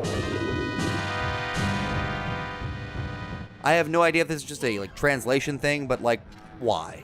I mean, visually it looks like, a demon, which it is. But why the hell does it sound like a busker in New York City who swears he can play Bohemian Rhapsody entirely on bongos? I don't know. What I do know is that he's normally pretty damn easy, and armed with the ice arrows, I thought he would be even easier, but guess what? The ice arrows suck against Bongo Bongo. I know. Not cool. Okay, maybe I'm missing something here, but basically the only thing you could do with the ice arrows is freeze one of his hands, which causes the other hand to try and break the ice, but since you can't use elemental arrows or anything that consumes magic while you're using the lens of truth, you can't shoot him in the eye, and given that that's the only way to actually damage him, they seem kind of pointless. Actually, I could be wrong about this, since in my 3DS playthrough I realized you don't actually need to see Bongo Bongo to shoot him, which was good news for me, so maybe if you stun his hands with the ice arrows you can then shoot him in the eye and then go wail on him, but that didn't occur to me until later, so at least in this first encounter, the ice arrows were kind of a letdown for me. Anyway, it's like any other boss like this in history, mostly in Nintendo games. Andross from Star Fox, that one boss inside the temple in Shifting Sandland, or hell, even the boss of the Tower of the Gods from another Zelda game, The Wind Waker. Take down the hands one at a time, then shoot him in the eye to stun, and then lay into him with your sword. Rinse, repeat, dead. Easy.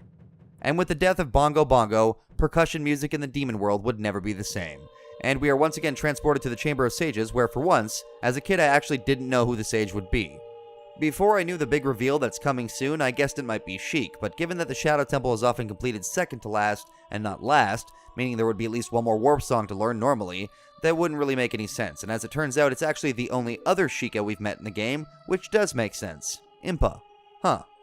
I always found her inclusion as a sage a little bit odd, not because it makes no sense, but because Impa in this game barely has any relationship with Link at all. She does in other games through her various incarnations, but in Ocarina, all she does is teach us Zelda's lullaby and then escort us out of the castle. The literal only other time she's seen is when she's carrying Princess Zelda on her horse away from Ganondorf in that cutscene, but otherwise, she hasn't been seen since then.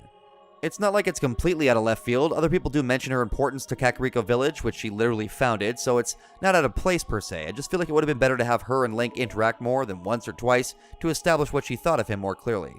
Given the nature of our limited relationship, she also has the least to say to us in the Chamber of Sages. And once she gives us the Shadow Medallion, that's it. We now have all 6, and we've freed all the sages, meaning it's finally time to go confront the big bad, Ganondorf himself. Oh, and just before we head over to the Temple of Time, like Rauru tells us to, we're going to make one last stop at the Spider House here in Kakariko Village, because now we have all 100 gold Skulltulas, and we can receive one of the most useless side quest rewards in the game, the Gold Rupee.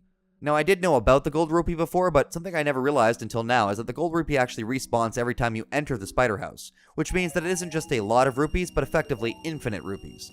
The only problem is, by this point in the game, we have very few uses for a crap ton of rupees.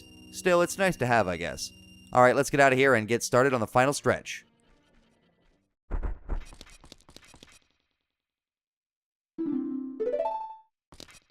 Oh, look who it is. Sheik. Well, well, well. What do you got for us this time, buddy?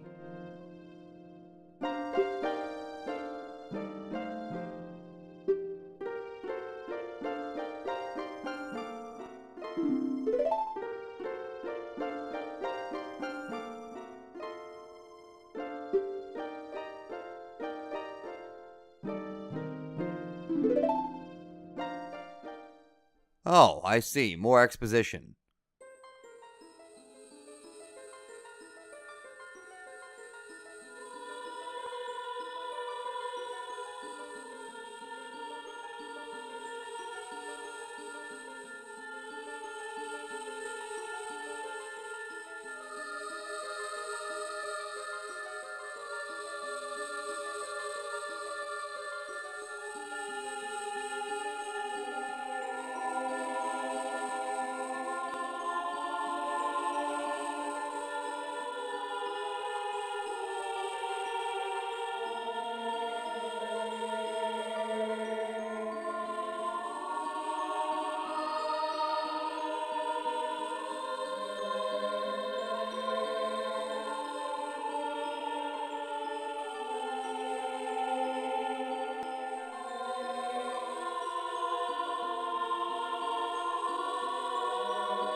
Wait, 7 sages? Since when is there a 7th sage? What?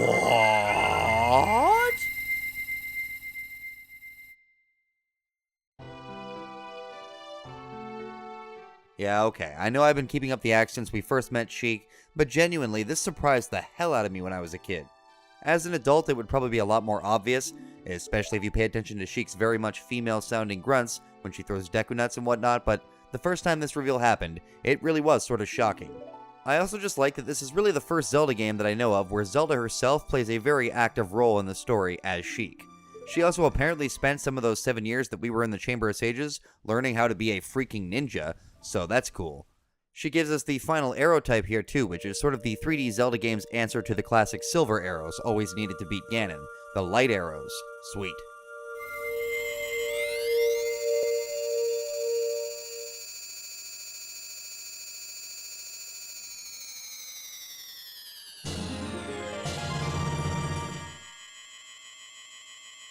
Well, now we have all, 7 sages freed, So I guess that means it's time to...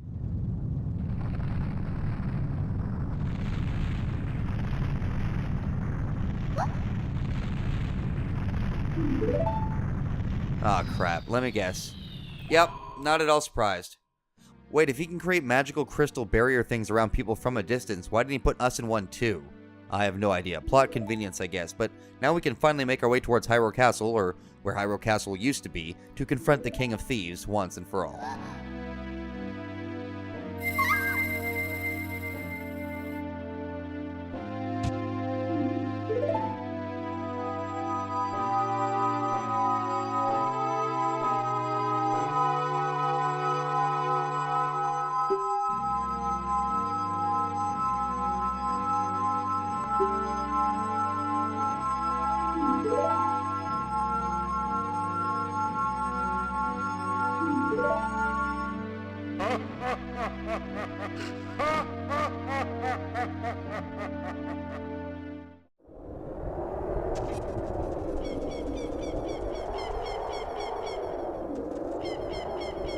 Wow, time has not been pretty to this place, has it?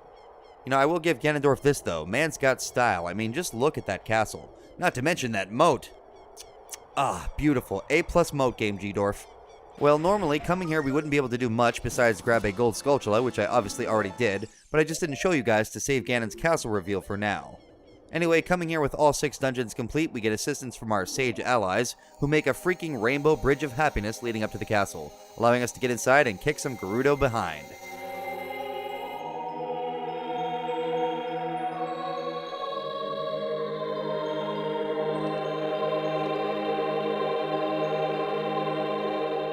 Now, Ganon's castle is kinda like a final dungeon, though not in the traditional sense.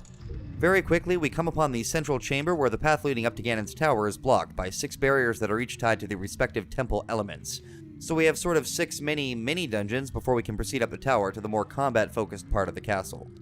Now, we could go ahead and do all the barriers in order, but of course, we aren't going to do that. And in fact, I basically never do that, since there's actually an item we can get inside the shadow barrier rooms, which will be very helpful for the remainder of the game, even if it really isn't necessary to actually beat Ganon.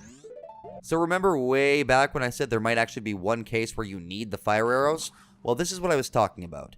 The shadow barrier is all about pressing switches and lighting torches to get these cloud-like blocks to appear so that we can navigate our way to the end of the room, but in the process, we'll also need to hit a switch and reach this central platform in order to open a chest which contains our last piece of new equipment, the gold gauntlets.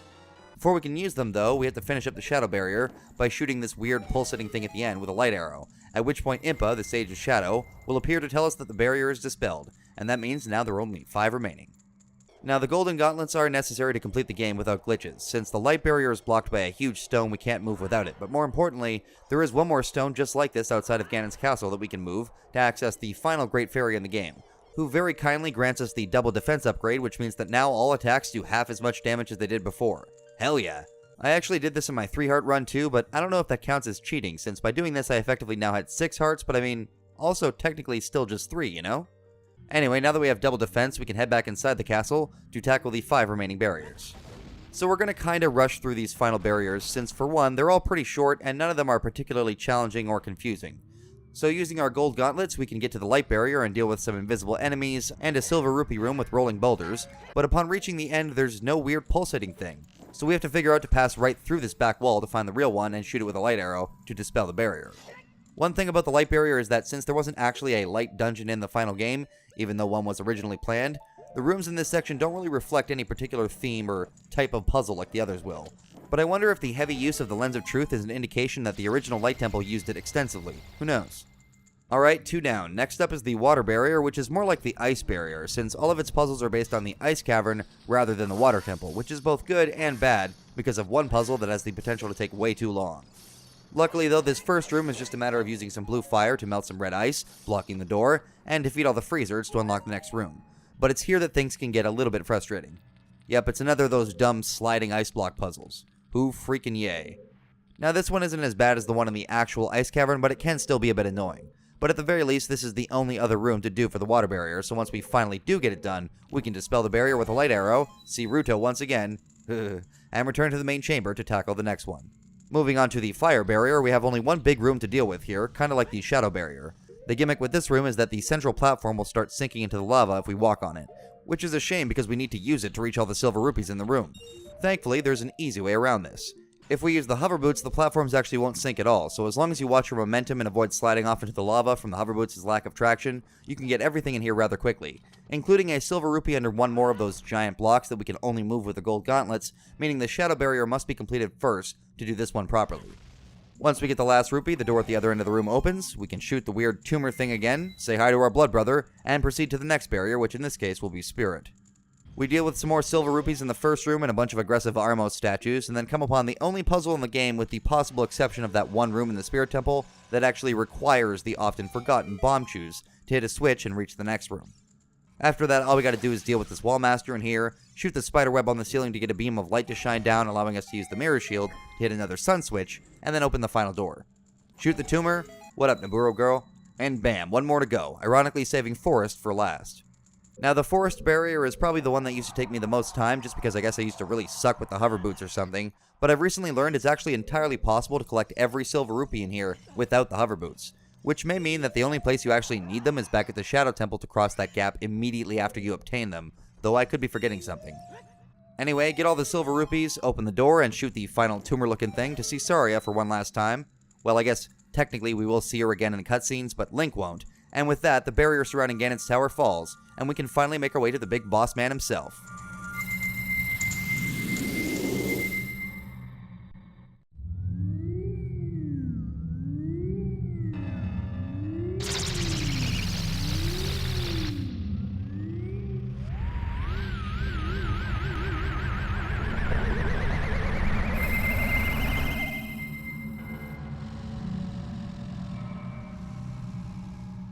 Now, there isn't a whole lot to be said about this final stretch of the tower, so I'll keep it brief. Basically, we have a series of fights, first with some Dinophos, then with some Stelphos that reform if not killed quickly, in order to get the boss key, and finally a fight with 2 Iron Knuckles at once, which still isn't a problem, because I have Nehru's Love and the Biggoron Sword, so yeah. Then all that's left is for us to climb the staircase leading up to the top, while the sound of the organ playing grows louder and louder as we get higher and higher, which really adds to the already fantastic atmosphere. And here we are, the final boss, baby. Let's fucking do this.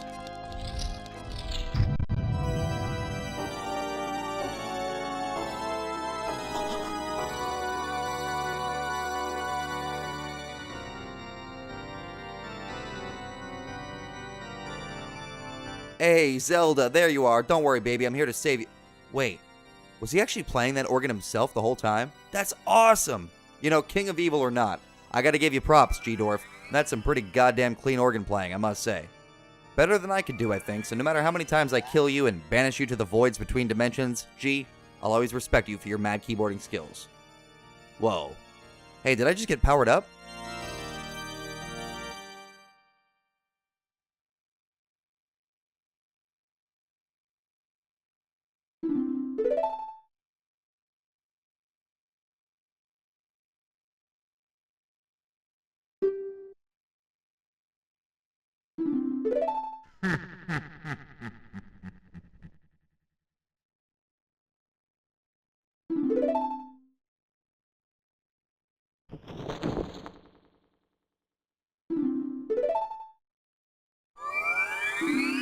Man, I ain't giving you What? What do you mean you can't help? God damn it, Navi.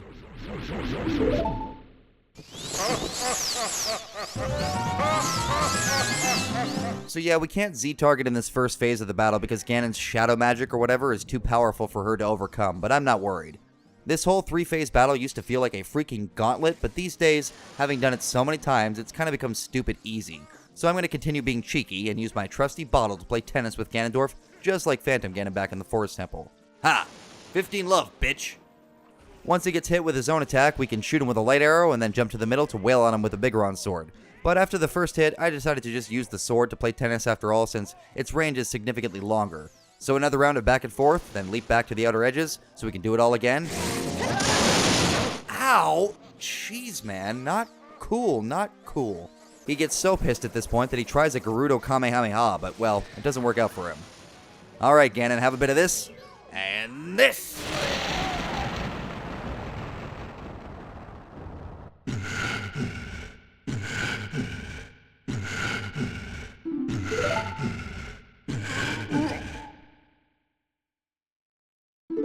Yeah, that's right. Guinness Walker. Remember the name. Oh, Jesus. Calm down, man. It's just a game.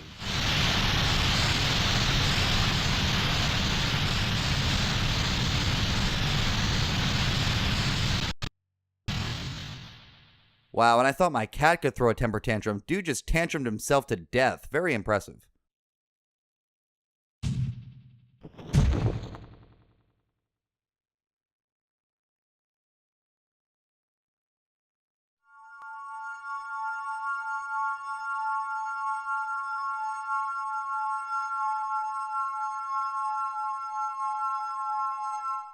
So Zelda is freed, and she seems to also indicate that Ganondorf is already dead, but thanks to his little outburst, the entire castle is now about to collapse, which means we gotta haul ass alongside Zelda to make it out before we just become part of the rubble.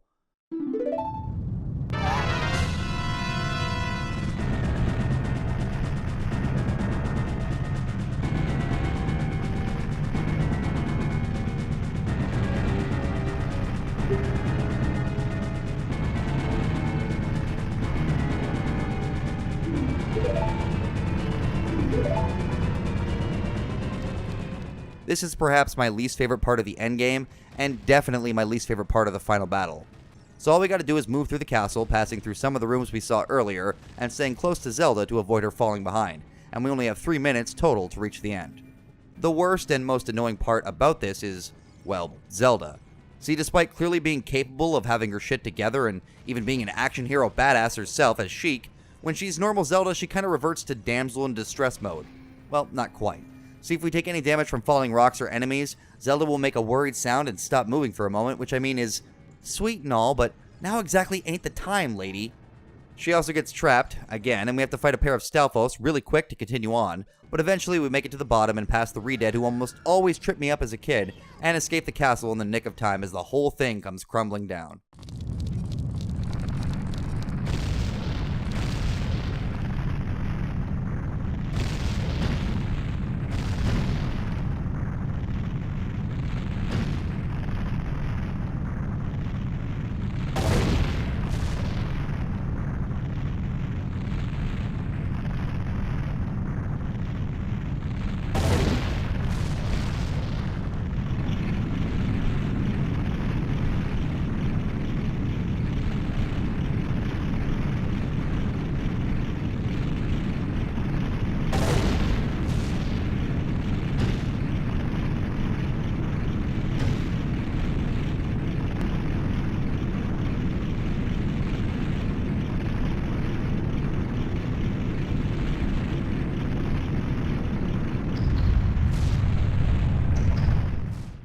Wow.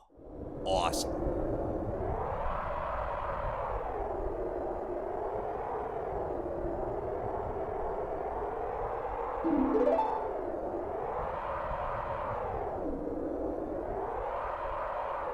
Well, that was pretty intense, eh? At least it's finally over. I mean, nobody could have possibly survived all of that. Oh, you gotta be kidding me. Hold on, Zelda. Let me peep this real quick. Oh, great. I should have known.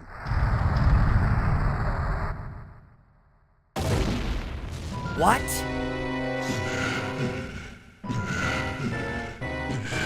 How the hell did you... Oh, right. Triforce of power and all. Well, alright. Let's go for round 2, you scrawny, devil-haired son of a...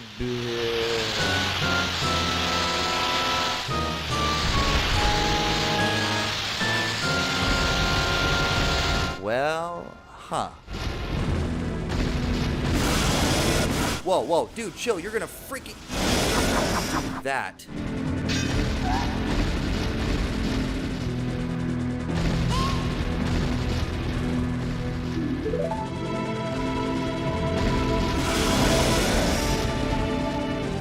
So this is it, the actual final battle, and the reveal of Ganondorf's true form that he's been using since the original NES.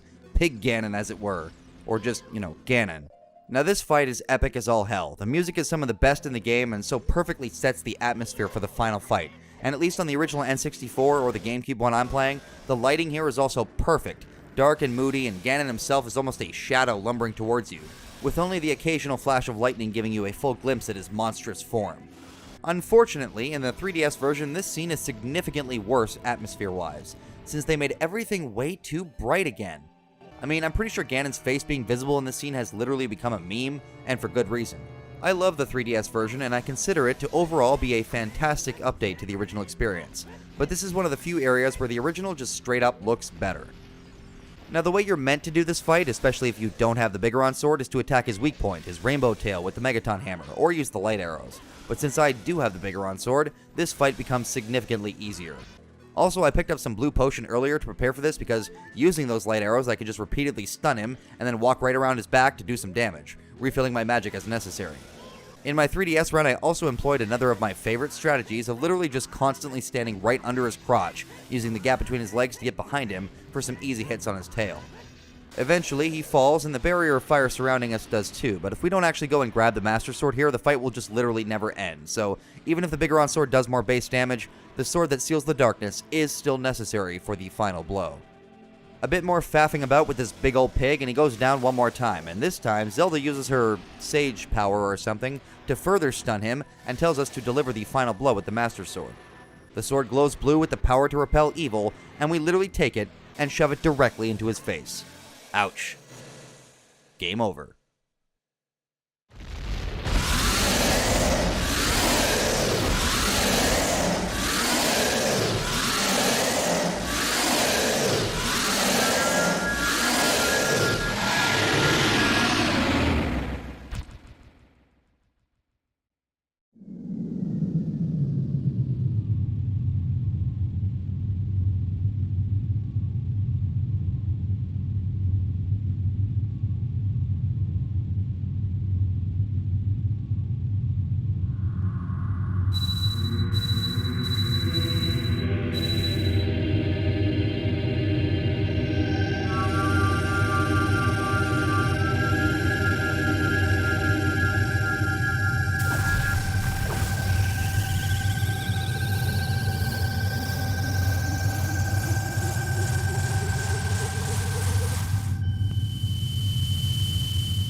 So the sages seal Ganondorf away, for a little while anyway, and our second to last scene begins with Zelda and I standing in, the middle of the sky or something.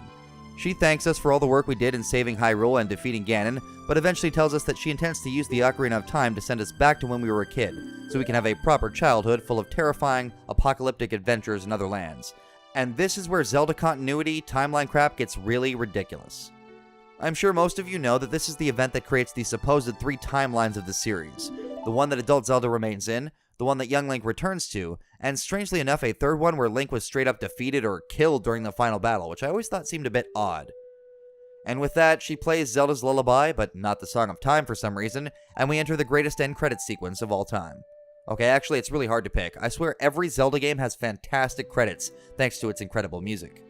We get to see a bunch of the residents of Hyrule celebrating Ganon's defeat at Lon Lon Ranch, the sages looking out over the country they helped to save, satisfied, and by the way, I find it adorable that Saria literally sits on Darunia's head here, and then finally we return to the Temple of Time for a scene that really shouldn't, but always does get to me emotionally. With our adventure complete, and Hyrule saved, Link and Navi finally part ways, and one of the greatest games of all time comes to an end. Although there is one last touching scene.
So, what can be said about The Legend of Zelda Ocarina of Time that hasn't already been said in the last 20 years, or that I haven't already said in this video?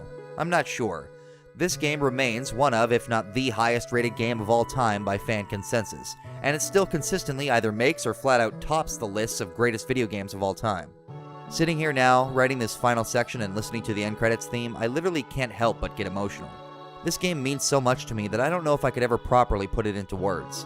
I wish I could evaluate the experience objectively, but the truth is, having played it when I did at such a young age, I will never be able to play this game without being transported back to those salad days, when the biggest thing I had to worry about was when I will finally beat Dodongo's Cavern, and not whether or not I'll make rent this month. Ocarina of Time is incredible. The music, the atmosphere, the precedent it's set for 3D adventure games going into the future, and yes, it has lots of problems. It was this game that made me fall in love with the medium of video games as a whole, and arguably it's because of this game that I can sit here today making a living talking about my experiences with this game and other incredible titles in the series. Thank you Shigeru Miyamoto, thank you Koji Kondo, and thank you all the developers who helped to make some of the most fond memories I have of my childhood. My life would not be the same without The Legend of Zelda, and you need to look no further than my very best friend right here, named after the character I'd been playing as for so many years. So what about the 3DS remake? Well, overall, I would say it is fantastic. I honestly feel like the original artwork for the game was directly brought to life, with the Nintendo 64's hardware no longer being a limitation, and with small fixes like the water temple changes, the addition of the Master Quest mode, and a ton of other improvements across the board, it really is the definitive way to experience this game. Whether or not that holds true for the sequel, which I have a lot to say about, remains to be seen. And you'll just have to wait a couple of episodes to find out, since it won't be next, but don't worry, we will get to what became my favorite Zelda game eventually. But even if Ocarina of Time is no longer my favorite game of all time, or even my favorite Zelda, it will always hold an incredibly special place in my heart, and nothing will ever truly replace it. A true work of art. So what about trophies? Well, I think it should come as no shock that this game gets the all-time favorite trophy, without question. I may not play it every year like New Vegas or something like that, but until 2008, when my love affair with the Fallout series began, this game was my answer when I was asked what my favorite game of all time was. And even if it's not number 1 anymore, it's still easily in my top 10, if not my top 5. Next up is the all-time classic trophy, which is less about how important the game is to me personally, and more about the game's importance to the video game industry as a whole. Even if you somehow hate this game, it's impossible to deny the impact it had on the gaming landscape, and what it did for 3D adventure games as a genre. And even if it's not perfect, since, nothing is, it doesn't continue to top best lists of games for no reason, and I don't think its cultural legacy is going away anytime soon. Finally, we have the Koji Kondo Award, which is literally going to be my best soundtrack or amazing soundtrack award from now on, regardless of what game it is, because that's just how good Mr. Kondo is. I can't emphasize enough that The Legend of Zelda, and Ocarina of Time specifically, is largely responsible in a bit for my becoming a musician, and making me fall in love with not just video games, but video game music and eventually music as a whole. So I have to say one more time, thank you Mr. Koji Kondo. You literally changed my life for the better. Well folks, that's about it. I'm sure there is more I could say about this game, and I did have a few minor things that I left out here and there, mostly side questing for Skulltulas or heart pieces, but this video is already longer than anything else I've ever made, and I need to start work on the next episode, which will be on the game which eventually overtook Ocarina as my favorite game of all time. So for now, thank you all so much for watching, and I hope you're enjoying this series so far.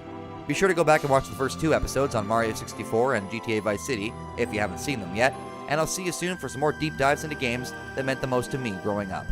I'm Guinness Walker, and I'll see you next time on the Game Vault. Thank you once again for watching.